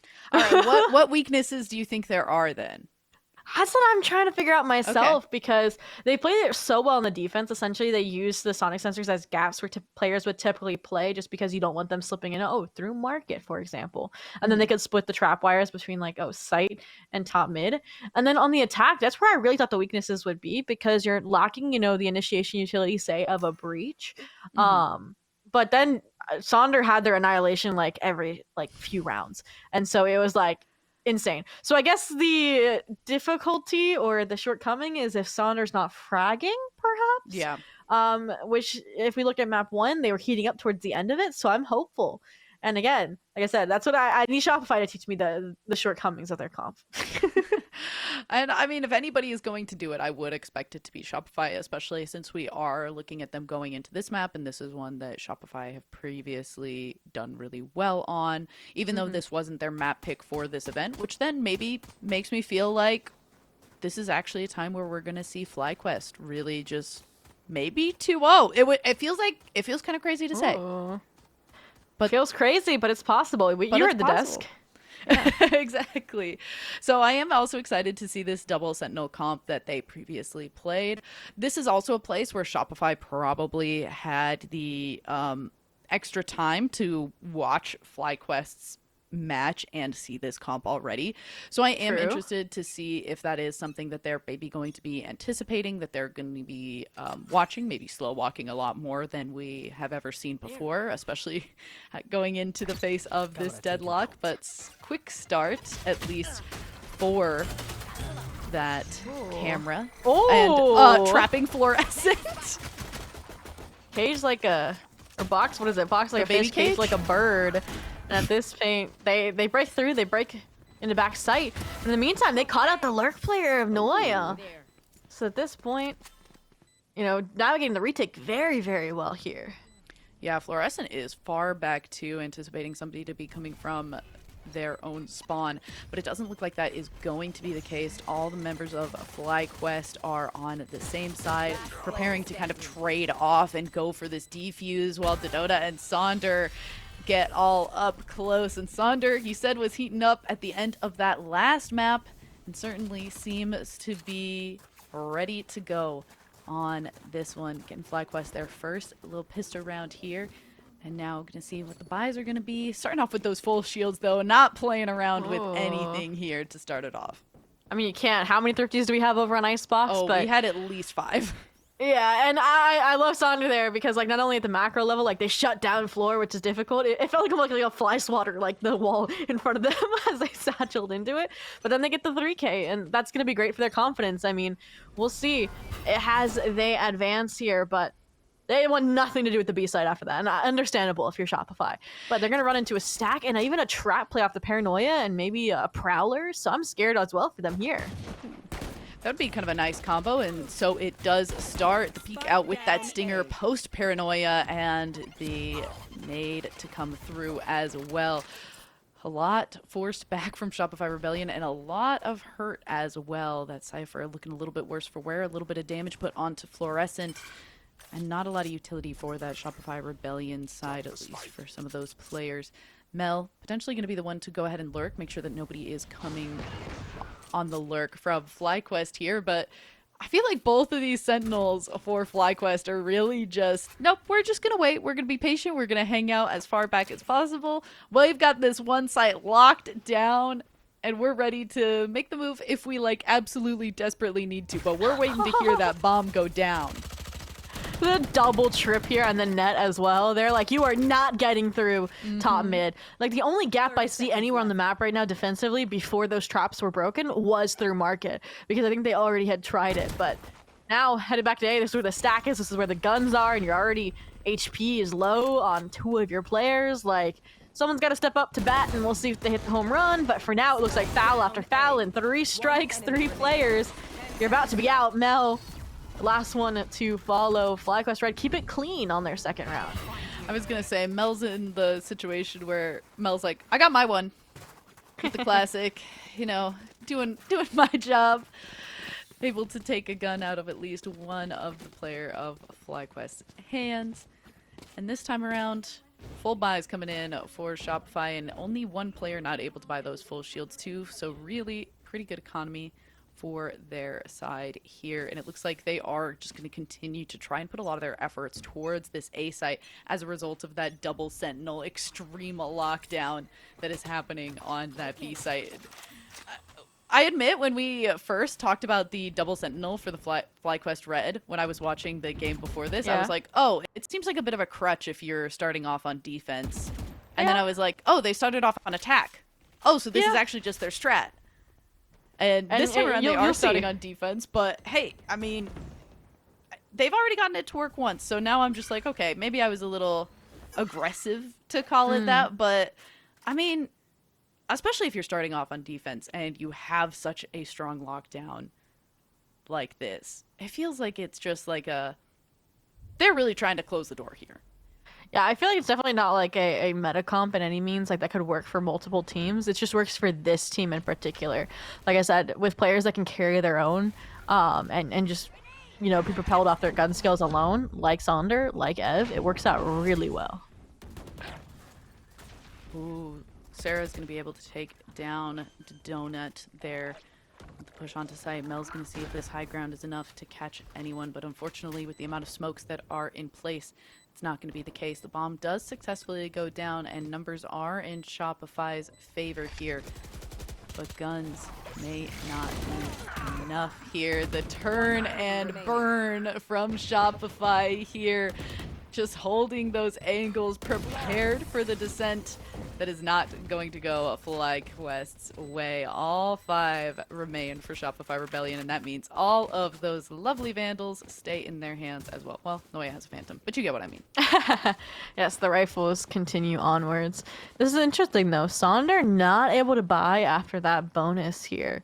So we'll see what they decide to lean into. Maybe Resurgence of the Bucky, or, you know, a Guardian coming into the I wish mix. we were seeing the Bucky again. It'd be funny for sure. But this is interesting because they just like broke through that A side, which has the stack, almost effortlessly. And you can see the adjustment already being made, right? A sonic sensor to help them out on A. That global utility coming in tow. And they have a second sensor as well to place on market. So you still don't need a player there. So you don't need a player to watch any of these gaps. And you can fight alongside your squad, or fight just when they expect you to be holding an off angle. Yeah, I am a little bit surprised to see just how defaulty this play from Shopify is. They're really just trying to see, okay, is somebody going to peek out from these corners, and will we be able to get a pick? And I say surprised because we haven't seen FlyQuest really peek out hardly at all until they get some kind of audio cue, and then it's always utility first. But despite that, Shopify is like, you know, if there's ever a time that they're gonna start peeking out, it would probably be now. And so just trying to see if they can get that little bit of an advantage if all of a sudden FlyQuest did decide to go for it. That wall is going to come out, and Deadlock looking a little bit in a rough spot after that thrash, and Alexis is going to be able to take out that Deadlock and help get Shopify onto site. Starbound's going to try and hold it down for as long as possible, but it's going to be Ev to pick up 2v2 now, and unfortunately Fluorescent is just the faster on that swing here. Rocket in hand, back and forth, but ultimately Shopify Rebellion, they got one more standing. I think we've seen 2 rocket launchers today that in my mind should not have hit, and that is one of them. Like, let's take like a tape measure across the screen, because that hit like the lip in front of Dodonut, not Dodonut, and it's still killed. But it's a hefty investment. Might as well get the round and prevent Dodonut, who, you know, almost dropped a 30 bomb last map, from getting a clutch under their belt. But all that does is tie us up 2-2. It does, reset the economy here for FlyQuest Red a little bit, but they're about to start getting these key ultimates that can easily make a thrifty round dicey. And I talked about how, and we've seen how FlyQuest Red can deliver these thrifty attempts up on a silver platter. We'll see if they have another hit recipe on the way. Yeah, and I think it makes it that much easier since we immediately saw Shopify Rebellion use the Thrash last round. They were like, I don't know, we have it, we might as well use it, let's keep our economy as strong as possible. And it was kind of the big thing that allowed for them to take out the Deadlock as early as they did in that last round. So I think that they kind of, once again, owe a round win to a very key ultimate and good use of it. Now this time around, FlyQuest is going to see if they're going to be able to do the same thing, but that rocket is a little bit more finicky than something like the Thrash. For sure. That's the difficulty here with how passive FlyQuest is playing, is they don't get to fight for orb control. They don't get to fight for, getting these ultimates online during this thrifty round, unfortunately, which is why I think it would have been nice to have like a gamble push maybe into B main, but, SR, all the players here, so it would have just been a backyard brawl if that was the case. Instead, it's more just like all this utility concealing the hordes that lie beyond, a great cage to bait them and not clearing this corner, and it's gonna work! It did work. Unfortunately, the shift back into that classic not going to come quick enough. But Fluorescent really only going to get one before Dodona is able to shut that down. Agent advantage is in the hands of FlyQuest here, 4-2, but only 13 seconds remaining for Shopify to get this bomb down. Sarah with a very nice equalizer and is still keeping that heat applied. A nice little fallback here. Finds yet another one. Ev is going to have a no shot there. And Alexis and Sarah, 2v4, bring that one in for Shopify. Yeah, I like the decision, right? Starbunk gets a 2-piece with a stinger, you rip the showstopper. Like, that gives you an in to win that thrifty round. And it's just unfortunate that, like, Sarah frags for a reason. That aim was mechanical. Looking like an aim labs routine with how fast they were able to flick over to Ev. Didn't even give them a chance to take that duel.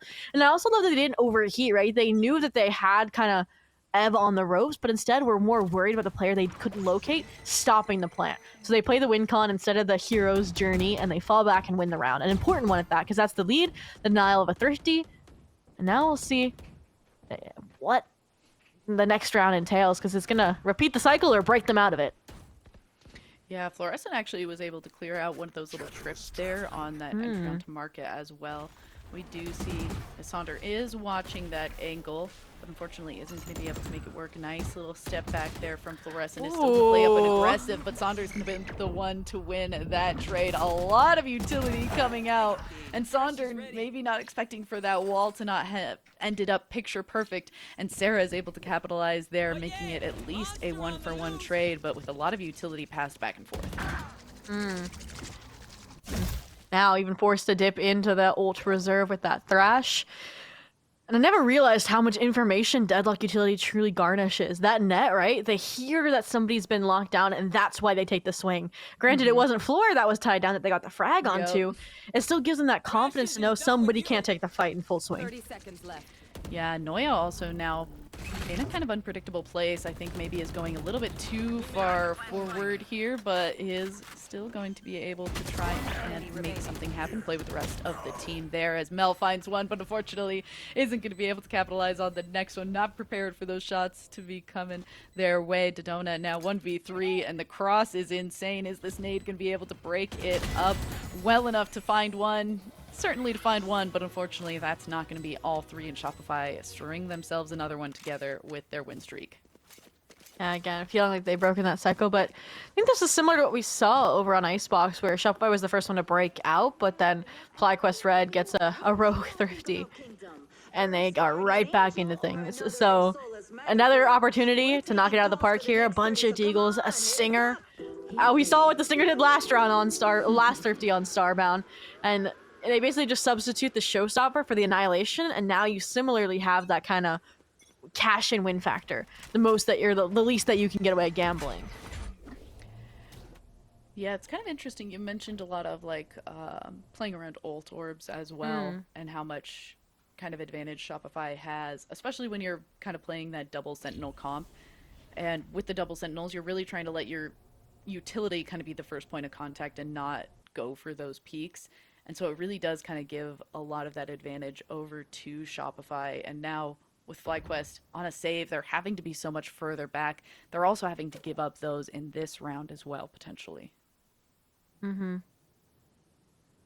The Shopify Rebellion quietly make their way over to the A site because FlyQuest Red this time is going for the group up and push approach that I wanted to see, albeit it's not the start of the round. But this is good. I don't expect Shopify to invest the kind of Rolling Thunder because they should know this is an eco round.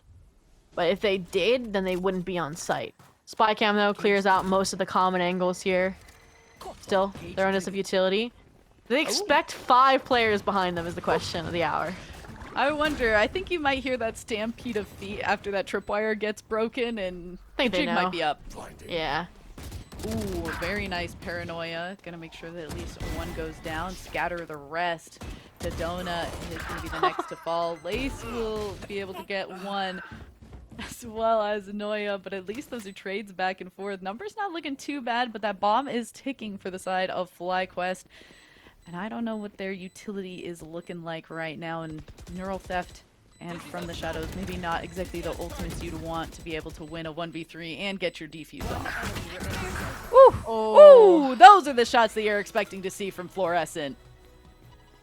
And I think what we got to see there is just, I guess, the step-by-step kind of flow chart that Shopify Rebellion was following, right? So they go into their post-plant positions, ready for a retake from normal positions. They realize 5 are flanking. What do? They flip. They get ready with their first wave of utility. Once they realize, oh no, Lace is winning out these Deagle duels, they fall back to their secondary defenses, which is, all right, flip the map, fight into CT, and get ready with the last resorts, which would have been the Rolling Thunder. Unfortunately, Floor pops off. Obviously, they don't have to tap into that, from Alexis, and they're good. They're dandy. And now this is the point where Jovi decides, all right, we're going to step in a little bit, just because I don't want to say we're necessarily seeing the shortcomings of the composition just yet, but it feels like, trying to figure out, Shopify Rebellion, number one, is just, again, forcing their way into the A site and winning those duels outright. So I want to see more of what we saw. I think it was a few rounds prior where they have that kind of trap play set up with the paranoia and a raise and elbow. That could be really good, targeted aggression. We talked about that, well, not necessarily for fighting for orbs, but it's also good for just getting information in space. Yeah, and I think there's something to be said for, like, when you're playing multiple sentinels, you're kind of holding a lot of, like, close angles, and you're, like, kind of, again, waiting to play off of your utility to be the first point of contact. But then Shopify kind of has 2 flashes, technically 3 if you're also counting the Omen Paranoia. And that just, like, if you're in a predictable angle that is being held, which a lot of the time your sentinels kind of are, it makes it that much more difficult for you to get the most out of these sentinels because they're kind of being countered by the flashes that are present for Shopify Rebellion. But instead, it's going to be a absolute skirmish out towards mid that is going to end up being the doom of Shopify Rebellion in this round, at least to start things off. But Alexis with a little bit of a flank in a different direction, and Mel as well. Unpredictable placements are going to be what helps Shopify even this one out. And it's just a moment before we're going to be able to get this bomb back. But the final 2 FlyQuest players also trying to play together and play off of each other with the Annihilation present. Oh, and I was going to say, is that smoke going to work? Oh, it does work with the bomb! But wait, the bot is going to get caught. It won't finish. But So Mel they need isn't... to watch it. Oh, but this Mel's gonna is use so it as bait. bad. Oh, no. The Prowler Oh, of utility is all Prowler. perfectly timed this round. Oh my goodness. Oh, that wall's maybe a little bit unfortunate, but I mean, it's just going to be so hard for Mel to make this peek around this corner anyway. But just as I say that, has to switch to the classic. This one way is a little bit difficult. Ev's trying to make it happen. The right clicks coming through from Mel against all odds there. Makes it work for Shopify Rebellion, and that's gotta be a rough one for FlyQuest to try to follow up. You said hard, but not impossible. And Mel said, I win these, and did. And it's so difficult because it felt like they finally gained their footing following that Jovi timeout, that they were about to get that pivotal round they needed to stop this now 6-round streak Shopify Rebellion has achieved. I mean, they even invested that Annihilation that I said has been kind of key to winning a lot of these rounds for this squad, and they still don't walk away with the victory. Whew, just not enough HP to go around there. Unfortunately, I think it was 10 HP that Sonder had when Mel was taking on both of them. But for now, another 50-round attempt here. Finally going for A-main aggression, but without the weapons, yeah, Floor is going to make quick work of that. Neural Theft coming through as well. Try and get that extra bit of information. 3 ultimates ready for FlyQuest once again, but not really ultimates that are going to help you when you're on the back foot. From the Shadows potentially could at least help you get information about who's in what corners, and maybe that is something that we're going to try and see get used here. So we're hanging out pretty far back, or just trying to wait for some exit frags and deciding the 2v5 with the Cypher and the Omen, probably not going to be something that works. Make it a 1v5 with just the Omen. Oh, but this is hard too, because Lace just has a Guardian. That's not really something that you're going to want to try to save. I saw your little noggin. Get back out here. Okay, maybe don't get back out here while I'm stunned. I was going to say, that was just kind of eco-frag central for Lace, like you mentioned. Don't want to save it, just searching for damage, but at this point, Shopify Rebellion has the lead at the half guaranteed. To go back into another buy here for FlyQuest Red. If they lose this round, we're looking at like at least 9 in my mind for Shopify Rebellion. And that is not what you need when the sides swap. I know I hyped up the attack even with the double sentinel, Becky, but we don't need to test it this far, all right? Yeah, I'm a little bit nervous for how it's going to end up going if FlyQuest aren't able to make something happen. And again, they've had these ultimates ready for so many rounds, and they've just really kind of held on to them, and I wish we were kind of seeing them just like try to like aggressively / creatively use them, and Fluorescent just absolutely snapping that. Thankfully wasn't able to snap off that rocket as well. Ev able to shut that down, and FlyQuest, okay, very nicely done, even though I thought that we were about to see Fluorescent actually just like wipe the floor with everyone. That somehow quickly gets turned around into FlyQuest's favor there. All right, they got themselves 3. Let's see if we can make it a few more here in these last 2 rounds. Yeah, like I said, that round, I was like, oh my gosh, Fly, you gotta get this, or it's just gonna be the dark ages when you get to the next half. But at this point, it was also notable that they took a few of those ults off the table. Showstopper, Thrash from Shopify Rebellion. Also, Lexus has been sitting on this Rolling Thunder for quite a while now. I'm wondering if they're waiting for this round, or like a round like this in particular, where all of these ultimates FlyQuest Red has can get disrupted just by a Rolling Thunder. Yeah, it's got to be kind of like one of those things where you're hoping to just like break the next peak of economy that comes out of FlyQuest. And just be like, okay, we're going to try and use it to kind of quell the next buy-up that comes from FlyQuest. Nice avoidance, at least for a moment, but the avoidance actually was the bait for the nice rocket to come in from FlyQuest. Very nicely done. That mid-fight going extremely well for the utility coming out from FlyQuest here. Only 1 remains in this 1v5 here from Floor. The main ultimate that we didn't expect to see this round, potentially, that rocket, and it doing so many good things for FlyQuest. Yeah, just don't invest and you basically win the round. That is huge as we get down to these key moments. And Dodonut, you know, had an explosive icebox, and they were quieter at the start of this first half. So if they're coming online, we might have a game on our hands, folks, right? Finally getting to the top of the leaderboard here. You know, while the rest of the squad was trying to prop them up, keep them at least in the running, but the fact that they were able to end that 6 streak already is a huge win before the end of this half, because if you carry that burden into the next half, like 8-4 in my mind, I think is the last rounds where you at least like maybe have a part in your heart that believe it's the most feasible. But at 7-5, they're going to be happy. And Lysander brought out the Bucky. I mean, it was a choice. Right, they have a weapon. They have a weapon as well. All right. They have a weapon. It's okay. So the idea here is Floor is going to go double satcheling in right into the Bucky that Sandar's wielding. I feel like I would be so scared to double satchel into a site that has, like, canonically had both Deadlock and Cypher on it. Hey, like, they've done it before. You're gonna do it again. That's fair. Here they Gonna see go. what we can clear out with that nade. Does go ahead. Only one satchel, but ends up going back into the safety of the rest of the team. Gonna go ahead and see if we can hop out of here after drawing a Interesting. lot of attention over towards this B site as well. Floor's at least gonna check and make sure that somebody isn't coming from that flank. Potentially does see or hear one at least there. Rolling Thunder popped as well.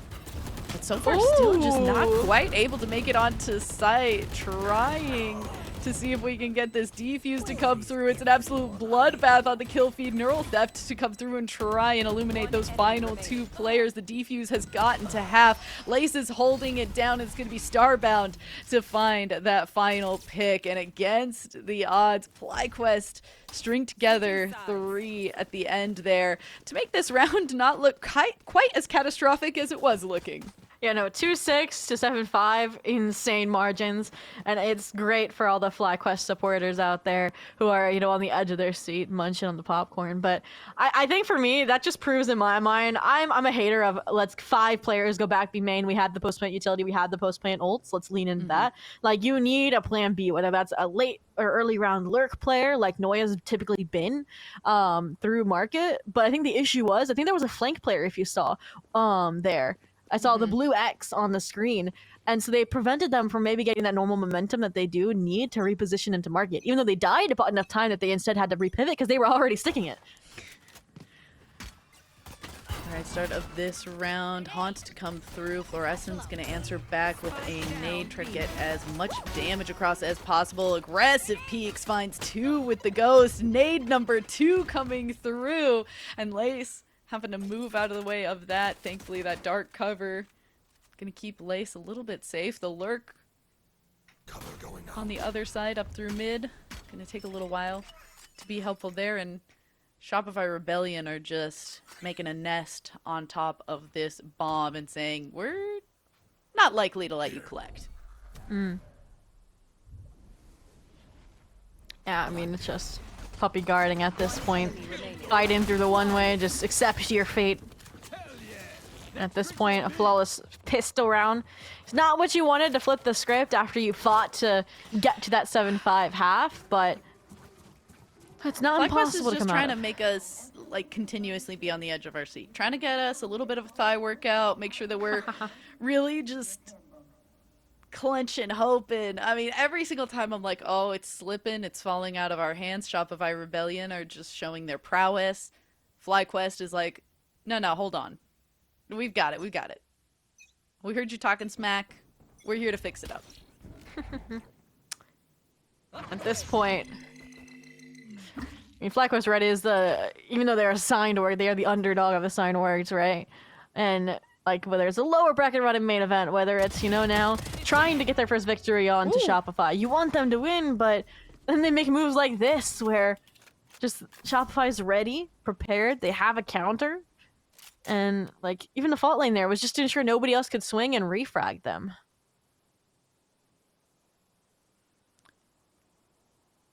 Yeah, some very nice kind of shutdowns coming through here. Crab walking towards this A site. Noya watching patiently, trying to see if we can hear anything on that camera as well.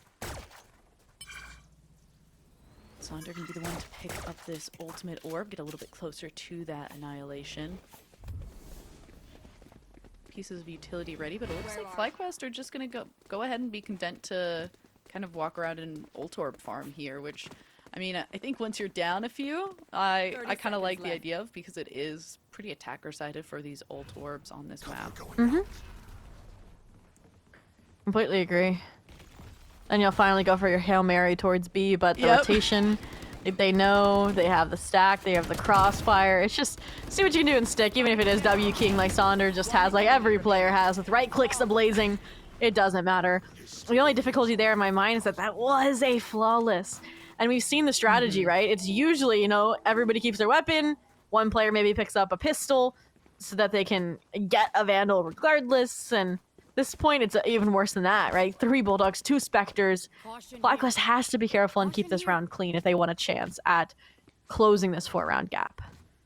Yeah, and we'll see if they're going to be able to do that Ultimates do look a lot better for the side of Shopify Rebellion. Those kills doing as much work as those ult orbs are trying to do for FlyQuest. Quick smoke out through mid, and a lot of attention over towards this B site, despite it being locked down by this Cypher, this Tripwire. Not in its normal spot that you would expect it to be, but it does get taken out by that second little satchel when it doesn't go down to that boom bot.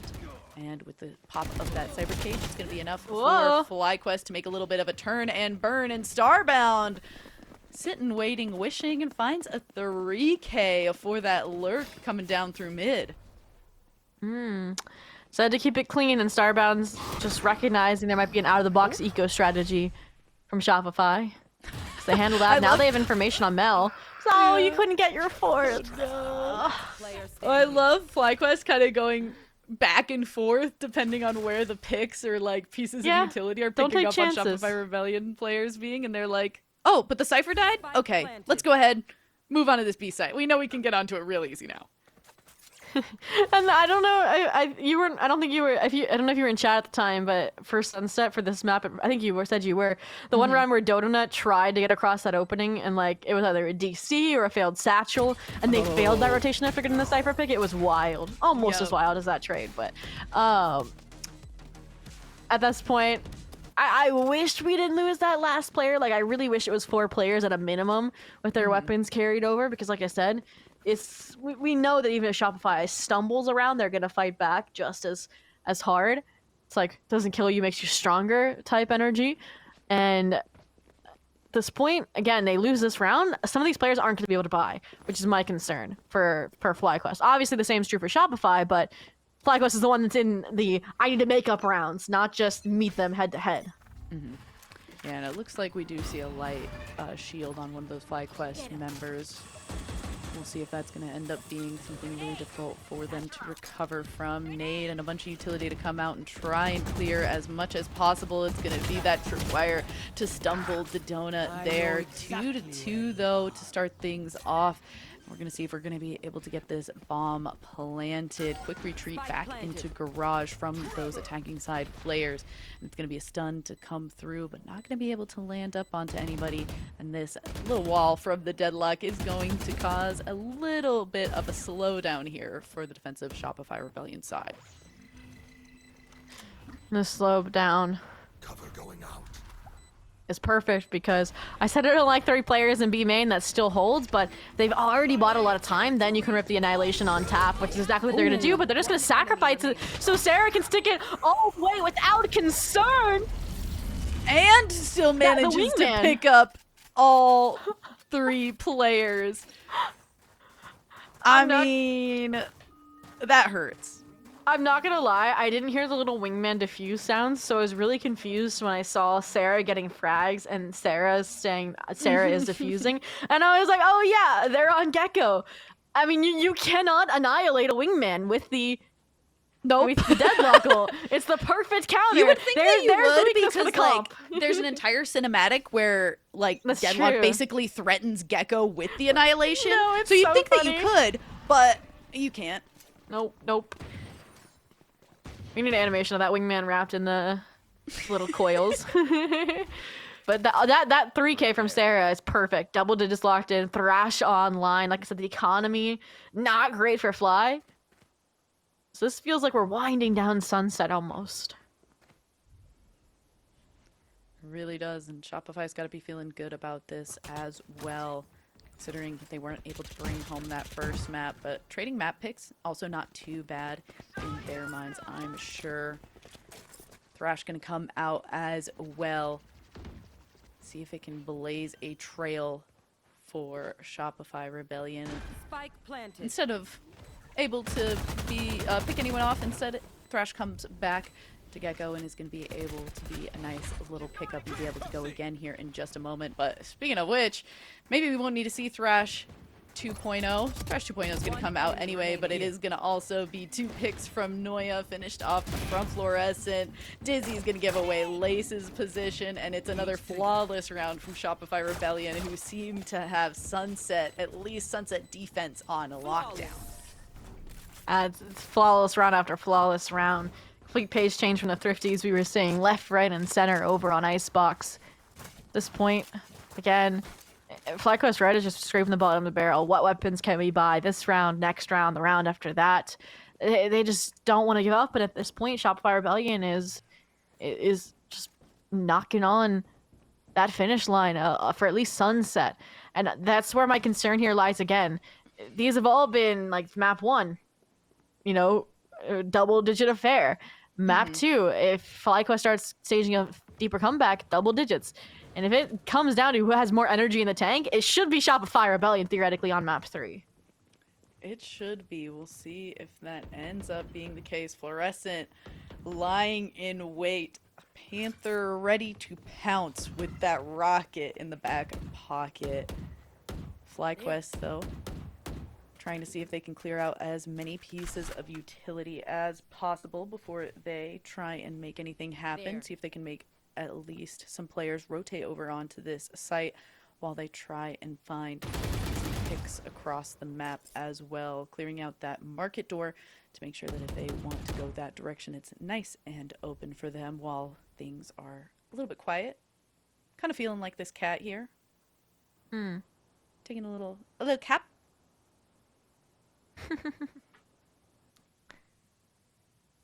It's just silence.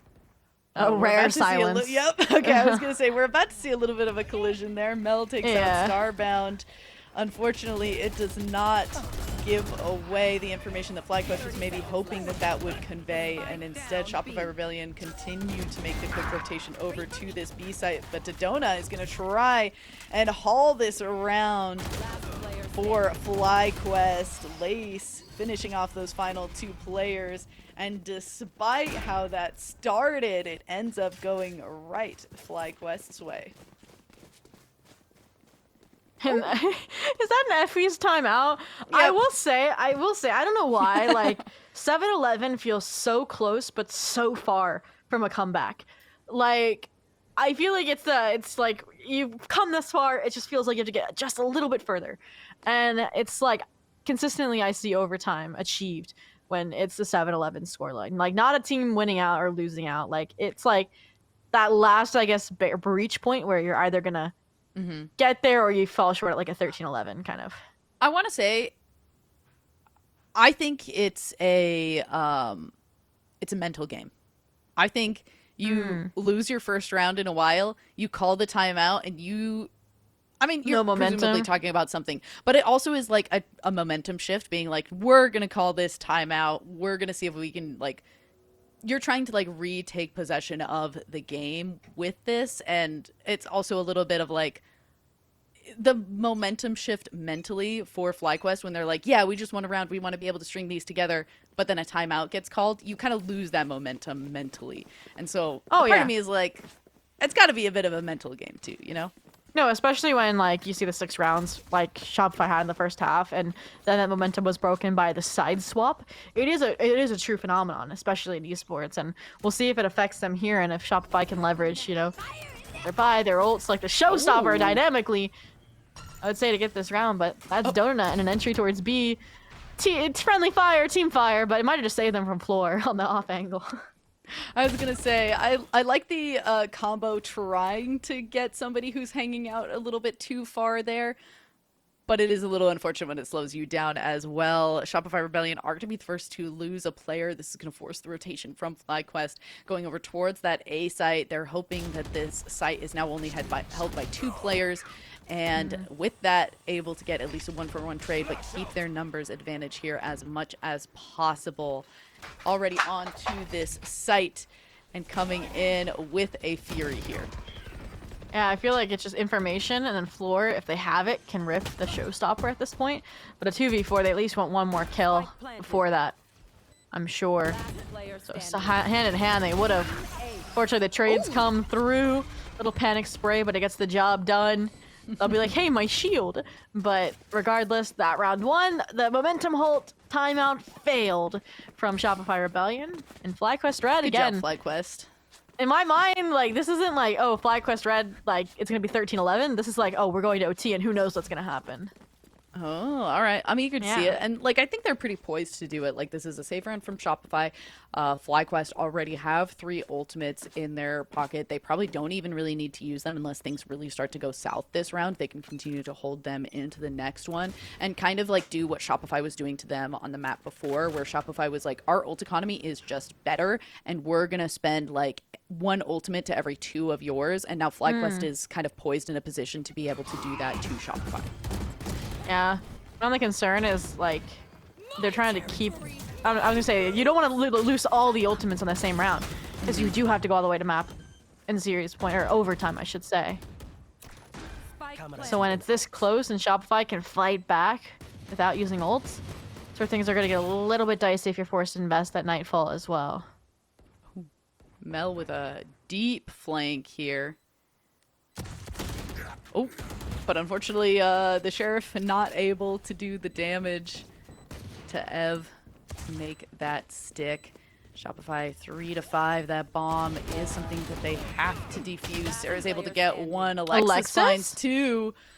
But the numbers are still just becoming that much more difficult for Shopify to make something happen with that bomb. Bros Is don't taking fake. this Vandal is in hand. The Seize is there. The nade follows it up. And FlyQuest gets themselves 2-9. As we mentioned, a lot of those ultimates still held on to. We did dedicate that Annihilation that wasn't able to find a target. But this is going to be the place where I feel like it really, really is going to make or break this game. Shopify have this round to kind of, I think, shut the door, or FlyQuest is going to kind of sit there, shove their foot in it, and try to keep it open for them. We've got 2 ultimates against 2 ultimates. Buy up is relatively even. This feels like our make or break round. I agree, but I do think that obviously if Fly loses this, they have a bye. They have 1 more chance. It's just more you cannot make mistakes till overtime. But they're trying not to make mistakes now. Ev, at least a 1-for-1 trade off the showstopper. Really felt like a bait because they really still want to go A. The concern here is that Noya swapped to the A site here. So the trips, the information off the spy cam, all influencing these immediate rotations. And again, it's Starbound in the hot seat, in the hero's position, where they are the one that's going to make or break this round for their team. Oh. And the little bit of a double They're going back fake B out here. They're gonna go back B. I kind of love this because this puts Starbound in such a great place. Starbound maybe wasn't swing. anticipating the like rotation through spawn as opposed to through top mid, but I mean this is gonna be such a sick position for Starbound. Oh, I completely agree. I was worried because Floor kind of had them pegged as the flanker there. You know, they kind of were clearing out the link angle. But there's no way they expect it. They don't expect this. There's no way. Swing into all of them is going to be nuts. Come on. Manages to get 2. If we got any more, I would have been like, this is a little bit nuts. I'm going to be honest. I really hoped they had gotten the 4 because this round, in my mind, Rolling Thunder's online. This is feasible. You don't have the Nightfall. You don't have the post-plant potential. The only thing is, again, this Deadlock utility is buying time, which will make them not as inclined to use it, but... Yeah, this We'll is see. also kind of a tough place. Ooh, that nade, unfortunately, not going into Garage is a little bit rough. Paranoia is going to come through, allows for Dodona to find that pick onto Alexis. Floor is forced back, and with the bomb ticking so fast now, this is a rough bit of timing for Fluorescent. Time that was eaten up by having to go through their own spawn on that rotation and still being caught out by that lurk. FlyQuest find themselves at double digits as well, and Shopify are going to be forced back onto their back foot as their economy kind of dwindles once again.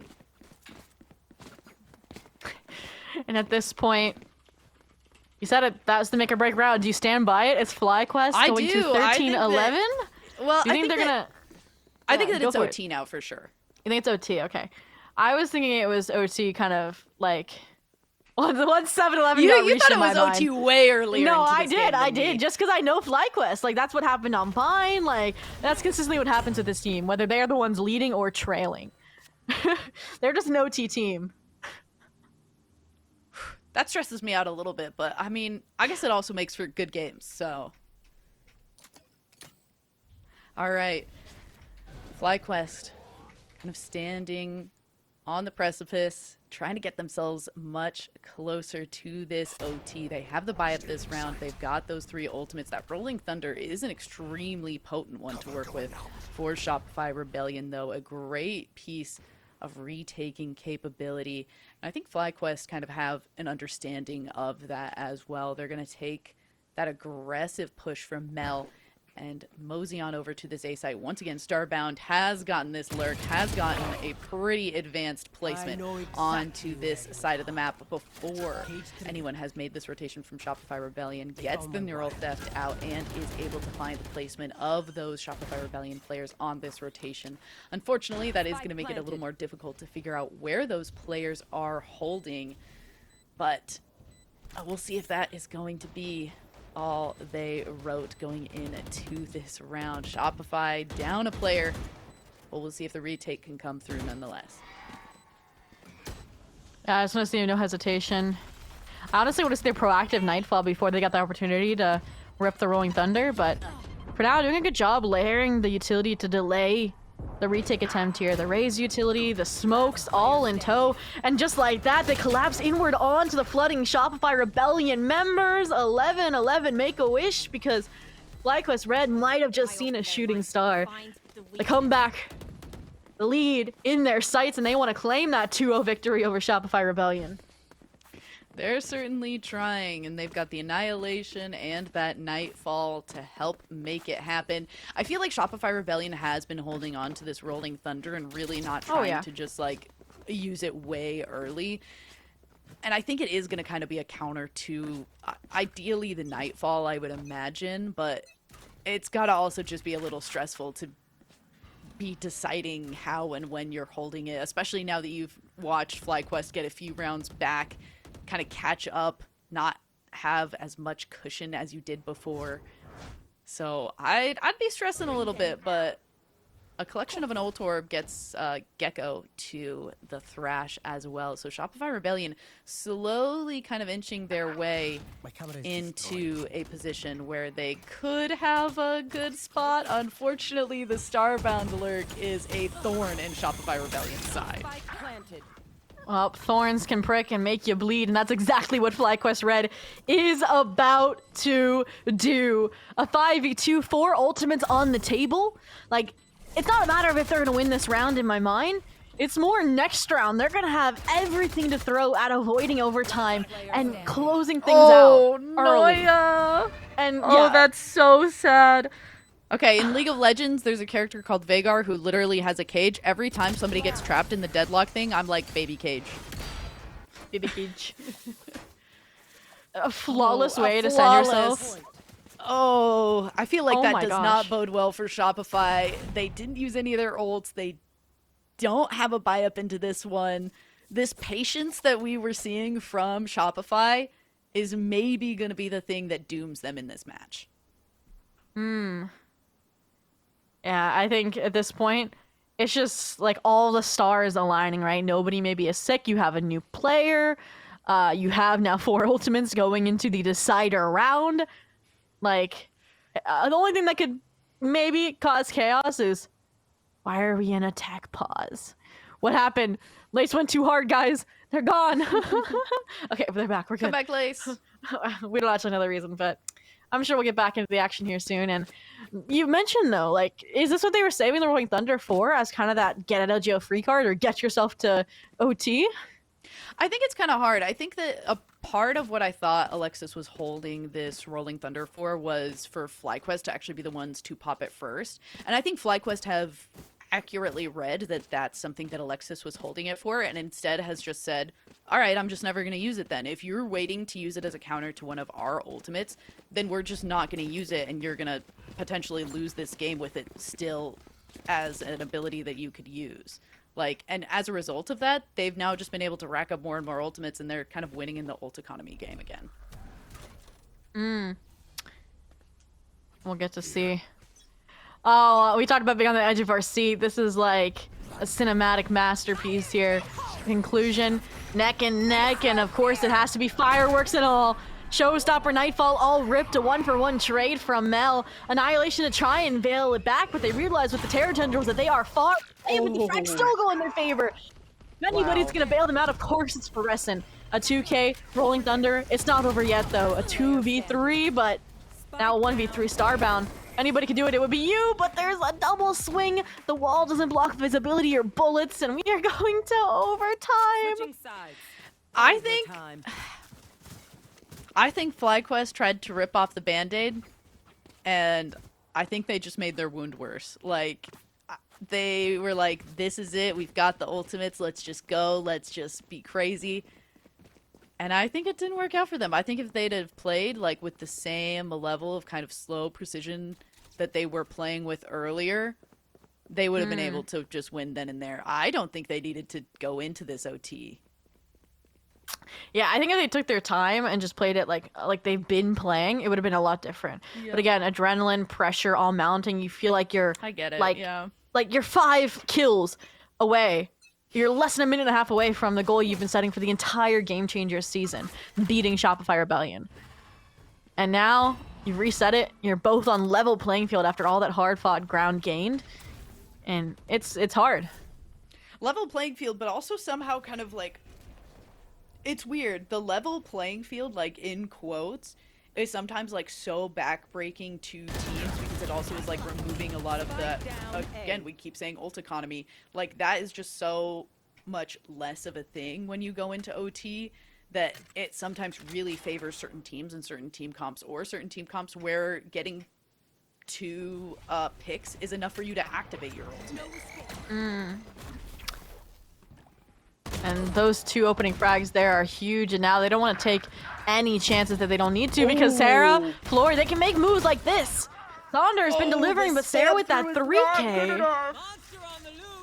And the Thrash online? Speaking of getting some picks and getting your ultimate, Thrash coming through, I don't think was able to find anybody, but still pushes back for a lot of tension. 1v1 now. No utility on Starbound, and has to go up against Alexis on this breach, who also has no utility. The off angle. Yeah, But Starbound manages to find it anyway, and is gonna get the defuse here. What a crazy first round of OT. Whew. You know, I gotta call my mom. You didn't just say that in the live chat. I did, but it's more because it's her birthday and these Oh. teams are going for so long. I thought you were saying that because you were so excited. No. Come on, guys, you gotta speed this up. I gotta tell my mom happy birthday. I thought you were like, I'm so excited. FlyQuest is winning. I gotta tell my mom. You know, at this point, I've been rooting for FlyQuest since the start of the season. Unbiased caster, by the way, guys, of course. But it's so hard to come this far and fall flat time after time again when you feel like you've been getting closer and improving as a player. If you don't get different results, you don't feel like you've improved, I'm sure. But regardless, who knows? We've reset. FlyQuest Red, 1 round away. Ooh. Nice pick from Sarah to start things off. Sarah was also doing a really good job on that last OT round. Trying to hold down the fort as much as possible. Dodona trying to get up close. Kind of stops a little bit off of a aggressive flash. Unfortunately, Ev, first to see all of the Avengers hanging out in Boba for Shopify Rebellion before making their descent onto this site. Lace the only one remaining, trying to find the shots, but isn't able to do it. The bouncing raise is too much. And Noya to peek around from the side. 13-13, this OT remains ever present. Switching sides. Whew, you know, we got some hydrates in chat. It was like 5 of them, and I was like, oh, we'll hydrate after the map ends. What if the map never ends? I Bum, bum, certainly hope bum. eventually it does end, but that's certainly a possibility. We're gonna break the record here, guys. 26 rounds already. You know, I said I love Sunset, and I like this comp, and I wanted to get more data on this composition and see like how it works for FlyQuest Red, but I don't think I need, 30 rounds of that, guys. Come on. All right. Tables turn, and Shopify Rebellion are going to see if the plant that they couldn't quite make work last OT round is going to be able to go in their favor this time around. They're going to try and see if they can get that ultimate orb as well. At least shutting down to Donut first things first is going to be something that they're able to do. A lot of assists ringing true. And a nice little turn from Ev is at least going to slow things down a little bit. Manages to take out Wingman and Noya and try and hold FlyQuest in this match just a little bit longer, even though they're down 2-3. That bomb is down. And I said it once, but the Omen and the Cypher are a little bit difficult to go for a retake with. And Lace's position has now been given up. The blind is going to negate the paranoia that just came through. And we've only got a teleport and a smoke to work with here. And the turn and burn from Fluorescent, the team ace, gives Shopify Rebellion this round. Are we going to be going to a map 3 as well? It's hard to tell. It's been, you know, we had map 3s in the semifinals. We'll see if we get a map 3 here for the grand finals. I mean, I said it before. The best of 5 in main event 2 went all the way to a map 5. It would be fitting if it goes to a map 3. Granted, you know, it's just either way. But I will say, Lotus favors FlyQuest. They won it last time, and they just won it. They have another kind of interesting comp, right? Feels like they've had interesting comps all across the board. Well, I guess the previous one was a it was a weird comp when it first came out, but now has kind of been tried and true. Ooh, Alexis almost catching a bit of smoke there, but slowly backs up. This is very far up mid. I don't think we've seen either of these teams progress that far up mid with the bomb in any of the rounds that we saw before. Mel holding a close angle here. Ooh, and is able to get away with just the ankle shot.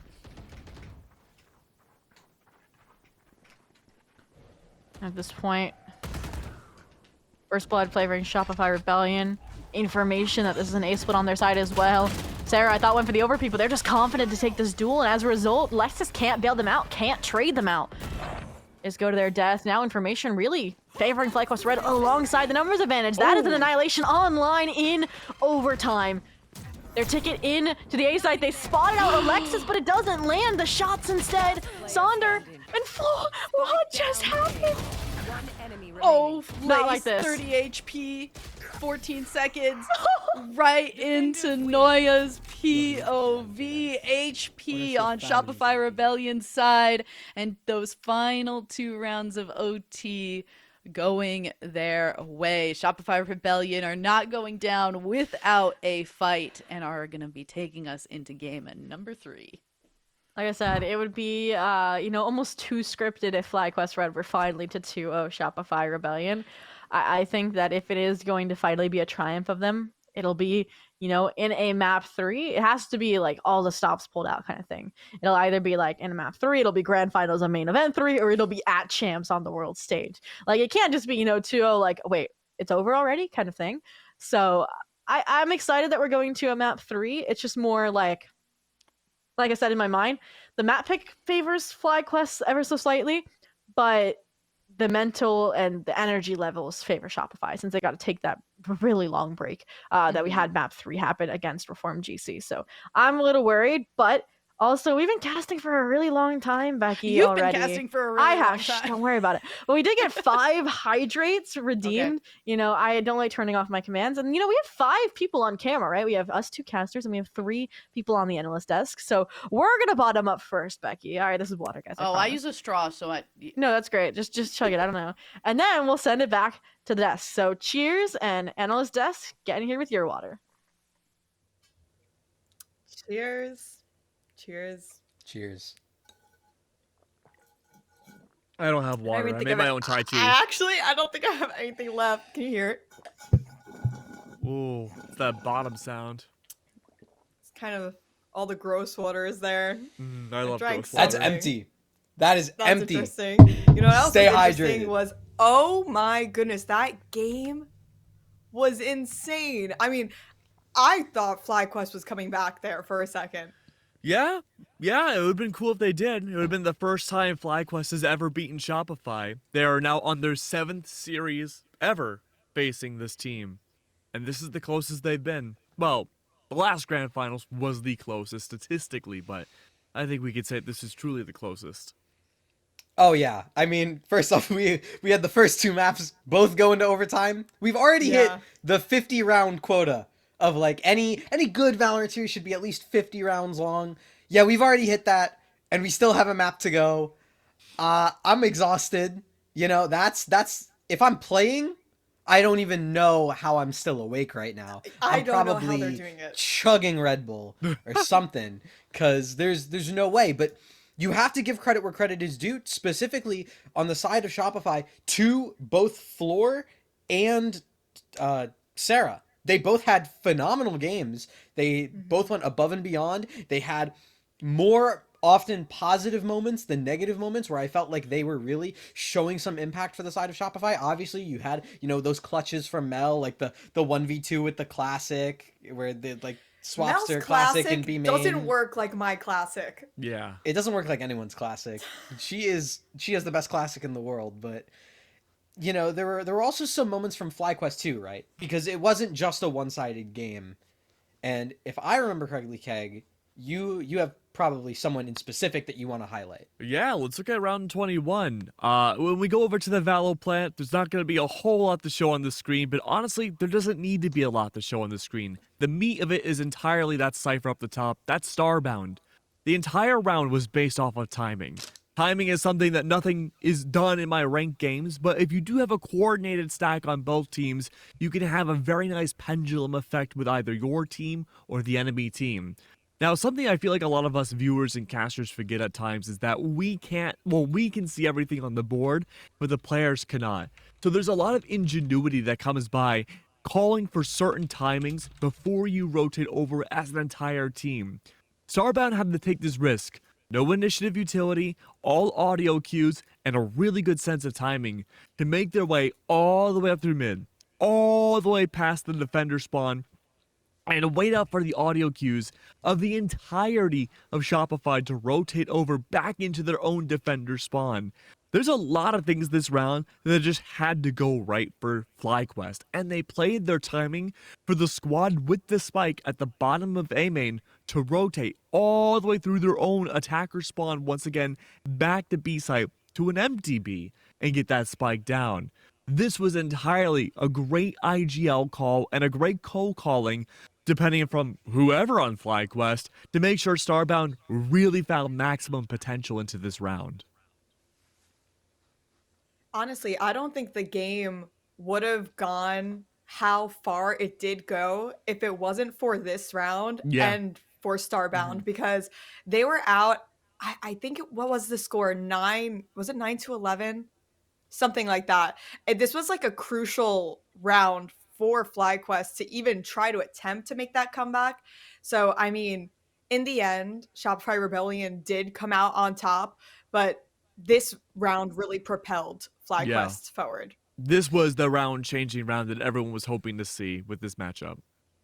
And it wasn't just that round, too, that Starbound got away with. There was multiple times throughout this series where they were getting some crazy flank on a retake or some insane lurk timing elsewhere in a round. It just so happened that this was the round that, we kind of felt was the most impactful in terms of the later stages of this game and part of the reason that it went to OT in the first place. But it really does just show the fact that we went through all of Sunset and it still felt this close. And we're about to go into another map of Lotus where, honestly, if you're asking me, I'm expecting it to still be just as close, especially because we've seen FlyQuest do an amazing job so far with their comp, with the Deadlock coming in as the Sentinel, and then they have the double orb smoke. And then you also have Shopify, super consistent team, and then there's also the fact that there's probably a little bit of fatigue that's starting to kick in for both teams, so you're probably going to see maybe potentially some minor mistakes, and it's all going to be about that punish game, right? Who can do a better job at punishing the mistakes the other team makes? Yeah, back-to-back series, especially for FlyQuest, where they've had to play 2 OT maps in a row in that back-to-back. It's not going to be an easy journey, but there's a reason why they are playing at the literal best they've ever played as a squad right now. It's for this moment to see if they can finally triumph over Shopify. And it's not for the championship, it's not to win GC, but just for the first qualification for GC3. If this is the statement this team can make now, then they're going to be going into the main event with looking very good expectations. This might be the first time ever where FlyQuest is predicted to win over Shopify for the whole event. I mean, I think it's ridiculous because we saw Lotus. I think that was the first game that we saw FlyQuest play today, right? It's been a long day. Yeah. Yeah. Did It's that cyclical. game go into overtime or was that just bind? No, that was Bind went into OT. If you remember, Lotus was the first map of the day where FlyQuest ended up having like a flawless second half. It was 13 to Yes. 5 because it was a 7-5 half to start, and then they just went on an absolute rampage and won like the next 6 rounds in a row on that second half, and it looked like perfect. And we talked about how great they used that Starbound deadlock to like their absolute best abilities. Yeah, all eyes are on Starbound into this next matchup. Realistically, you could argue that all eyes are on any of the players in this matchup, but Starbound has been the maestro of this orchestra. You need to keep an eye on them, because if they fall, the entirety of FlyQuest falls, and the story falls apart. I think Starbound's positioning is what makes like it's so perfect, makes the whole entire play flawless. I mean, they position themselves so well, and I think the caster said it perfectly. Starbound's a thorn in Shopify Rebellion's side that they cannot get out. Like they just keep on getting Ooh. picked off, and I'm very excited to see what Starbound brings to the table in Lotus. Absolutely. I mean, all right, let's quick prediction, I guess. I think FlyQuest takes it. I don't doubt it. All right, you know what? I don't want to curse it, so I'll hold out for Shopify. I don't listen. Between me, you, and the wall, I want FlyQuest to win. Okay, admitted analyst bias. But if I you hear say that, that they're Wall? gonna win it, Okay. I think the wall heard it. Hopefully, the wall heard it this time. I I think- know we've had some issues with hearing things throughout the day, but so The genuinely. wall's muted. Hold on. Oh, okay. the Okay. wall is muted. Yeah. All right. Did we get it? Did the message get relayed? Yeah. Hey, I my figured it out. wall's You don't want to muted. hear what it said though. It was Okay, bad. It was. I'll take your word for it. But I so genuinely, I'm a fan of FlyQuest. I love that underdog story, right? I think that a lot of these players have really, really solid minds for the game. The thing that I want to see them take it across the line. But if you both are rooting for FlyQuest, then I don't want to curse it. You know, it can't be that moment where we're all unanimously like, yeah, go FlyQuest, and then floor. Man, whatever. Complacency. Go against the grain. I'm stuck in my ways. Listen, Shame. I think right now FlyQuest, they want this bad. Yeah. Yeah. And I think we are for sure seeing an overtime. I could assure you that. Who's gonna win the Okay. overtime? I don't know. It's gonna be a long night. Everyone's gonna sleep well after this matchup. I can tell you that. Oh, for Yes. sure. I agree. So I don't know. Are we on a little bit of a break? I'm we're not sure. The game is starting actually. Oh. So let's see Lotus. Let's see if our predictions are right. All right. I mean, what are Yeah. our predictions, Zoe? Do we want to share them? Ooh. Do we want to divide ourselves if they're opposite? I think I gotta go with FlyQuest Red as well. I knew you were going to. Yes. I mean, I already placed Starbound on this pedestal, and then the Dust did as well, and they've been popping off. Like they had a slower, I think, quieter start to Sunset, and then it kind of like when they came in when it mattered, right? They are that kind of stability. I think actually, I think it was the end of the Crosshair series that Radiant produced. The Donut said that they are that kind of rock that keeps the team centered, and now they have Ev, who's just like this little firecracker that's great for clutching out as well. So Starbound doesn't feel as pressure necessarily to clutch, so then they can focus on the moments that matter. But other than that, what is your prediction then? Well, I'm maybe having an angel moment as well, where I'm like, Ooh. well, I've got to be like opposite of this. I feel like now I have to say that I'm for Shopify, and I think like if I hadn't just watched these two maps where I think FlyQuest performed pretty exceptionally, I think prior to watching these matches, I think I would have said Shopify. Like prior to the last, counting on my fingers how many hours since these matches have started today, I would have said Shopify Rebellion. So I think I will still put it in Shopify Rebellion's corner and be like, they're going to lock in now. They're going to be like, oh, FlyQuest didn't come to play. FlyQuest is like, maybe now we're going to get some real strats out of them. We'll show them some of our real strats. And Shopify is going to come out on top. Yeah, no, I definitely think like there is merit to think Shopify will win, mainly because of the, like I said, energy in the tank. But if we look at just now in the duel outside of Mound, it looks like Fly's on with energy, right? Being on the defense, pushing out, finding the first blood of the map. And I mean, I think you joined after this map as well. You didn't see that Saunders on Clove, and it's now Starbound on the Deadlock. So these are great changes to keep things fresh for the squad, so they don't feel like they've fallen into their same roles time and time again. Yeah, I was around for you mentioning that like Sonder was on the Clove, and that it's kind of really cool that this is something that it's enabling Sonder to play a little bit of a flex role, just because Clove is like kind of a duelist controller and like is this weird hybrid. And I'm kind of a pretty big fan of Clove. I think that it is like they are a character that you kind of do need to play with another controller, because those are kind of really short-lasting smokes. But you get so many other cool abilities that you're unlocking through playing something like the Clove. Unfortunately, seeing Sonder go down to a well-timed nade from Fluorescent, who's trying to bring this one home. Solo Fluorescent show. Cover going out. Unfortunately, it does get left just in Mel's hands. Very nice. Smoke almost isolates those 1v1s, but does go... The pistol goes the way of FlyQuest Red. Woo! I haven't even been the one here so long, and I'm still stumbling over my words. Yeah, that's because Lace had the Sentinel Classic and Mel did not. That finally Mel's Classic malfunctioned, I think. But FlyQuest Red getting that pistol is huge here, because I feel like it's Shopify Rebellion that's kind of been winning those pivotal pistols that kind of get things kicked off. Now, this is an interesting buy. I was going to say it's a little bit lighter than I was expecting from this squad, but we do see that Starbound Outlaw, which I think I did mention prior in the cast, was lethal at one point in the matchup against Reformed. So I'm hoping to see the same impact here on, against Shopify. Ooh, nice little Prowler to give some information over. Quickly able to smoke that entrance off to Donut.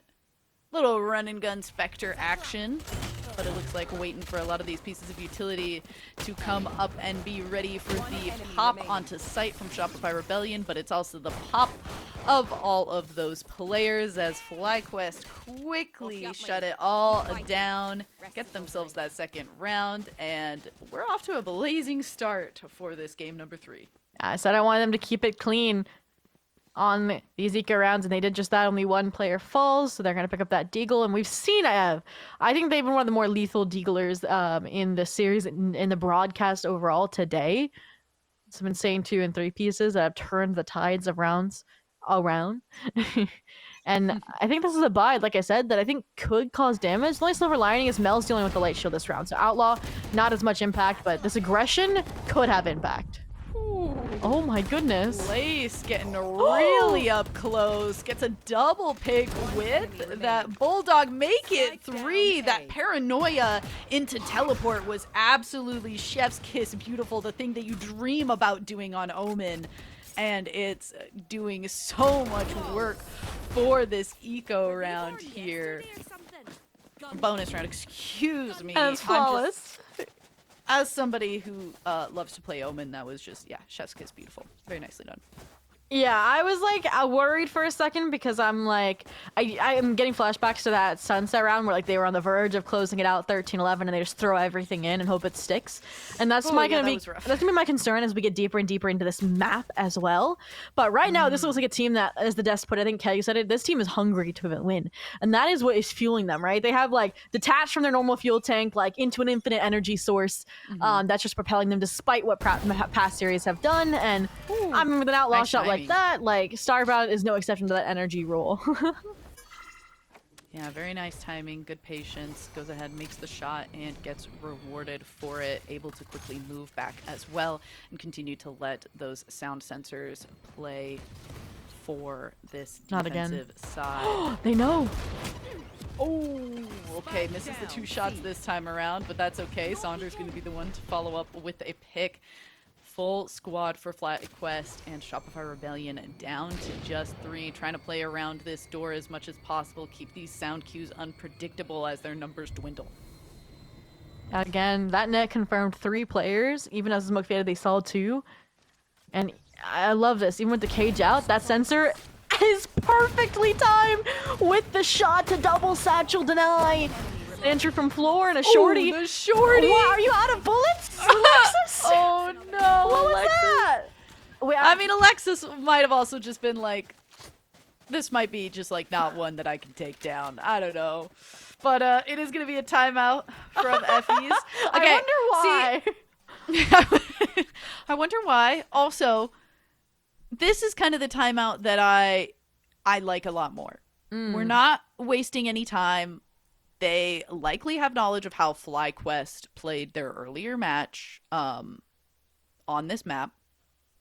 And let's go ahead and talk about it now. Like, now that we've been able to see if they're actually keeping a lot of those same strats that happened earlier, let's go ahead and talk about it now. Let's not waste time getting further and further behind. Let's see if we can just go ahead and stem this bleeding as much as possible. And this time around, we also have something like that Raise Rocket that can be used for the side of Shopify Rebellion as well. Oh, for sure. And that's what the success is from Floor, versus the entire team. And then also, I do want to see, like I said, Sonder and then Not Dead Yet is going to be huge as well. Because they've been already playing aggressive. They've already been playing hungry. And that's just going to help them not have any fear when diving in to take these duels. Which, again, this is going to be a really good round because if FlyQuest wins this, Shopify, you got to save again. And you're looking already for securing your safety almost at the half, which is huge this early. So that's why Effie took the timeout when he did. And we'll get to see hopefully what those changes come in. And I love this again. Starbound, I talked about how they bonus this, like when they didn't have to be bonusing it, the Outlaw. It's just at this point, like a weapon they like playing with.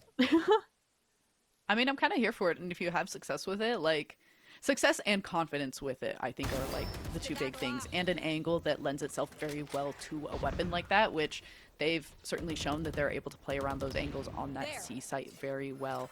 So a lot of attention kind of put towards mid, already a player to fall for Shopify Rebellion, and that's not exactly the start that you want to make. Clearing off this little entry after that wall gets placed from this deadlock. Not going to pick up that ult orb, not going to end up being a little bit of a sitting duck there, hoping that you're not going to be taken out by a quick turn from the deadlock that is holding down that site. And it looks like a lot of the attention has been turned onto this A site, while FlyQuest are saying that might be a site that we just hope to retake altogether. At this point, rebound towards A, read by Dodonut there, prepared now to maybe stall with their own utility so the rest of the squad can arrive, but they're still worried about the B-pop, and Ev has played spoiler here, and now with the fast pivot off of Mel from main and that paranoia, it's a blessing that we've seen Ev get out of harm's way as well, or you would think Still, that doesn't have to wall there.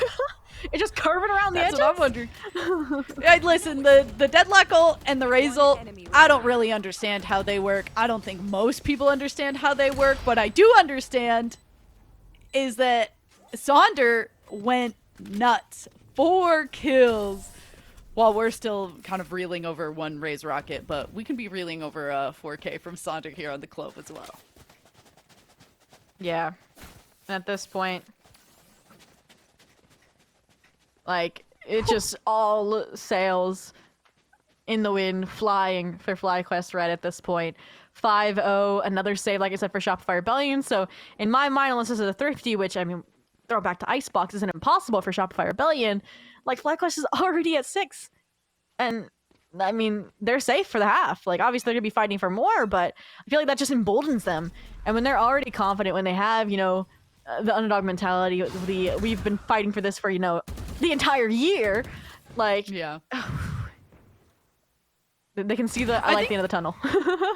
Yeah, and I had this thought earlier when y'all were commentating FlyQuest's earlier match, I was kind of thinking to myself about the mentality of these teams that are a part of orgs. There is a certain like hunger and fire that is there because so much livelihood is attached to it. Like there's a literal fight or flight response that is going to be at play because of it being. Oh, okay. What just happened? Nice little snap there. Fight or flight. Floor says fight. We don't want them to get their 6-0. We want this thrifty round. Yeah, and so once you get into the places where both of these teams, part of orgs, have similar livelihoods on the line, the level at which they're going to play is potentially going to be a lot scrappier because there is that extra level of pressure for players who are in that position. Oh, for sure. I think we actually mentioned that in the podcast that we filmed before the last main event, that like there's only 2 signed orgs in NA. Like every single player that's playing in Game Changers, 35 teams, 5 people per team, is vying for those spots that you are currently holding. Yep. And there is no reason, it feels like, for an org to hold on to you if another better player comes along. And at this point... Oh, and everyone is watching you if you're one of those 10 players, too. Yeah, either way. That's only that you can see them trying to prove themselves here right now. And Shopify Rebellion, they're the best of the best. They also don't want to be like, oh guys, we've had this core roster. It's not the strongest anymore. And that's not what they want to hear. And at this point, that's why they fought back. They denied the 6-0, but Fly, like we said, is hungry. And tenacity is half the battle sometimes. A 3v2, Annihilation online. This should be a FlyQuest round. Oh, nice little TP over that tripwire there. Wait, okay, no, we did that. That was our tripwire. Oh my gosh. Okay. They're just so funny. Just did it to be able to cross that middle ground without being seen, I think. Yeah. Yeah, it has been. I can't even imagine how these players are playing still. It is probably that extra, like, adrenaline from... I mean, obviously, like, this game already kind of puts you in that place as well, but 30 seconds left. On top of that, the stakes that are at play for these players. Oh, no. Nothing is worse than seeing that little exclamation point pop up in your screen, and you're like, uh-oh. Starbound is so nasty with these annihilations. Holy moly. Yeah, so the win con for FlyQuest with the deadlock is have somebody that consistently is fragging to get them cycling. Like whether it's Starbound or Sonder on this agent, it just is frag fueled. Which is kind of interesting because you then on this squad have, right, Sonder who's aggressive on the Clove, you have Starbound aggressive now on the deadlock versus normally they play their life and their lurks instead. And then you have Dotonut the duelist, obviously, who's also very forward and aggressive. That's what Lotus asks of Arrays, is to claim space, double satcheling towards Rubble, fighting towards Mound. Like, it works out well for them. They've gotten their 6th, they have ults coming back online. And Lace, we saw its position before, and this time their life is robbed. Yeah, that was a rough one. A nice kind of calamity of utility pushed out from Shopify Rebellion there and capitalizing on that very aggressive placement of Lace there. So a good pick early on for Shopify Rebellion. They have a Nightfall and a Rolling Thunder. Both pretty good ultimates to use to claim space on C-site, and it will be the Nightfall to come out first. Donut and Sonder are going to try and hold it down to the best of their ability, able to pick up a 1. So a 4v4 here, and Sonder's going to try and make some of those pop shots over onto the site, and we're going to go ahead, throw out that Rolling Thunder, try and keep pushing as many of these defensive players off as possible. Nightfall came out from the side of FlyQuest as well to try and regain space onto this site, and it's causing all of these fights to go back and forth, but Shopify Rebellion managed to come out on top. And when all is said and done, both of those ultimates that they dedicated into that round helping them get back onto the board and try and get into better standing here. If we end this at a 6-6 half, Mia, you said this is going to OT before we even started the map, and you're going to be calling my mom and apologizing for me not saying happy birthday on time. But regardless here, right, the 2-for-2 ult trade, it's disappointing that FlyQuest didn't really get that retake. But again, they're up at the half. Now the operator's online for Starbound.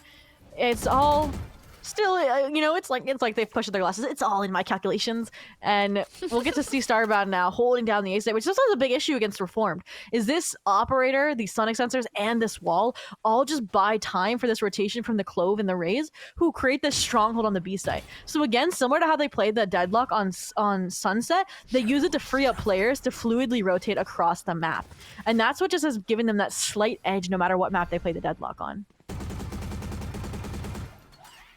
I do like the Shopify Rebellion is playing this a little bit slower, and like this 1-3-1 kind of strategy. I think it's a good kind of alteration from how they've been playing a lot of these rounds previously. I am a little bit worried. Much like I worry about teleporters, I worry about using those doors, but it looks like Lace is going to be the one who should have been worried about that collision coming through. That C site is open. The patience from Shopify Rebellion, the running around the map, the audio cues all over the place has done them well. And that Neural Theft is unfortunately going to reveal quite a few of those players, but at least allows for that bomb to get down for the side of Shopify. Cover going out. Now a 3v4, no ults other than Fluorescent if they need the showstopper, but with Mel on this long flank, I don't think they're going to need it. Even when they think they're safe, they have the defuse. That's when Mel is going to strike from the darkness of the dark cover. Fortunately, though, post-mortem, the Clove Smoke could just what they need to stick it through. Nope, the spray down from Mound gets not one, but two of the remaining FlyQuest Red players. 6-3 here, Shopify Rebellion again, making up lost ground, and oh gosh.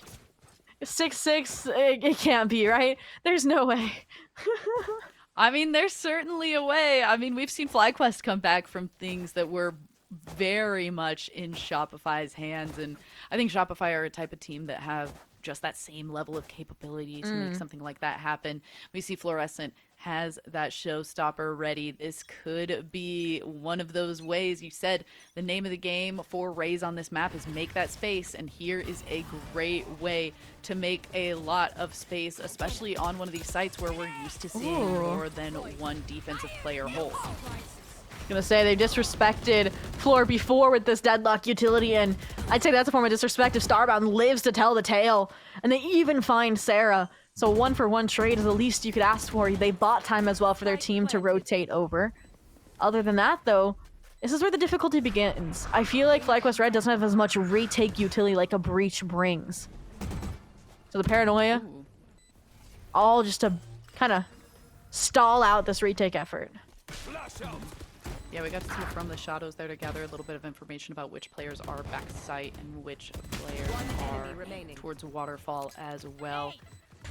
Really just trying to safely gather information while this bomb is ticking down as much as possible. Alexis, 20 HP in a dream, manages to get that spray to Donuts, not able to stop that Lace. Yeah, trying to go for that pick, but knows that there isn't any time. And Shopify are gonna find themselves just runs right into the wall. Hey, made it to safety. Whew. I didn't even know if they were safe, to be honest. I didn't know either. I'm just, oh my goodness, I'm trying to figure that out. Like, that was played perfectly by Alexis. I'm just imagining the voice comms like, go, go, go, like wrap around, because they know that they were that close to buying enough time. And even just a little delay, I feel like in Lace falling off that box, it was enough to make or break the difference. All right. Are you seeing what I'm saying? When desperate times call for desperate measures, the Sonder Bucky comes out. All right, let's see if it's of enough. all the things that would be considered desperate, that the is Bucky, I mean, it is. If you're behind, I feel like it's desperate. I guess they are still Let's take it to 3K behind. and see who's laughing. All right. I might still be laughing if we get a 3K, That's just true. for a different reason. All right, Lace holding down Tree.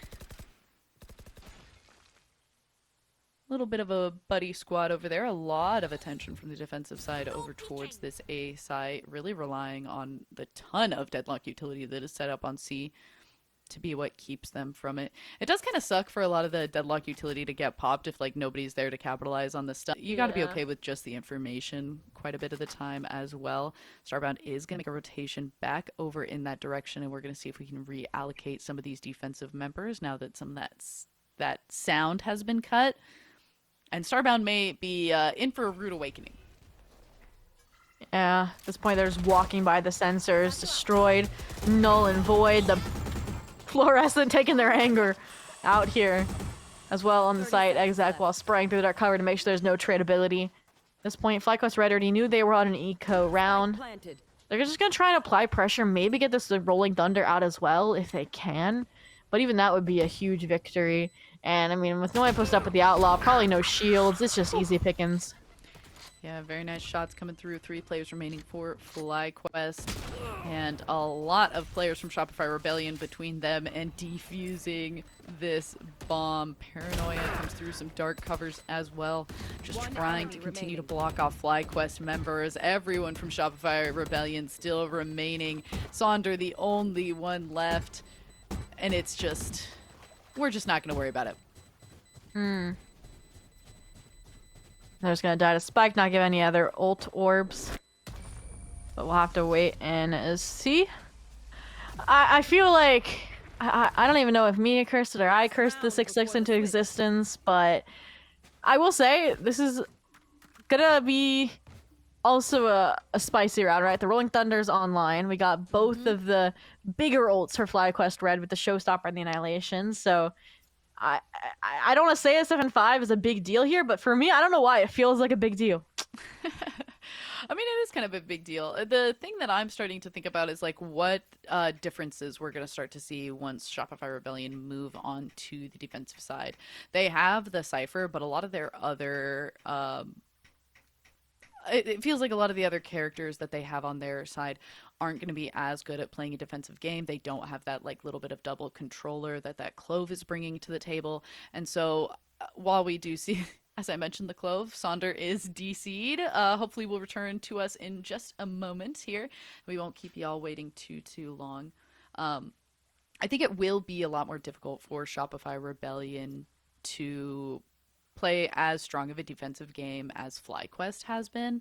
And you were kind of talking about it before as well, that this is kind of a attacking sided map, and as a result I feel like even if we go into this at 6-6 for FlyQuest, that does potentially still put FlyQuest in a good spot for the second half. I agree. I'm trying to think about what exactly like stuck out in my mind from their attack, because it really was like it just was so fast, right? They said the 7-5 half, and then they close out almost immediately once they get on the attack half, 6 rounds in a row. That's scary, I would say, for Shopify. You know, they might have been able to watch part of that as well. But for now, before this tech pause comes to a close, we did get a hydrate in chat, Becky. And if we are truly in for the long run, if we are going to OT, we got to take it when we can. So bottoms up. I tried. I got the last of it, but I'm now out of hydration. You heard it here. No more hydrates. No, I'm joking. Sorry, you'll just have to run and get water like I've been doing. Yeah, these cups are these cups are small, guys. But either way, it's been a banger matchup, like we said. I'm glad we went to map 3. I feel like if it closed in like a 2-0 deal either way, I would have been really disappointed. So would I feel like all of the viewers and all the players that back both of these squads. But at the end of the day, like, still, both of these teams, they love competing against each other as well. Like, we can still see, like, we can't see the content of the messages, but we see the messages in chat, which is probably like I like just laughing at dumb shots, dumb plays that end up working out. And also, like, a reminder here is that, like, I don't want to say these teams aren't going all out, because FlyQuest looks like they are trying, because like this is like a pride battle, but also they understand that at the end of the day, like, they don't qualify here through the grand finals for the main event. They'll probably qualify in the second or third one. Like, you don't want to take those chances necessarily, but like it's more the main event and then eventually champs that matters to these two teams. Yeah. And I mean, there is a lot to be said. Like, all of these players have played against each other quite a bit, or at least most of them. Like, I've seen a lot of events where a lot of these players have played against each other. And so there's also like not only a level of like team rivalry, but down to just like player rivalry and also player friendliness, I suppose. And it's always interesting to maybe think about how those dynamics play into things as well. And also, yeah, it is kind of fun to just like every once in a while see a little chat message pop up and they're just having a good time. For real. Because sometimes I'm like kind of so sweaty watching, and then I'm like, oh, they're also still just like having a good time. It's still a game. Yeah, I mean, there's players here that compete, you know, to get better, to try and fight on the biggest stages. And there's also players that just play to have fun with their friends, you know, play with people who share similar values in gaming as they do. But regardless, I know we're waiting on a reconnect from Sonder. Fear not, it should be ending fairly soon. My sources have told me. And I mean, they were at the top of the leaderboard for Fly, so maybe they do need that minute to, you know, cool off, or maybe they are, you know, getting DDoS because they're too good at the game at the moment. But I have really liked the addition of the Clove to their roster. I'm not gonna lie. I don't think we saw it at all during the entire first patch that they were available to be played from any of them. Like, I expected maybe them to see it on Sunset, for example, because that's what a lot of teams in GC first brought them out on. But no, they played it where they wanted to, and smartly so far. It's kind of like they're just somebody to push out alongside you know, the controllers. I think Ash put it perfectly in our last Lotus game as well. They are perfect alongside the Omen for C-Site, holding down the defensive side of Mound, because you can almost infinitely cycle the one-ways. It's kind of nutty. Yeah, I'm quite a big fan of, again, this combination, and I was kind of talking about it as well. It does feel like it is a character that you need to play with another Smokes character, because them alone, they're not enough to be the only Smokes on your team. But I do like playing the kind of duality that Omen has by having a Flash as well as being a Smokes character, and then the overheal that Clove has as well as being a Smokes character, and they kind of together are a Smokes character but then also have a little bit of aggression. And so I think that the two of them together play very nicely and are both with our powers combined, we make a controller and a duelist. Yeah, for real. Well, last round of the half. I said it was high pressure, high stakes, and a tech pause to cool us all off as we are waiting for its conclusion. Shopify as well, realizing maybe the weight of this round, trying to wait for that aggression, that confidence that FlyQuest Red has been fueled by so far. Maybe as well waiting for Mel to punish an over-aggression and over-peak out of C, but none of that's going to come. First form of contact is Sonder, a perfect wallbang punish after the jiggle peek or the jump peek, and all this is still just bait for Lace. Fault line out, but they narrowly avoid it. Now they're in the hot seat with the Aftershock, and they're just gonna buy time hoping for Sonder to get away. Down. Oh, I just want Sonder just has to survive. That's my goal. Sonder, get your kill. Sonder's trying, unfortunately gets shut down by Noya there. That does equalize us to a 3v3 here, but there are two ultimates ready for FlyQuest. One for Shopify Rebellion. And we're going to have a little bit of a trade back and forth there, because I don't know that Alexis is going to be able to stop. Oh, well, maybe Alexis could have. Maybe Alexis just let Mel go there. I thought they were about to run up to the cocoon and start knifing it, and I was really confused, but they just trust in their team. I mean, for good reasons. Noya gets the frag on the Dodo. Now it's Ev. 1v2, we said before, that the newest kid on the block. They have to prove themselves here in a 1v2. Would be a huge way. They had the opportunity to take the 1v1. Unfortunately, though, Alexis buys just enough time for Noya to get back over, to get the 3K, and to end it at the 6-6 half. This was a 5-0, a 6-1. Oh my goodness. How the turntables. Okay, I actually think that the reason that we didn't see Alexis try to get Mel out of the cocoon was in my mind, I'm like, why aren't you doing that? But then I think the reason is actually if you start spraying at it and somebody peeks around the corner, yeah, that too. You're just like a sitting duck. And so I like that Alexis was like, I'm actually going to go clear these corners, and then potentially at the end of that was like, okay, well, now that I know that I'm not going to get taken out when I try to release you from the cocoon, you've been in here long enough. I don't know. I can't help you. Yeah. It did very, very well to keep the squad coordinated, again, trusting. Also, Mel, IGL, sometimes you want to be dead. Just take a look at the mini-map, make the comms about where the last two players were, and guide the rotation to C, but that makes me wonder if it was Mel's call to be like, just let me go. Don't break me. Yeah. Honestly, that seems like a very Mel thing to say. I don't know why. Good but IGLs. for now, what is this? Honestly, I feel like Starbound and Fluorescent got beef at this point. The Deagle action back and forth has been just nutty on these pistol rounds. Yeah, and what if everything really does, in the end, come down to Floor go kill? I mean, it could. We'll have to see the stats afterwards and see if this is a verified floor moment or not. But for now, gotta see if they win it first. 3v4. So it is favoring Shopify, but with the nooks and crannies that Sonder has found themselves in and a low HP per floor, this is very feasible. But I was about to say, you gotta check behind you. The overheal won't protect you. Yeah, 3 there, 4 floor so far. 30 seconds left. All defensive players kind of hanging out at different parts of the map, and it's going to be a long sprint over towards the C site. Went over far enough to be able to throw that smoke out for A site, but it looks like we do still see Mel close enough to maybe try and shut down 10 this seconds plant left. that's going to come through on C site. So down to the wire, but the plant comes through, and that shot as well. Again, it's one body shot to Fluorescent with that Deagle Donut is wielding. And this round's on its head. That's why Noya is trying, you know, to play right at their hip, join. Remaining. And even then, that might not be enough. Lace just takes care of business, takes care of both. And that's, I think, both pistols now going in favor of FlyQuest Red this map. And they get that buy that they know and love. The Outlaw immediate from Starbound. Attack, defense, you name it, they are buying it.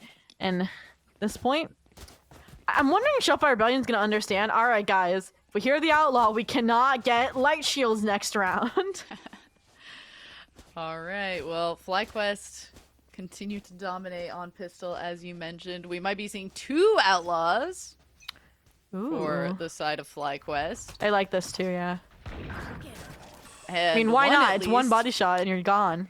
Easy coming through there. Sonder picks up a 1. Let's see if we can relocate and find another. Mel is going to see if we can find some picks out towards this lurk. We'll see if that is going to be a full lurk that comes through all the way in the wraparound here, but so far that's going to be slow to do so. Ev very nicely getting that seize onto Noya and finishing off that final bit of HP there as Ev also is able to get this plant. Lace hanging out waiting to find those headshots with this Bulldog, and the long con from Mel all the way through spawn with this classic is just like maybe going to be a little bit too short, but maybe this is also a situation where Mel is just like, okay, I'm just going to try and get exits, try and just do a little bit of damage to that econ and call it good.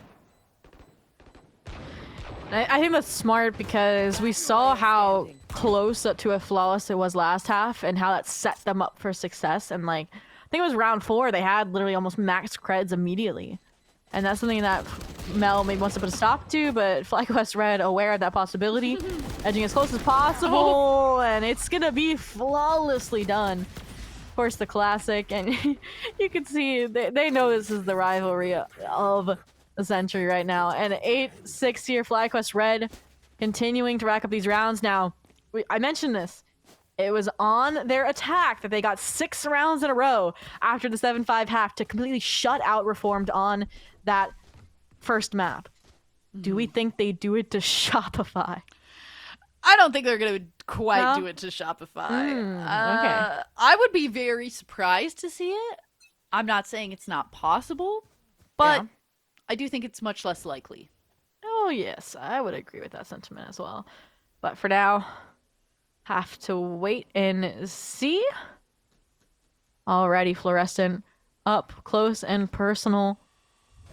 FlyQuest Red respecting the one-way, waiting for it to dissipate. Now it's just utility. I don't like that no one's there to punish off of any of this. Yeah. It's all just designed for Fluorescent, and none of it is going to stick. Now the fault line as well to be like, alright guys, you can't come here. That's a lot of info, I think, in my mind. Like, you know there's like 2 or 3 players towards C, which is why they're now headed towards A, but even that's stacked up with 2 players, and one has a paranoia in their back pocket. Yeah, but I think it is also worth noting that you're able to call out so much utility that FlyQuest just used to also try and just like move Fluorescent, and it didn't go their way. So I think that we're still gonna see Shopify. Well, I would have thought that we were gonna see Shopify have a strong hold onto this site, but these Outlaws are really kind of playing MVP for FlyQuest. One enemy remaining. And yeah, you said you didn't think that sweep was gonna happen. This is another third round. I was gonna say conversion, unless Sarah. But I feel like there's not enough time, and like there's 4 players here. They're smoking it out, even though they know exactly where she's coming from. They're not gonna let this round slip through the cracks. That's to be able to get 2 third-round conversions is kind of nutty. But it's something they've been able to consistently do, and I think that that's like honestly like very admirable, and it's gonna force out this timeout once again. Effie's is gonna call it for Shopify Rebellion, and once again, I like just going ahead doing it early, making sure that there isn't going to be a like question mark of if of like, oh, we'll keep waiting, maybe we'll be able to figure something out on the fly. No, let's let's see if we can stop this now. Potentially also knows that FlyQuest went on a tear and just like never stopped, and also like 9 is kind of a good break point to be like, okay, let's see if we can stop from the snowball that's from 9 to 13. Oh, for sure. I think that's good that they waited till this round and not the next round. And I said I do like the attempts to use timeouts for crafting kind of off the wall. I feel like eco strategies, when you only have deagles, like you can try and like be like, all right, what have been our takeaways from these first 3 rounds that we have to micro analyze this team and where their tendencies lie, and then where's the best place to place a 4 or 5 stack. It seems like the verdict has been reached. It is the B site here for Shopify Rebellion. Maybe gonna be a firing squad from spawn. The ping's coming like out. That. Yeah, I think it's gonna be Wild West Deagles ablazing, and let's see if Lace and Dodo are prepared for it. They gotta be a little bit. There's no way that you don't. They know. Yeah, they know. Licking. They know. Ooh, a Flash, nice blind though. to start it off. Good little turn. I like the nade. It's not going to find anybody, but I like that reaction. And then we're all just going to do a little bit of reset. Have our 2 peripheral players kind of just keep an ear out and able to hear that door does kind of bait a lot of those Shopify Rebellion defensive players over onto this A site when that is not where the bomb is for FlyQuest. Now they're just kind of dispersed across the map. No players falling from that B main confrontation. It's kind of insane here. And now it feels like FlyQuest Red has no information. Shopify granted don't either, but the spy cam really not spotting out much. Now they know that the orb on C has been triggered. Prowler as well confirms Fade is here. But even then, this is my concern. I feel like FlyQuest Red, now they're getting a little antsy. They're like, we're getting close. We don't want to throw it like we did after our comeback on Sunset. Yeah. And they're second guessing where they want to go. And this second guessing is now allowing Shopify to rotate back over to C when they really could have just been fighting Mel. Yeah, 30 I'm a little bit seconds left. scared that they're kind of trying to be patient or waiting for like pieces of utility to come back up, and that's going to end up being what bites them. But so far it looks like they were able to get pretty good ground, but that could easily end up turning. Noise going to be able to find one, but I think that this was staggered well enough for FlyQuest that they're going to be 10 able seconds to left. take it and get this plant through. You get to see- Unless... You're kidding. Plant does still go through. There's only one member of FlyQuest remaining, 5 HP on Noya, but it doesn't matter. That was a Caster Jinx moment. I'm sorry. How could you? Yeah. It's because You I already said made that it I thought apparent. Shopify You- was going to win, so I had to. I was gonna say, you already made it apparent you thought Shopify would win this series, and now you're rigging it using your caster curse in the game? How could you? But Gotta do what you gotta I do. thought for a second Noya was gonna die to Floor's nade. And It that was would have been close. great. Yeah, no, that would have been great because then it still would have been the Starbound versus Fluorescent kind of closeout to the round. But you got to keep them in check. I mean, we did say that Effie's was going to craft up an eco strategy, and I guess it was just to avoid until you know for sure what site they're going for, and it worked. So again, Shopify Rebellion, the ball in their court to try and close this gap up. But FlyQuest Red, like I said, it feels more like a stumble. They still have weapons, they still have ultimates, so it's not that they don't have an opportunity to continue kind of trucking on forward towards that map and series point. Really trying to play around this entrance onto A here. Trying to see if anybody gets aggressive. There has been a lot of aggression out there at the start of a lot of rounds. Trying to see if that Omen went ahead and TP'd real close before proceeding on to the rest of A. But there is a lot of I know. information that's going to be gained. A very nice camera to come through. Nightfall to follow it up as well. And Noise going to be able to find one. Sonder Oh, pops. interesting. The not dead yet. Ev gets a little bit of vengeance. Huh? On the rope? On the rope? I'm sorry, Sonder. That is not allowed.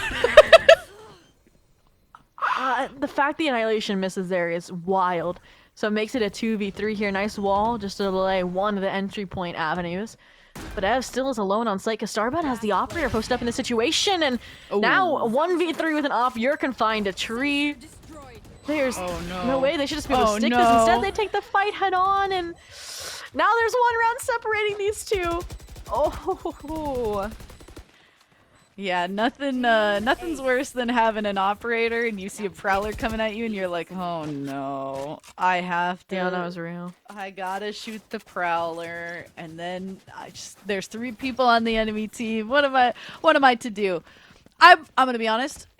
If FlyQuest won the round that Sonder, not dead yet, goes up top of the rope, headshots Oh my somebody. gosh, don't. I would be actually so angry. So this feels a little bit like Cosmic Justice to me, but also people are probably just better at that than me. It's understandable. I feel like there was definitely some panic elements as well, like where the wall was placed from Starbound.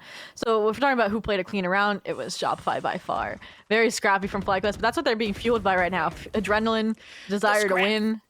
Yeah. And we'll see if it gets them to that finish line. I kind of love it. It kind of, again, makes it more fun to watch. So. Oh, for sure. Ooh, Mel though. Oh, yeah, that hurts. Yeah, using your own op against you to draw first blood. It's one of your smokes players, one of your fragging players as well, in the form of Sonder. So at this point, they might just get the timing off on this B exec. That's nutty in itself. Yeah, Sarah's gonna 3 try players were and staring keep towards watching main. it. Ooh. All right, luckily they're all still pretty close, so even if the execute comes on to B, but the rotation is through on to C, and that is where they're anticipating it's going to happen, and it looks like they're going to be correct as a lot of utility comes through, and Fluorescent just decides to get up close, sees the stun come through, manages a shot. That's worse than the rope through shot. 2 30 smokes. seconds left. That's worse than the rope shot. They were mid-satchel, falling down from it through the smoke. Come on. It was a At least body Sonder shot. could It was a at body least Sonder shot could though, see not a them. headshot. It It is still pretty nuts, but Valorant shots for sure. Well, not a lot of time for this execution. A 3v5. They run right into the operator with a no-scope, won't hit, but the classic shots will. Just the chip damage alone here is huge. They have to defend the spike plant till the end, even if it costs Ev their life with that nade, and it does.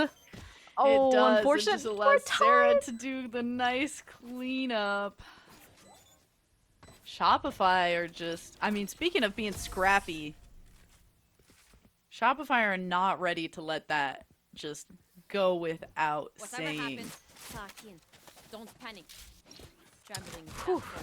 I'm just taking a minute to internalize to breathe, Yeah. and so is Jovi for the FlyQuest Red Squad. I think it was over on, was it map 1? Where I think it was like 11-10? Where I think there was a timeout taken like proactively. That or this was the reformed game. It was one of the two. And it's just an opportunity like before you lose the lead, right? To gain that grounds. And also like Shopify Rebellion, they're out of timeouts. Like think about that until overtime. Versus this is the first timeout for FlyQuest Red. So they can take this timeout, and then if it gets right before the map ends, whether that means them bailing themselves out of having to go to OT or stopping Shopify Rebellion from winning out the map before OT, it's gonna give them a lot of wiggle room as we move into the very pivotal last few rounds of this half of this game of relegation altogether, or regulation, sorry. And now, what do we think Jovi is talking about, Becky? That's a great question. Mm-hmm. I immediately, like, I see a timeout and I start looking at ultimates. I start looking at economy, and it's all like the 9-9 is even. The economy looking a little bit rough for FlyQuest, but we've seen kind of the Deagles do a lot of damage. And I think what it has to be coming down to is like how they're managing these shifts between each of the sites. The way that they're going from one direction to another and kind of getting. It's not even that they're getting caught on the rotations. It's that they like take so long on their rotations that then they end up having no time, and they kind of aren't able to set up their post plants in a way that allows for them to really hold a site very well against Shopify. No, for sure. The clock has been their enemy. Like consistently today. That was the case in a Reformed game as well. But now we get to see Dodanut. First blood on the Mel. That's the operator dropped here towards, I think that was the B site. Yeah, they overextended towards pillars. Getting a little bit over eager here. Deny the momentum out of the FlyQuest timeout. Interesting though that the response off the frag over on B is to pivot back towards A. Maybe they were expecting the Cypher utility on C, but we've seen Noya and the lethality of the setup, so I hope the showstopper cracks it wide open. We'll see if that is going to be the case. Sedona, it says, I'm trying to hop over this, but I'm a little bit scared, so I'm just going to point it out. Go ahead and shoot it up towards this heaven sign and hope that it just pushes players back. Spike goes down, and it's going to be a 5v4 post-plant setup, actually going smoothly for FlyQuest this time around. A nice utility here. This is what I like to see the Deadlock utility used for. Once you get on site, use it to prevent the team from retaking. And now that that utility has been exhausted, you have the crossfire set up. The perfect deagle shots from Evan Starbound. This point, Sonder, maybe a little bit, frag happy, but they still buy time. They get the information that Alexis is on stairs. So now you can do a pivot from Ev, and they just close in and lock in double digits here on Lotus, following their timeout as well. Yeah, and I think it really, once again, the big difference that we got to see there was they were able to get onto the site using that utility from Dodonut's ultimate to at least like push players back as far as possible, and that got them enough kind of time to be able to plant the bomb and then put kind of key players in key locations, because as we saw, 2 of the players were stuck with sheriffs, so figuring out where those players go, where they're going to play, where we're going to get the most out of those members who are on lower gun buys. For sure. Shopify Rebellion. Still trusting in Noya on the A site. Likely going to try and play retake with the Rolling Thunder, hence the heavier stack towards C. That, or if they heard an orb collected, they could pop it and swing, potentially onto Mound. But for now, just gonna duel. I feel like it's like kind of the devil you know versus the devil you don't, and they know the Noya setup at this point. Yeah. They know there's a judge, though. Oh my gosh, no. Oh, but Noya isn't able to get anyone with the judge. Oh, that's so heartbreaking. That seemed like it was going to go so horribly for FlyQuest too, and Noya just isn't able to get it off. So once again, in onto the site, Cypher taken out, and we are set up for FlyQuest. Those traps are in place. The Nightfall is going to come out to just make it that much more difficult to start and keep Shopify Rebellion kind of guessing as they try and get onto the site. It's rebutted with that fall from this breach.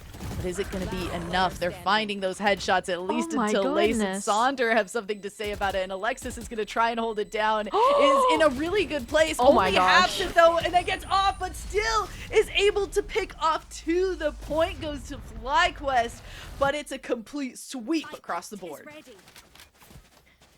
I mean, I don't know. Like I said, I don't know. We finally learned that Thea is out for a wedding, right? For a family wedding. That's why they are not playing. Because they are the typical IGL for this squad. So I still have this question mark in the back of my mind that I can't wait to ask, like, on social media and to, like, the squad after the game about who was IGLing. But the call there to recognize, all right, they have enough of a buy. They're likely going to get the Rolling Thunder out. So we need to vacate the site after we plan.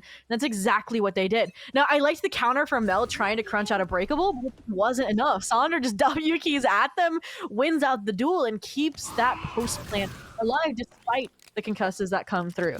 So again, FlyQuest holding on for dear life, cleaning up every single layer of gameplay, making sure every box is checked. But Shopify Rebellion, they've just reinvented the checklist now. 3 players this time about to pop out and fight for A main. Oh, Sonder is taking a lot of heat here. And in the end, it's going to be a slow descent. 4 players coming in to close in on Sonder. Not even going to pop the not dead yet. Realizes that it's just not going to be worth it. But Sonder was the distraction that FlyQuest wanted to be able to get onto the C site scot-free. 5 players of Shopify Rebellion, but they are going to have to get onto this site. And with time already ticking. Again, the delay tactics. I love this attempt to flip the map. You gotta reload after breaking such an intensive wall. Even with the Nightfall, it's been basically nullified. No information. Ooh. They're pulling out all the stops, including the Showstopper, but the Annihilation meets it in tow. And at this point, like, Masters of the Chaos is what SR is trying to fuel. Oh no, we're not even able to free Sarah because we ran out of bullets in our gun.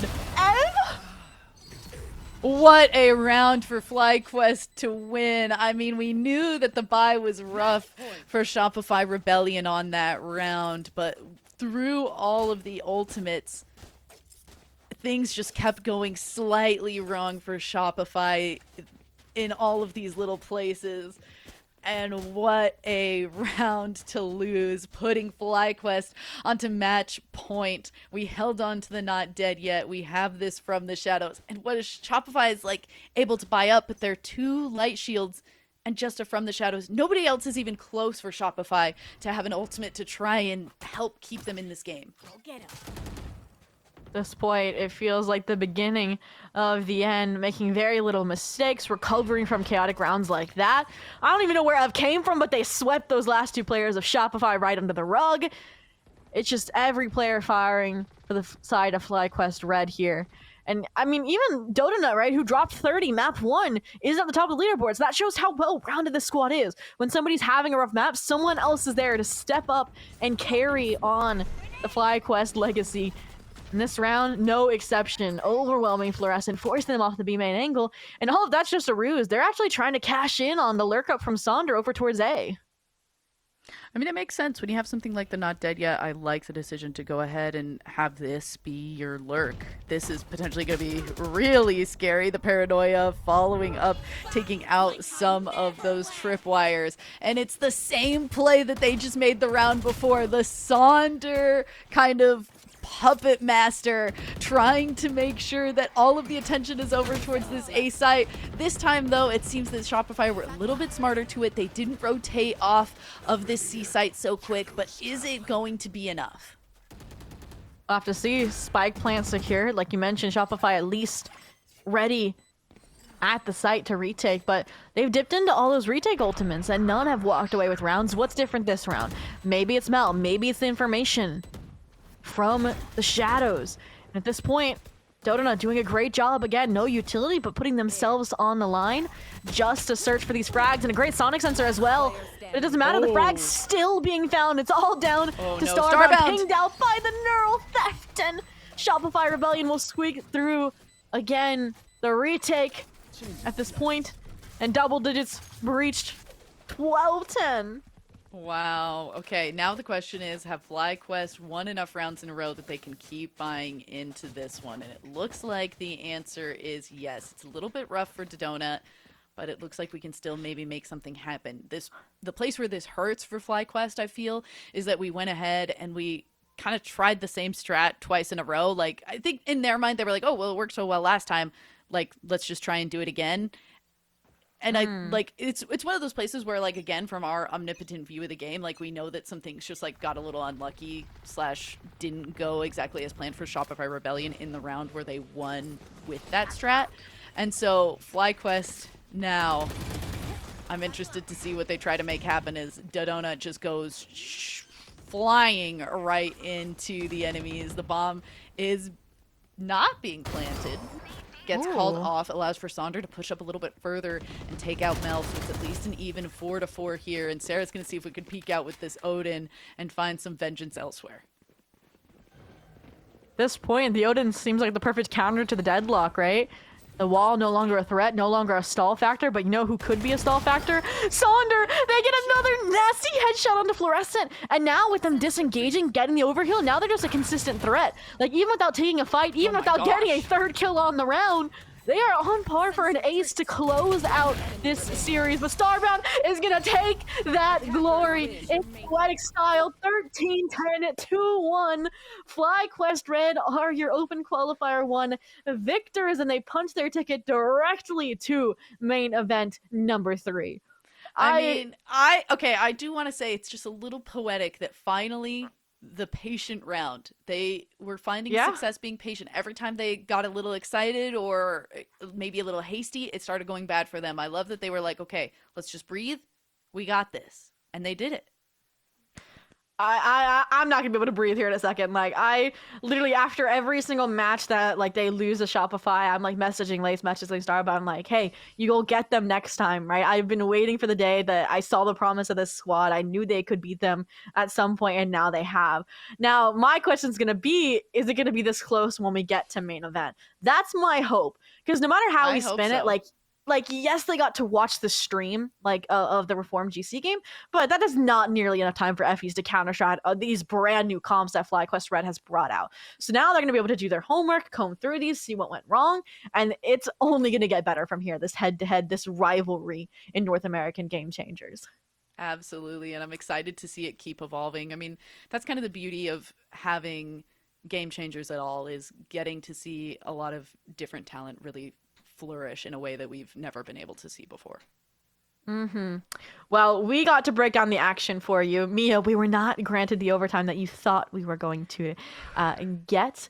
But with that, I do want to throw it back over to them to give their final thoughts on the series and what allowed FlyQuest Red to this time finally upset the Titans that were Shopify Rebellion. So Mia, Keg, and Ancient, take it away. Woo! All right. No overtime, guys. Nope. No.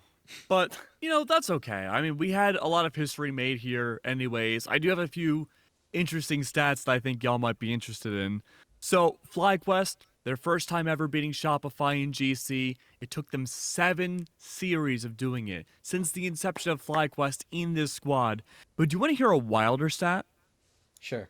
Yeah, This is the end of Shopify's longest league winning streak in Valorant history. Wow. 27 straight wins in series. The last time they had lost a series in Game Changer specifically was up against Evil Geniuses last year when they weren't even on Shopify. They were on version X. No, honestly, we watched 3 incredible games with these two teams. Yeah. And I'm honestly proud of Fly. Yeah, we should be proud of them. I think they performed amazingly.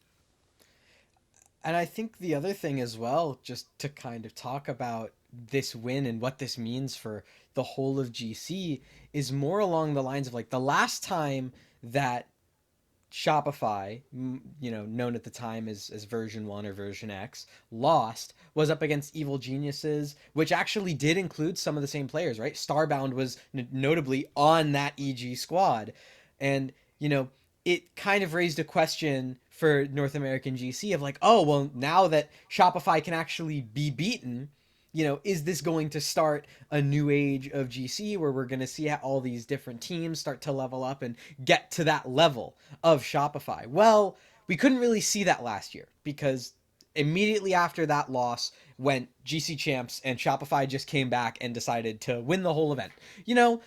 And that kind of leaves us in an awkward position where then, there was all these months off from, any sort of official circuit.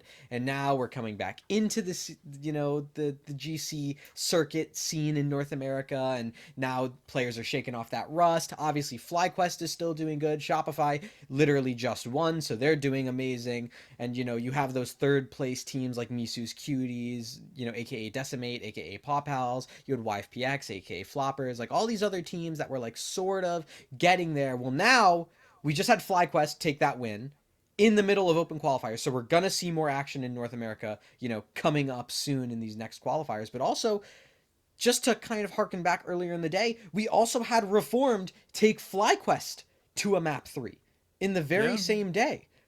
So I feel like that says a lot for where the scene is at in terms of health coming, like just leaving this qualifier.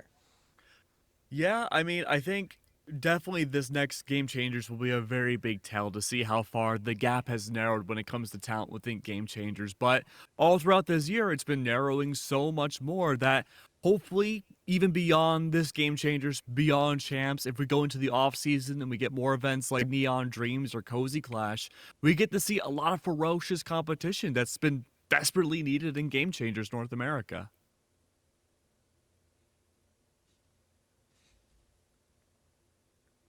So I mean, this is what we saw today, guys. And we had some long matches. I hope everyone's been hydrating and eating your snacks along the way. But I'm surprised our Lotus Decider didn't go into an overtime still. I know Zobi's Came happy close. because Zobi had to call their mom. Yeah, that's true. Came But- pretty close though. I mean, there was a stat you were throwing at us in our green room, Ancient, that I think if we hit overtime, right, we'd be what 80 rounds so far this Yes. series played. So I did the math. If we hit overtime, it would have been an 80-round series across these 3 maps. Even though we didn't hit overtime, it was still a 75-round game. That that is ridiculous. Yeah. I was just like blown out. This has been a just amazing grand final. This was as close as you could ask for without it being like 50 rounds a map. And at that point, you might as well have just made it a best of 5. Mm-hmm. Exactly. I agree. I think it felt as long as a best of 5 to me. Mm-hmm. I don't think anyone would have complained that this had been the Game Changers finals for the third one. No, it was so entertaining to watch. And I mean, do you guys have anything else to add about everything that got on today, or did we touch on everything? You know, I think we talked about the most important things. This is a very big moment for FlyQuest. I mean, this has been a really good week for FlyQuest too as an org. They won back-to-back Evos. They've won a qualifier for Game Changers. They've proven that Shopify is mortal. Now they have a very good chance of becoming a 3-time champion org in, like a 2-month span if they can beat this next Game Changers. No, Yeah. they were. Go ahead. I'm sorry. I'll let you have the floor. You got it. Go ahead. All right.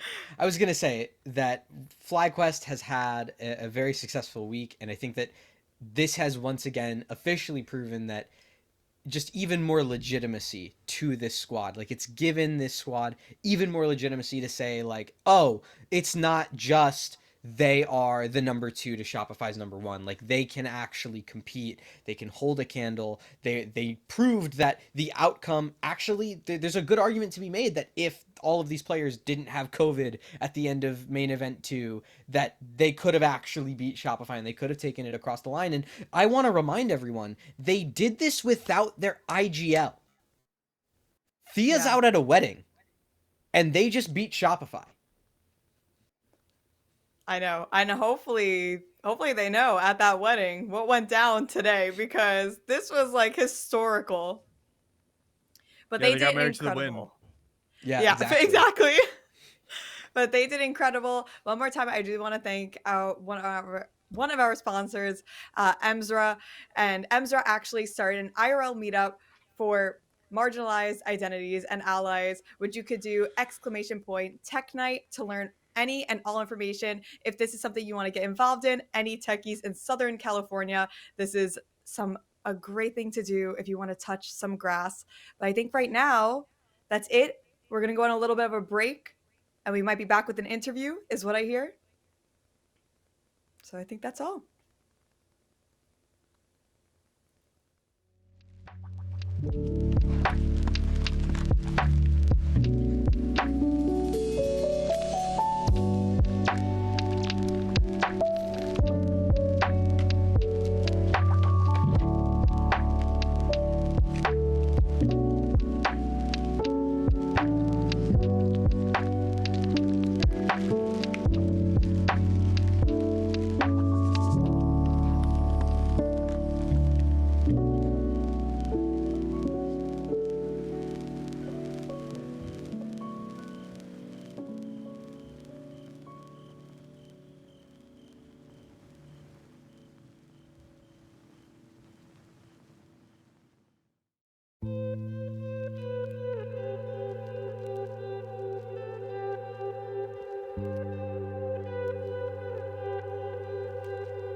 Hello, we are back. And hold on, my head is cut off. We're gonna move my camera just a little bit. And I'm here with Starbound, the MVP, some would say, on FlyQuest. Hi, Starbound. How are you? Hello, hello. I'm doing pretty good. Yeah. I'm glad. I mean, amazing game today. First, I just want to ask you, how does it feel to win against a powerhouse like Shopify Rebellion? It feels really amazing. I'm just like super proud of my team. Everyone really showed up and did their part this series. And after like losing so many times at Shopify over and over again, it feels amazing just to like finally get over that hurdle and get the win. So just really happy. I'm sure, and your whole team was incredible. But one thing we did notice, especially for you, is you had phenomenal positioning. So please tell us how your positioning is so crucial to winning those rounds that you won. Well, thank you. But yeah, positioning is really important, especially like on Senti, because your role is to get like a lot of information for your team to help them make like informed decisions.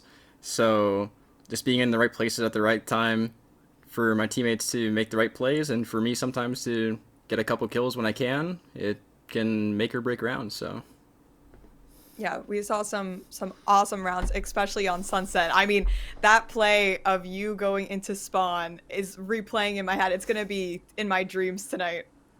Oh yeah, Jovi, our coach, like was telling me beforehand just to focus on my lurks and my comms, and I heard two of them just running spawn. I was like, guys, I think there might be all off B site. Come back. So I just took my timing and just went for my two, and yeah, they won in the post match. It's great.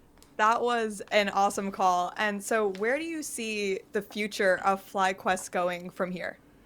Well, obviously we're just looking towards GC3 for now and trying to practice for that and try to put up a good performance. But main goal is to go to Berlin champs and play against all the great teams there and put up a good performance.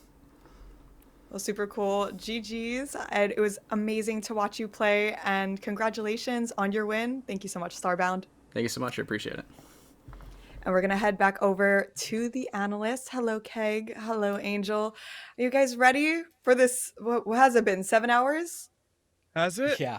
I think so. Yeah. How are you guys feeling? You know what? We're still here. Let's go for another best of 3. Yeah, let's go. Personally, I want to sleep, but why don't we look at a recap of what the bracket looks like for this entire tournament?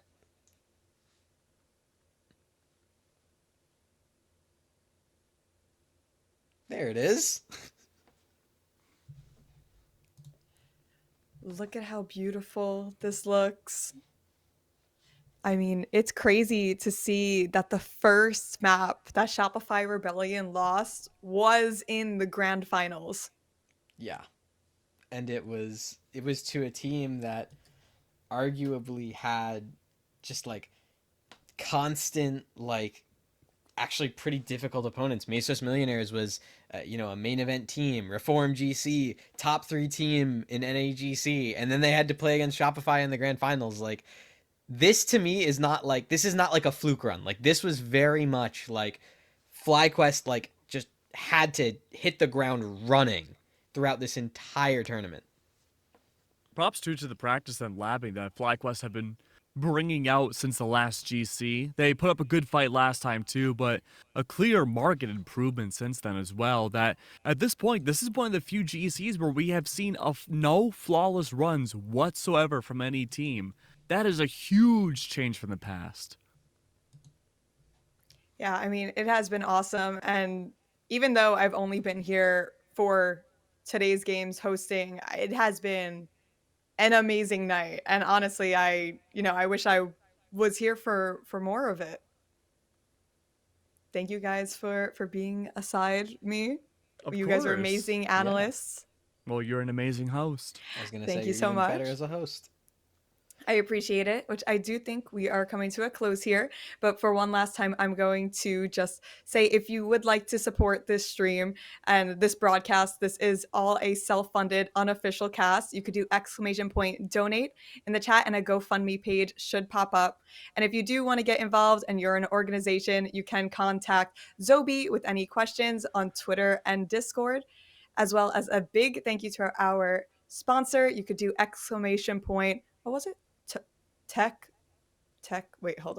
Talks? What is it? Knight. Tech Night! Exclamation point! Oh, my Tech Night! camera! Oh, Your camera On wants to go to fire! sleep.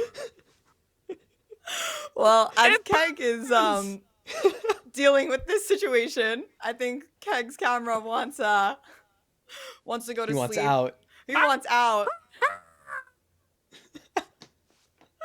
For one last time, I'm Mia, aka Mia Mouse, and I'm with Ancient Angel and My sket's melting off! and that's Keg Shouts, everyone. Thank you so much for joining us for today's stream. It was awesome. Congratulations once again to FlyQuest. It was an amazing time watching you guys play. GG's to both teams, and have a good night. I'm still on Keg is fire! back. I'll see you.